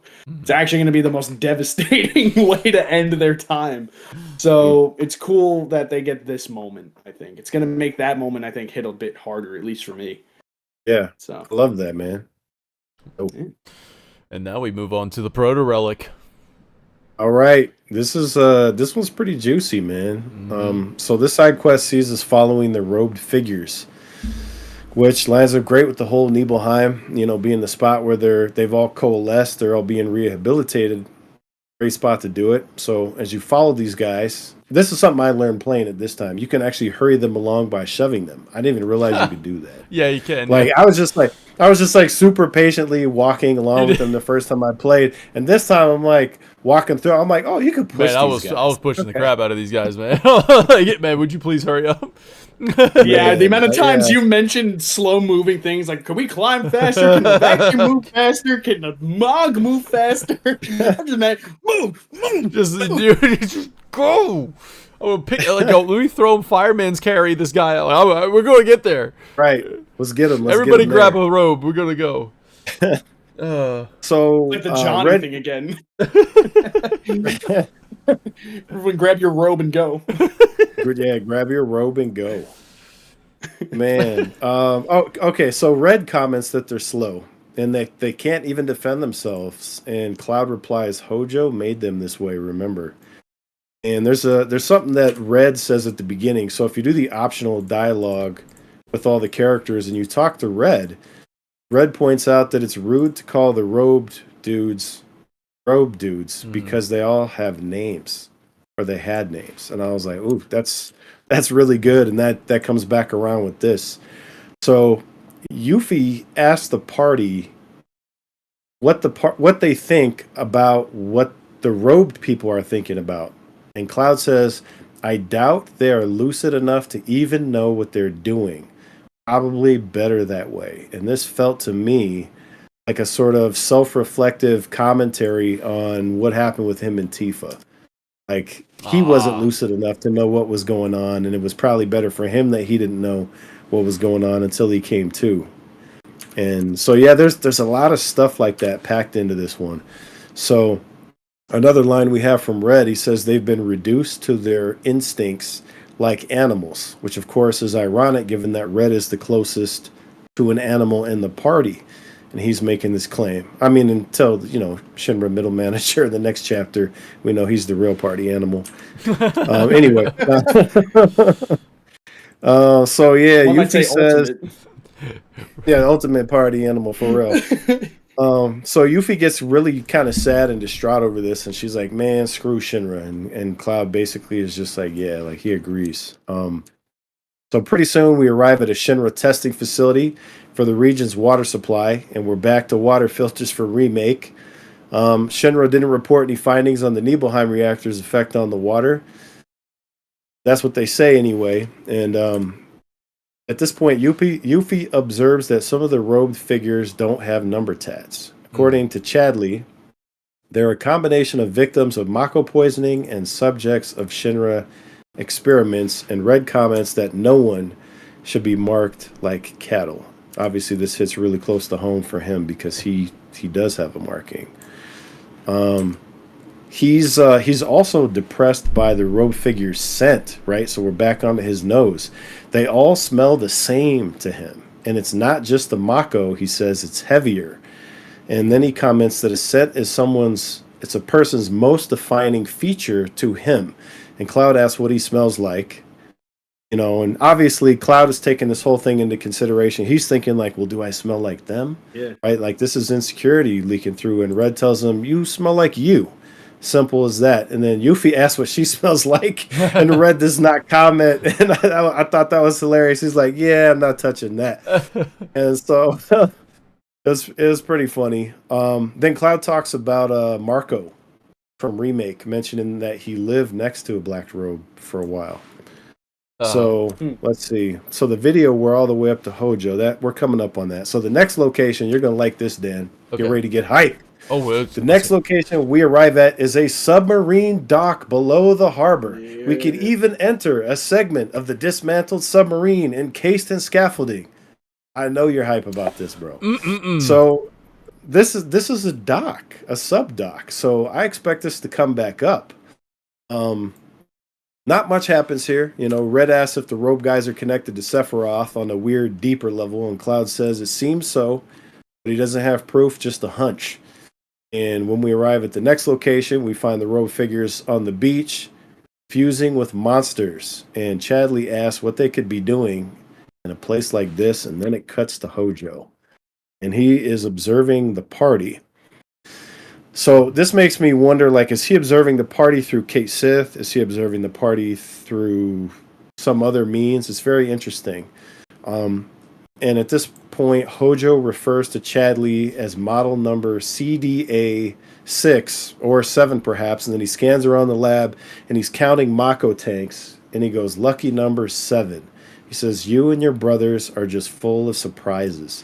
So Chadley has 7 brothers. Chadley's number 7. And then Hojo activates a device that's got needles, all these needles coming out, and injects something into a figure that shares Chadley's silhouette on the screen. It says something like, open up and let me see what makes you tick. And then when it cuts back to Chadley, we see Chadley's hologram physically reacts to this. But he says he's fine. He tells the party he's fine. So this is really interesting. I'm going to let this scene play out real quick so you guys can see this, because this is bizarre. Right? He's injecting Chadley, right? You see the silhouette there. And then when it cuts back to Chadley, he flinches. So is this like, what's going on here? Are they all connected? Which version was that? Was that CD6, CDA6? And that's why he mistook the one in the wild for CDA6, because the one he has right there on the table is 6. It's just interesting. It just poses questions that like there's no way to answer right now. Yeah. So Chadley basically wants to keep the robed men from harm, and he comments. It's the comment leads you to believe that he sort of is like trying to unite everybody against Hojo who's ever been a victim of Hojo. And then the next big thing that we see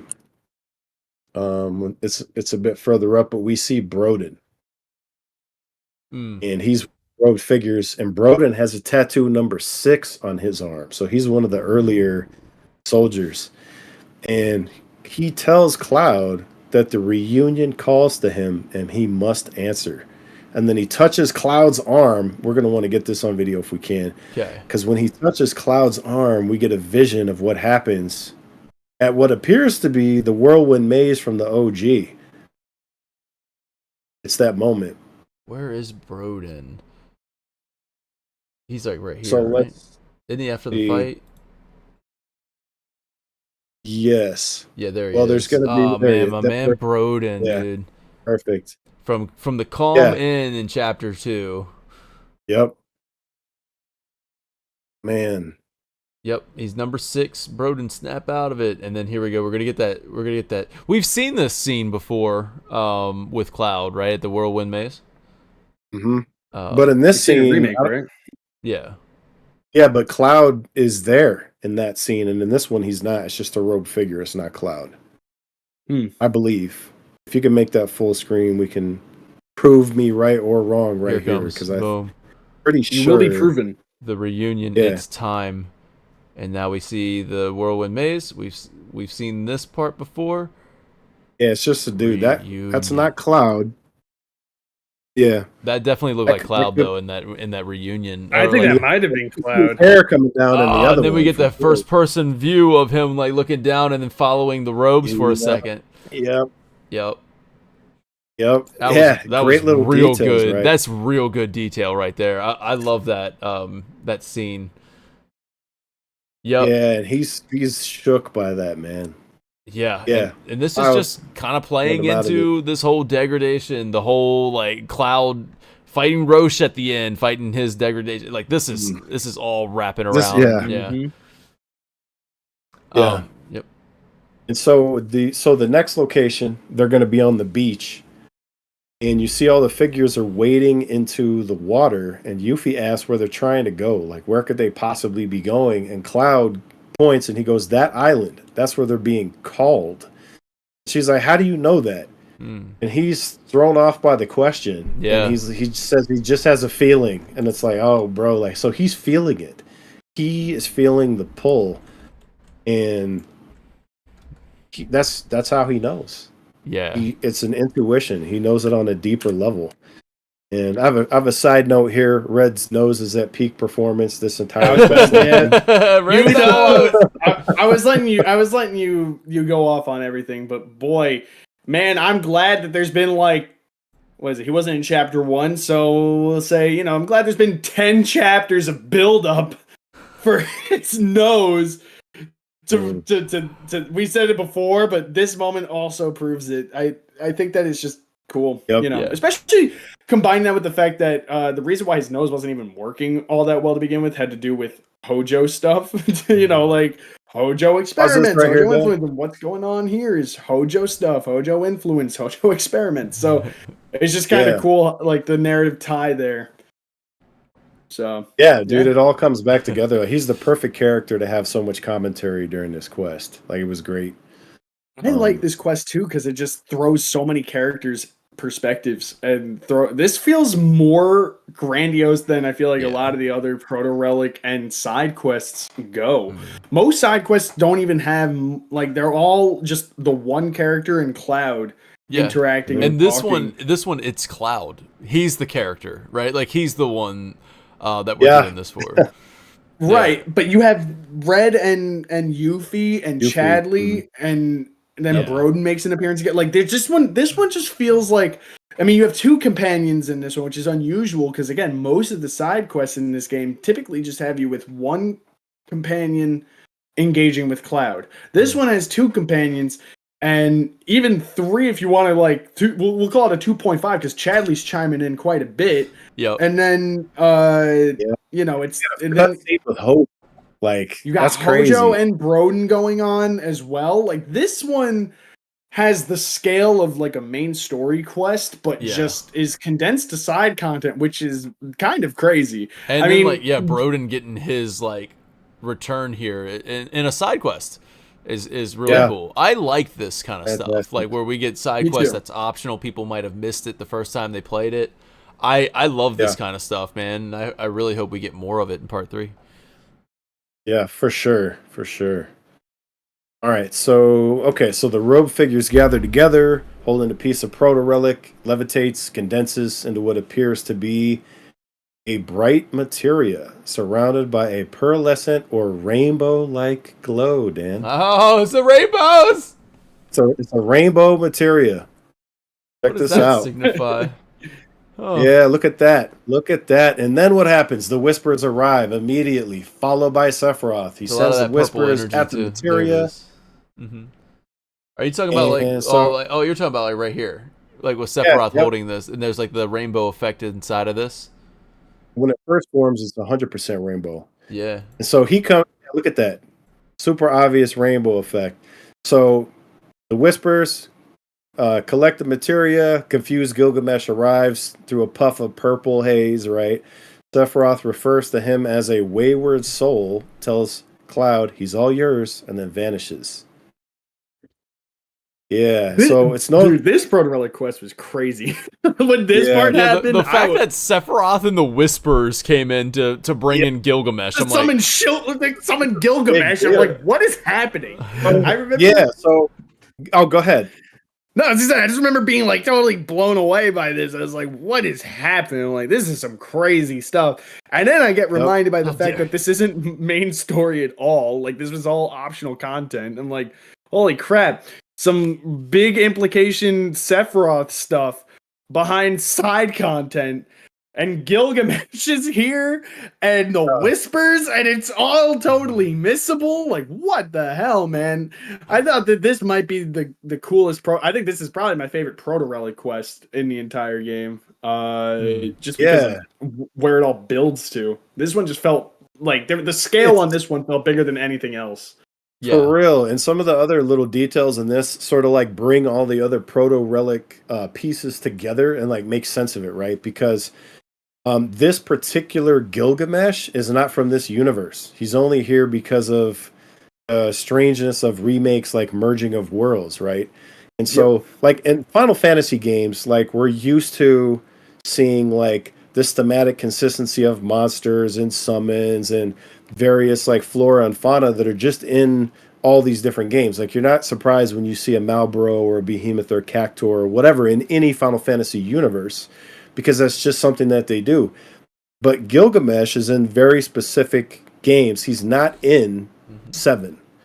And it's very distinct that he's pulled through to this place, and it's happening when it happens, the Whispers and Sephiroth take note. It's like they're connecting this whole like merging world thing to wanna bring say in that- this character. I want to say that this Gilgamesh, if he was in the original, it's hard to say because obviously, like, if something was the way it was for 20-something years, you would feel differently about it. But where I'm at now, if Gilgamesh was in the original game, I feel like he'd feel so out of place. Like, I don't feel like he would fit into the original game. But he fits in perfectly for what the re-trilogy is doing. Because he kind of fits this weird mold of, like, what's going on with the time here? What's going on with, like, reality here? His story fits in perfectly, but it only fits into me in how the remake trilogy is handling, like, time and perspective and Based reality. and all that, yeah. Right, like how it's handling it. So it's funny because I remember seeing him here. I'm like, oh, wow, this actually makes a lot more sense than, again, like if he was in the original game, I feel like he just might have felt outcasted. Like it just would have been this weirder element to the original game. Again, no, I mean, if it was 1997 and he was there and that's how he's been for the last 20-something years, we'd be like, oh yeah, he's there. He's a side quest thing in there. But no, like here, because I think he's more prominent and poignant because he wasn't in the original game, and because of what we know about Gilgamesh as a character, for him to be here just carries a huge level of implication in and of itself. So it's kind of cool that they did this with him. So. Oh yeah, and I mean, so right here too, you just saw. So after the fight, he's pulled away again through purple and like this black whisper cloud, right when Gilgamesh is pulled away, and then a black feather descends, right? Sephiroth shows up, says, "Find me the black materia." So it's a reminder that he's keeping tabs on Cloud. He literally showed up when the proto relics manifested as a unique materia, which obviously is, my guess, is the summon materia for Gilgamesh. But Sephiroth is like watching everything that Cloud's doing, and anytime something like this happens, he shows up. He's ready to interfere, and yeah, man, like yeah, everything that you said, like everything is tying together, and it's just, it feels like such a strange choice, but obviously they wanted, yeah, it's totally fitting, right? So, and then this is pretty much the end. Cloud goes through the little Bifrost Rainbow Bridge, sees Gilgamesh asleep, and I don't think much happens after that. I think that's pretty much it. Yeah, I don't really know too much about the Gilgamesh stuff. I can't really remember. I'll get you, you swine. That's really it. What happens when we come back and we talk to Chadley? Because that might be important. Come back to, at this rate, the remaining one will be... Yeah, it's just talking about the proto relic. We're about to wrap this one up, everybody, because we're about to go into the awards and individual rankings, because we haven't done that yet. We saved that for the end now. We save. I just realized it's the next day technically. So no, oh, we hit it's one. It's the next day technically. Oh yeah. I mean, it's been the next day for a while, but you know, like. Oh my goodness! What is the incident? Is it saying Expedition 33? Do we just reset the? Yeah, Expedition 33 for best music, best battle. It doesn't. Go ahead and fix that, Lee. Oh god. Oh man. Okay, and return to form. Return to form. We're back. We made it back to 0. Okay, now that we've addressed the onto the rankings and Man. All right, y'all. Are you guys curious on where the panel ranked Final Fantasy VII Rebirth Chapter 11? Are you curious about that? Well, let's find out. Let's see what happened. But first, before we do that, let's take a look at some awards. Here's the awards. And it's not lined up very well. Yellow is me, blue is Excalibur, green is the Dragoon King.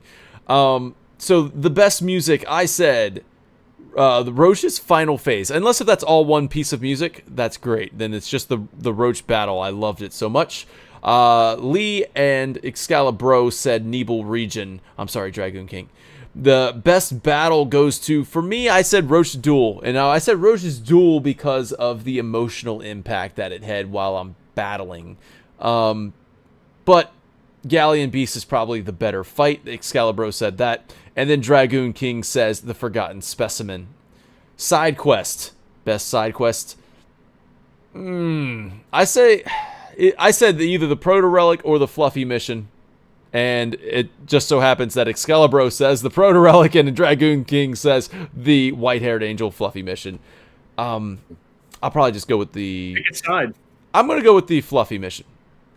I Let's like go. Fluffy. I like the story there. I like the emotional, not the emotional beats, but I just like that connection, those good intimate moments. Best Rebirth, Vincent's introduction for me and Excalibur, and entering Nibelheim is Dragoon King's. Yeah. Best Birth goes to Roche's degradation for me and Excalibur. Dragoon King says the Galleon Beast as a boss battle is a best birth. That was sick. Yeah, that was. My get hype moment, the warrior of hype get hype moment, is when the party's all together on the tiny Bronco. That was a hype moment. I loved it. Yeah. No Queen's Blood player of the week this week, boys. Nobody's playing Queen's Blood. Wait, no, yes there is. Yes there is. What about our boy? Himself, right? No. Oh, I think that's in the next chapter. But what about Spoilers. what about the Remembers. rogue? What about Yeah, the it is rogue nice. guy? The rogue guy. Yeah, was it Wait, Dave? doesn't he have a name? yeah. Is it Wait, Dave or something? It's Devin. He ain't Marco, Dustin. so we'll call him Polo. I don't Polo. remember his name. It's someone with a D. I think it's Dave, but I'm gonna say Polo. Dave? Dude. Question mark? Robe guy. Well, while you're figuring that out real quick, dude. I saw somebody pop off at Nebel region in the chat. Dude, it's the best region theme. I just want to say it while we have the moment, man. Oh, dude, I love that theme. It is really. I good. love. It takes my favorite part of the main theme, and just makes it a whole song. And that like dark, eerie part, man. Sick. So did you find out our friend's name yet? Dale Dale. is the guy in the Dale. red figure. Yeah, Dale. All right. Sorry, Polo. All right. It's Dale. Sorry, Polo. All right. And that ties back to Red saying that they have names. So I thought that was cool. Yeah. All right, now this is not complete yet. Oh, well, we'll come back to it. This was supposed to be chapter 10. I don't know if you remember your best music or anything like that, but I can actually, look no, in I my got it. DM with you real I got quick. it. Best music, Guy Natak. Best battle. This is from Dragoon King. Best battle, Guy Natak. Best side quest, Promises to Keep. And then best rebirth, Cosmo Canyon. Best birth, Avalanche subplot. That's the Proto Relic one. And then Excalibur says best music, Cosmo Canyon, Sanctum of Planetology. Best battle, Guy Natak. Best side quest, Proto Relic. Best rebirth, Seto. Best birth, Guy Natak, Ferryman. And then for me, I don't know that yet. I'll fill it in later. We'll touch on that in the next chapter. We'll get back to the next chapter. Follow behind here, guys. I'm falling behind. Let's go to our personal rankings. Let's go check that out and see where we rank things. I don't know where it's going to be. Official ranking. We're right here at the official rankings. And currently, this is the official ranking. It's coming in at number 7. Kind of middling, a middling ranking there. So let's see where we're at with. Of course, we start off with the Dragoon King, and the Dragoon King put it in at number 5. What's your? Let's summarize everything we talked about in a nice little package deal. No, it's simple and clean. I like it. That's not a Kingdom Hearts reference, but now it is. So anyway, I am resisting so much because I've sang too much on this show. No, dude, just real quick. Given me so many things lately. See, I'm more of a sanctuary guy, but my sanctuary. Oh, yeah, man, dude, come that on, one, bro. that one pops off like crazy. Anyway, so what I like about this chapter and what it's good. I don't know, man. I really enjoyed pretty much everything this one had to offer. Some of the low points is that it just didn't live up to the eeriness that the original game had. But besides that, I think I liked pretty much everything this chapter had to offer. I liked the gameplay of the dungeon. I like a lot of the story beats it introduced. It's probably my favorite region in the entire game. This region, we didn't talk too much about the region itself, but just real quick. As far as a late game region is concerned, I mentioned in the chapter 9 review how Gungago just was like, for me personally, I got fatigued in that area. And then Cosmo Canyon was also extensive, but I liked the gameplay mechanic of that one more. This was a nice small region that just became a kind of short little collectathon, and I enjoyed that. I enjoyed that this region wasn't so massive and its mechanics weren't too complicated. It was pretty straightforward, but it was still very much enjoyable. So overall, I enjoyed its, a lot of the themes that the narrative explored. I really liked the side quest with Tifa and Cloud specifically, and it's probably my favorite region in the game with the best region theme. So that's why it ranks pretty highly for me. I like that. Don't get me wrong, I love you, but does that mean I have to meet your father? Excalibur. So, can I just say I agree, Lee? Because I got it in the same spot, bro.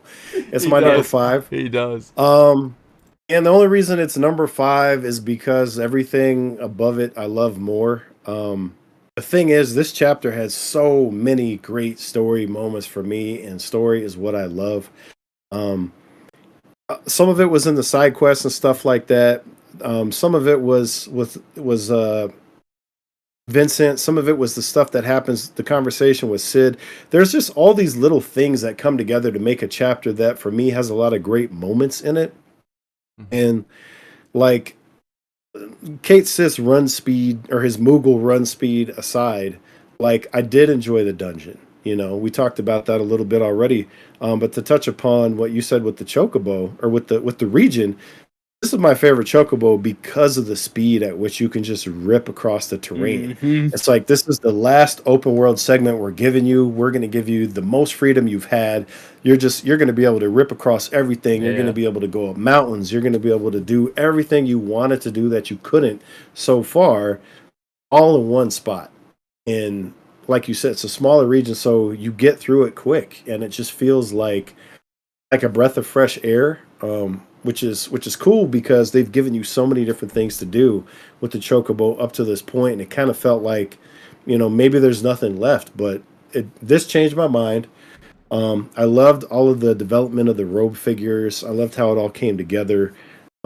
Really, man, just all the little pieces to this came together for me that made the whole greater than the sum of the parts. There's just a really good synergy. And because I look at this and I go, well, how did I put it like above like chapter 2 and stuff like that? And the reality is, man, like from my perspective, it just had more moments than chapter 2. Like chapter 2 is super hype. You're out the gate. It's open world, your first exploration of that.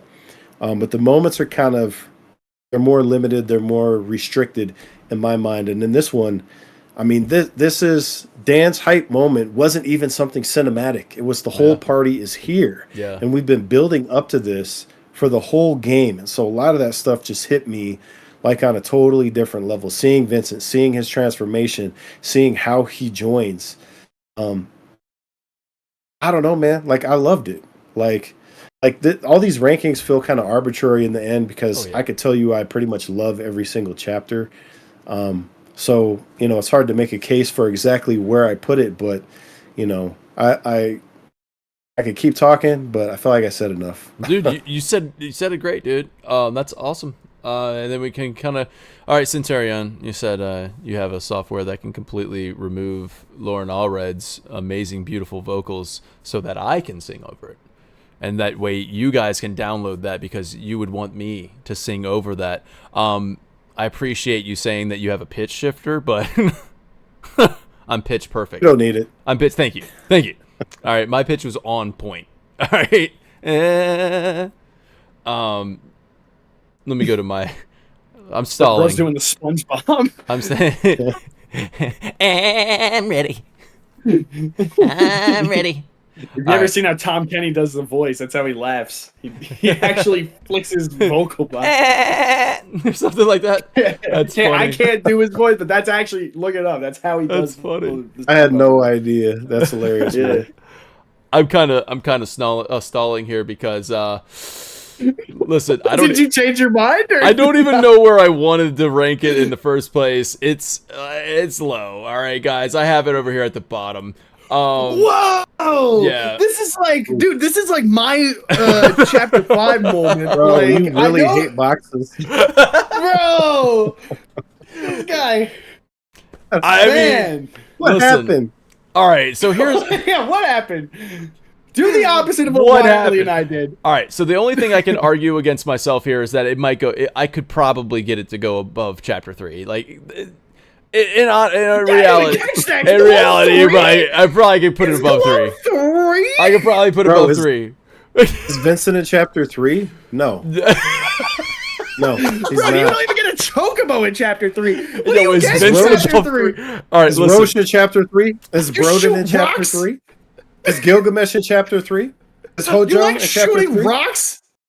I do believe that I could get it to go above chapter 3 here. Now, I don't know if it's like, hey, it's locked in, I gotta keep it. This But it feels could like a probably go forced above 3. optional choice What- for you. The reason why I went with this, right? want it to be. I played, of course, when I played the game the first time around. I've got 100% in every region. I played every single thing my first playthrough. Admittedly, I didn't play the side quest this time around. I didn't have enough time to do it before this one. So I played the main story, and after the main story, I'm like, man, I'm walking away from this disappointed. I'm walking away from this feeling like the gameplay isn't that great either. Like, I'm not enjoying this chapter. In a bottle, I look at this chapter and go, standalone, this chapter, it's not doing anything wrong. I mean, I guess it's serviceable, right? It's a good chapter in that way. Like the dungeon design is okay. It's the gameplay as Kate Sith is okay. I didn't mind the boxes. Like, so the boxes are not even the reason why this chapter's low until you get to the near the end where you're throwing the boxes on the platform. I'm like, all right, I've had enough of this. I'm done with the box throwing. We're good now. And then we push it one more time, and I'm like, all right, with the forced optional conveyor belt one. But that wasn't really my issue with it. Where I just feel like the original game does this better. Does this area better? I feel like the eeriness of the original game, the haunted mansion, was cooler, and I feel like there was potential to really make this something special. Instead, we're falling into another lab that I've seen the same assets over and over again. I've already fought so many Hojo specimens, and like seeing Hojo a bunch of times in this chapter really didn't do it for me. So this is where it kind of comes along with the idea of like, yeah, the Nebel region is nice. I appreciate only having 2 side quests plus a proto relic. I think that's a good call there. But pacing wise, like I said, in a bottle, the pacing's not great. In the overall chapters of this game, the 14 chapters of this game, this is the chapter that I dread. Like, I'm like, it's so whenever you go into a game, you always think about that one level, right? I feel like everybody's got that, right? Whenever you're about to boot up a game you've played before, there's always that one level you're like, I gotta go to that one. You know what I mean? Like, eventually I'm gonna have to get to that. For me, it's this one where I'm just like, oh man, this one didn't really do it for me. And that's really it. So like, when I look at chapter 3, I'll do that one again. It's short. It's just it's a very brief chapter. It's fun. I never really felt like there was anything that was a pain point in chapter 3. There's nothing that disappointed me in chapter 3. It was just okay. Whereas this one, I'm kind of disappointed.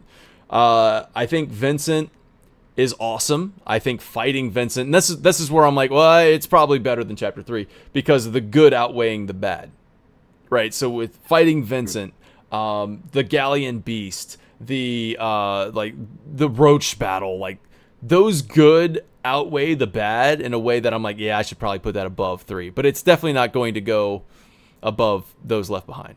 I don't think, like, it's not going to go any higher than that. I wouldn't put it any higher.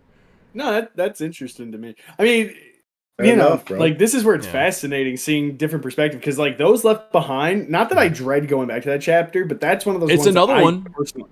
Yeah, that one's one of those ones I don't really enjoy going back to. It's why it ranks pretty low for me. And like, I'm looking at my ranking, and no, you're absolutely right. Those left behind, the Mountain Nebel with Yuffie, that dungeon where I'm just like, it's not really like something I'm looking forward to doing again. And then this dungeon with Kate Sith is not something I'm looking forward to doing again. So yeah, it's those 2 chapters for me as well. But whereas Mithril Mine is fine. Like, I don't mind. I'll do it again. Mithril Mine is just, I think it's just fine. It's fine. There's nothing wrong with it. It's like, the problem with it really is just that it's boring, but it's because it's not long. Yeah. You're okay. Yeah, like, it's a short. It's like such a short chapter to come to think of it. It just has 2 really cool boss fights. Yeah, but mostly just in the midst of like nothing burger. Yeah, it's like a juicy tomato and an amazing like piece of lettuce. and then nothing burger. That's chapter 3. But no, I get it. I get where you're coming from on this. I can't really agree, but then again, I'm looking at your list and your 11 is my 1. So like we're 2 different. Yeah, Blood in the Water. Like, yeah, we're pretty similar in a lot of in a lot of ways. This is not it. This is not it. I mean, it's not it. It's and that's cool. I like that. Yeah, this is the chapter that when we started this breakdown, I was like, oh, I don't know. I think it's going to end up at the bottom. Yeah, Blood in the Water being still at the bottom for me. Just, and if you look at it too, it's kind of a trend. These are the 2 chapters that had an opportunity to really like step outside the box there, like think outside the box and do something pretty crazy, and they didn't do it. And it's just kind of like, and it's not like I'm pulling it out of nowhere. I'm not pulling this out of thin air. I'm pulling it from the original game. Like, I think if they honored the original game in the tone, the atmosphere, the aura of these moments, it would have been better. But there Fair you enough, go. bro. And like in the grand scheme of things, I look at it and I'm like, yeah, that's fine. It's fine. It's You there needed at number 7. a little bit more scary, right? That's what you needed. So, Yeah. and it would have fit for this chapter, right? Because how do you get rid of spirits that are haunting the Chocobo Ranch? Burn some Chocobo sage, maybe. Wait, did you do the Chocobo by accident with the moment he said, no, get them back? He said Chocobo Ranch, and you accidentally, you couldn't have scripted that. You canceled them. Timing. Get them back. Sorry, you only get one. Impeccable, okay? Impeccable Man, timing. this is bro. why we go without an incident. It's you. Bring my boys back. Oh man, hey, you know I like what? the one who's lagging behind. I know we're getting pretty long on this one, but hey, you know, Surprisingly long. yeah, surprise. Honestly, God, I even wrote in there. I was like, hey, I think this might be our shortest one, because if it was just me, never mind. I'm Little sorry. did he know. You would be 5 hours further into Expedition 33, bro. Damn, Dude, man, you little- put it that way. It really. Little did Dan know that we actually liked this chapter a lot. And we had a nice slew of positives. We had a positive smorgasbord. That's the reason why I'm happy that you guys are on the panel. Honestly, I want that. All right, I want that for when Josh Z is telling me I'm wrong. I'd be like, "Yo, listen, though, you hear them too? you hear these guys? They like it, all right?" So then there it is. God, subtext is pointing out. Maybe I missed that, but impeccable. I missed that pun. Oh yeah, I made a pun. Yeah. I just make puns. They just come out of nowhere. I thought It's at maybe the point where I don't even register them anymore. They just exist. It's just your vernacular. Like, yeah, it's just part of his speech. So, Oh my. hey, Centurion. All right, I see you. Now, I thought it would be nice, since we do have some great Final fans that write in and ask us questions, and I feel a little bit bad if I didn't ask some of these questions. I know we're getting kind of long on this one, so we don't have to spend a lot of time answering, but at least we I'm off can. tomorrow, so you're cool. Yeah, we are doing this on a Saturday, which is different. Now, It's unusual. I'll just kind of go through these. This is a yes or no question. Did the panel enjoy the female chef singing? Yeah, Yeah. I know Dan did. Yes! I enjoyed Dan's rendition of it. I really enjoyed the singing. Okay. Man. Yeah, it was cool. I was expecting an applause, but I mean, it was kind of. Oh, my bad. It really made me feel bad, actually. So if you guys could just thank you. Made me feel really awkward after I did that song, and then you guys didn't applaud or say anything at all. But it's cool. I can go back to talk about the tiny Bronco in the water, and maybe we can talk about that a little. Hey, the applause should not be forced optional, bro. It should not be forced optional. All right. Oh wait. You know what? I'm not even getting the names here. I'm so sorry. Let me link that to a sheet. Create a new spreadsheet so I can get the names of the people asking these questions. All right. Cool.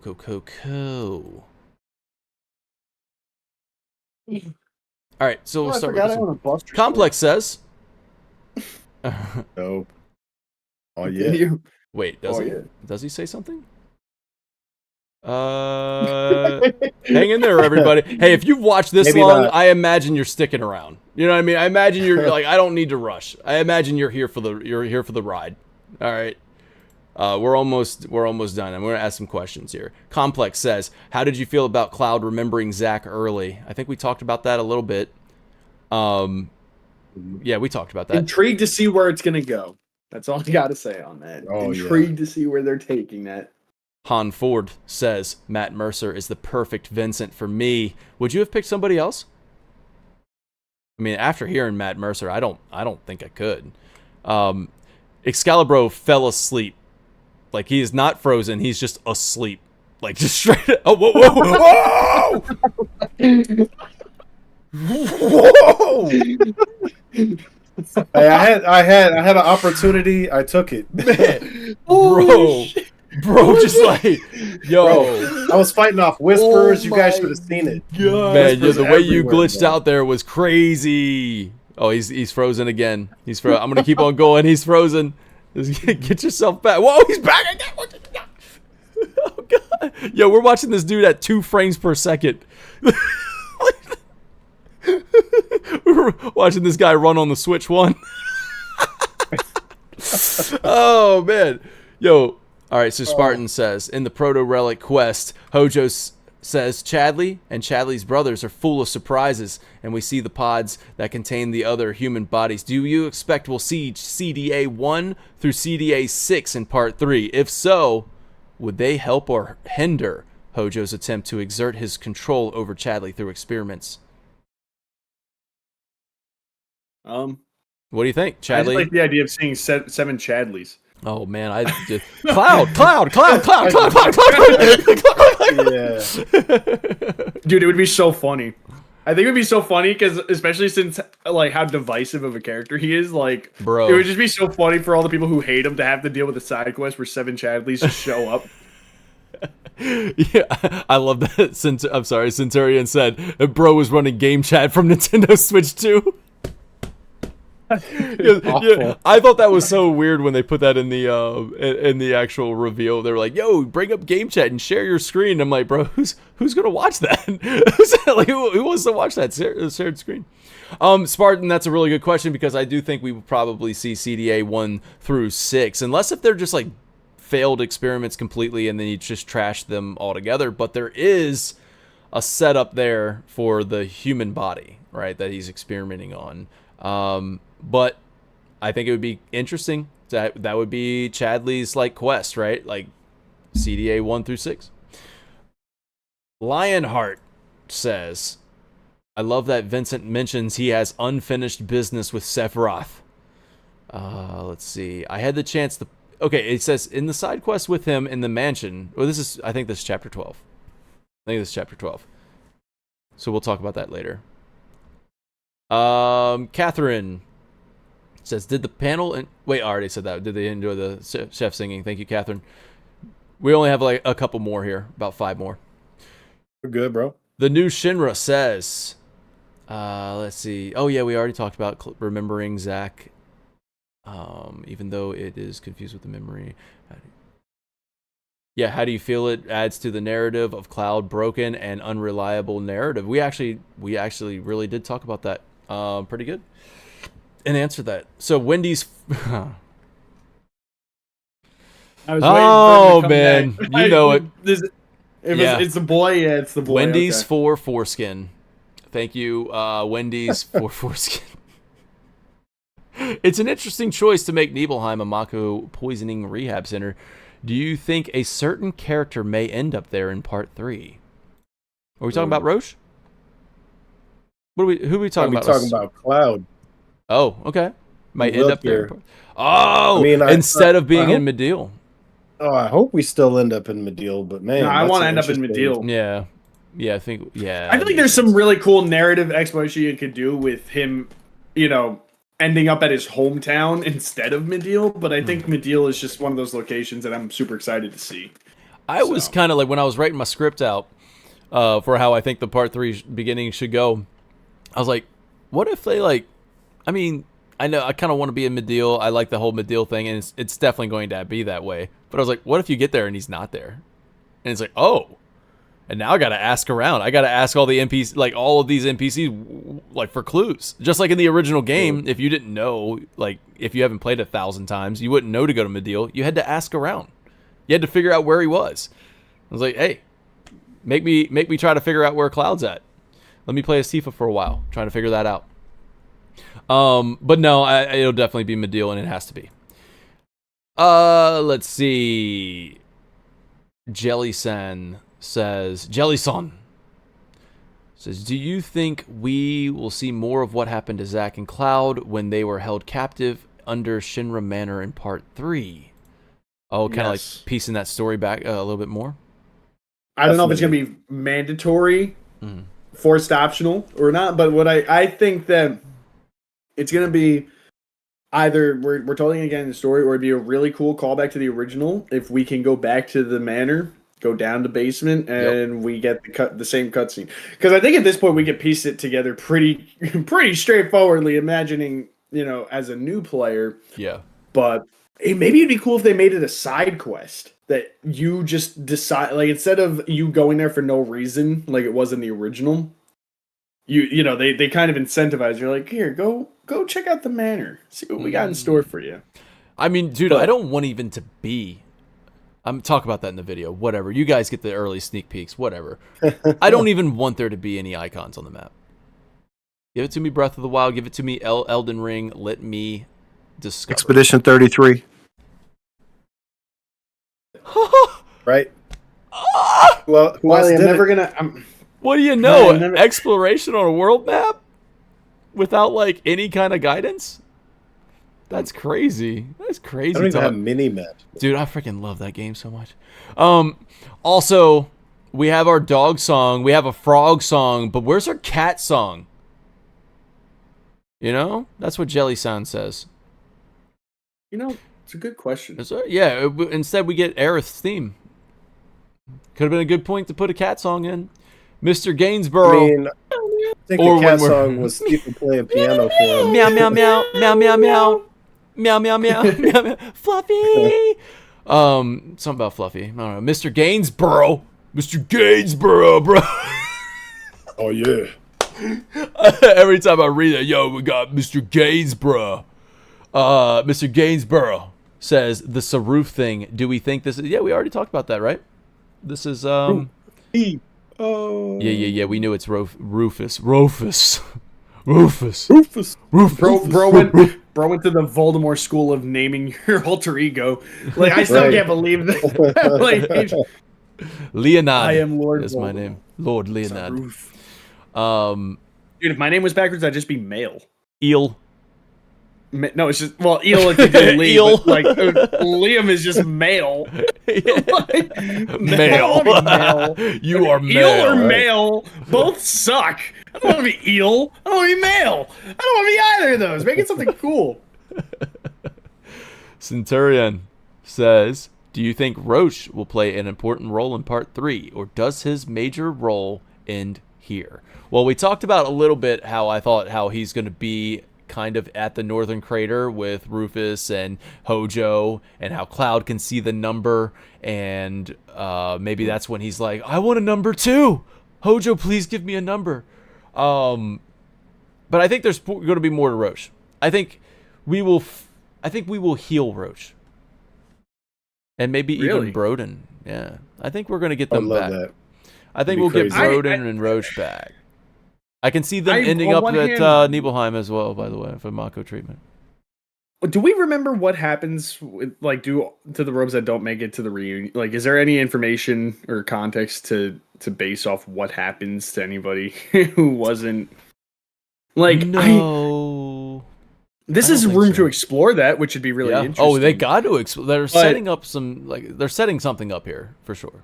Dude, I'm gonna sound like such an ass for saying this. I don't want them to be saved, not because I don't like them, but I just think it would hit harder because it would make Cloud being able to not go that path resonate and hit harder, seeing what happened to those who went too far gone. Like that, Right. that just couldn't be. I want them to be saved. I don't think Right, they like in should my be. heart, I want I them don't to think be, they should but I don't be, think they but- should be.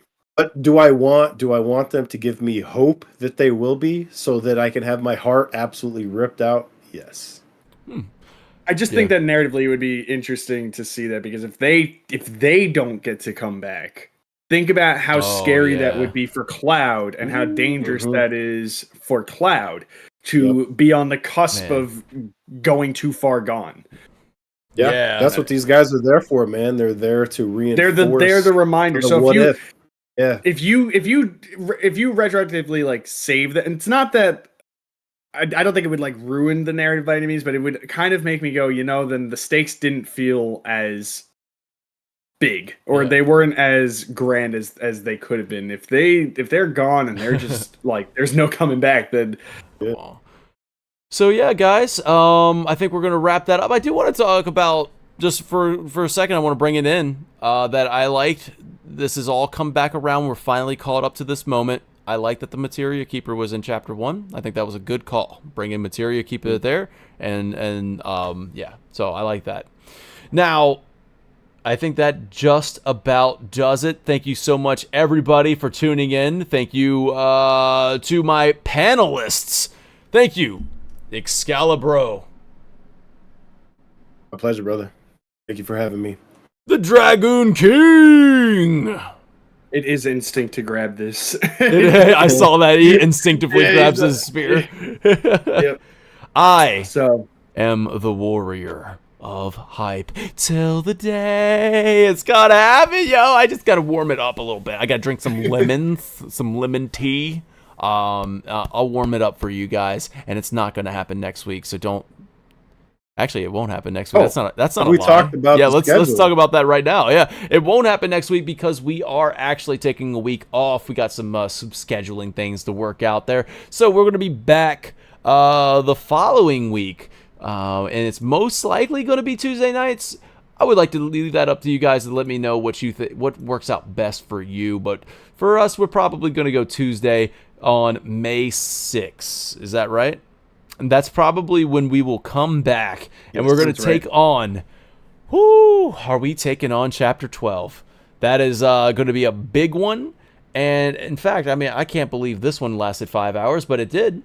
So Chapter 12 is going to be even more massive because we got to wrap up all these side quests. We got to do all the side quests. We got to do the dates. We got to do the Gold Saucer Loveless play, and then the naming rights. And we're going to, so we've decided, I think we've just went ahead and just decided that that's going to be split into two.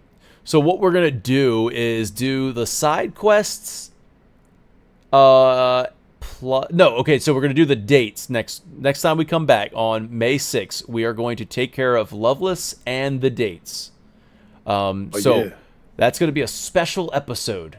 We're going to look into that, and we're going to just really dive into all the dates. It's going to be a fun one. It's going to be a real fun one. We got some fun stuff planned for you. And then Look forward to it. Yeah, look forward to that one. And then we've got the following one. It's going to be the naming rights plus all the side quests. We're going to finish out that chapter, rank it, review it, boom, done. And then it goes on to chapter 13, in which case we might be able to knock that. Did we decide on 2 or did we decide on 1? I can't remember, but we'll let you know. About 2. We talked about 2 on that one as well, because that is a massive chapter. So these next couple chapters might be broken up into 2. The next one definitely broken up into 2. And then when we get to chapter 14, the final chapter, we might go ahead and decide, you know what? Yes, Richard Jenkins from the chat, we're still streaming. It's gonna be like 6 to 7 hours. He's not even in the chat right now, but I remember he came in earlier and he was like, "Yo, these guys are still streaming?" Yep. It's gonna be a long chapter analysis, I imagine. So yeah, we might just do that as a marathon, maybe. Like a little bit of like, hey, let's do a marathon stream. Let's have some fun. Let's do that stuff, and we'll close out this reviewed and ranked series for Rebirth. I want to say a thank you to everybody who's been kind of like sticking with this and tuning in, and you've enjoyed it enough to fill out these surveys. You've left your comments on the surveys, your positive feedback in the comment section. All of that stuff really means a lot to us when you guys leave those comments, and even the ones where where it's criticism. Honestly, please, if you want the show to be better, give us some feedback. Let us know what you like to see, what you think should be done differently, and I'll let you know if we can do it. So yeah, there it is. That should be enough housekeeping, and we will close this thing out. Thank you for watching this. Oh yeah. Take care now. Go play Expedition 33. Bye then. Later. Till the day. I'm working on it. We're gonna get there. You got it. It's locked in, bro. You got It's 2 locked weeks. in. Thank you. It's true. A 2 little, weeks to perfect a little warm salt gargle to get you nice and loose. Yes.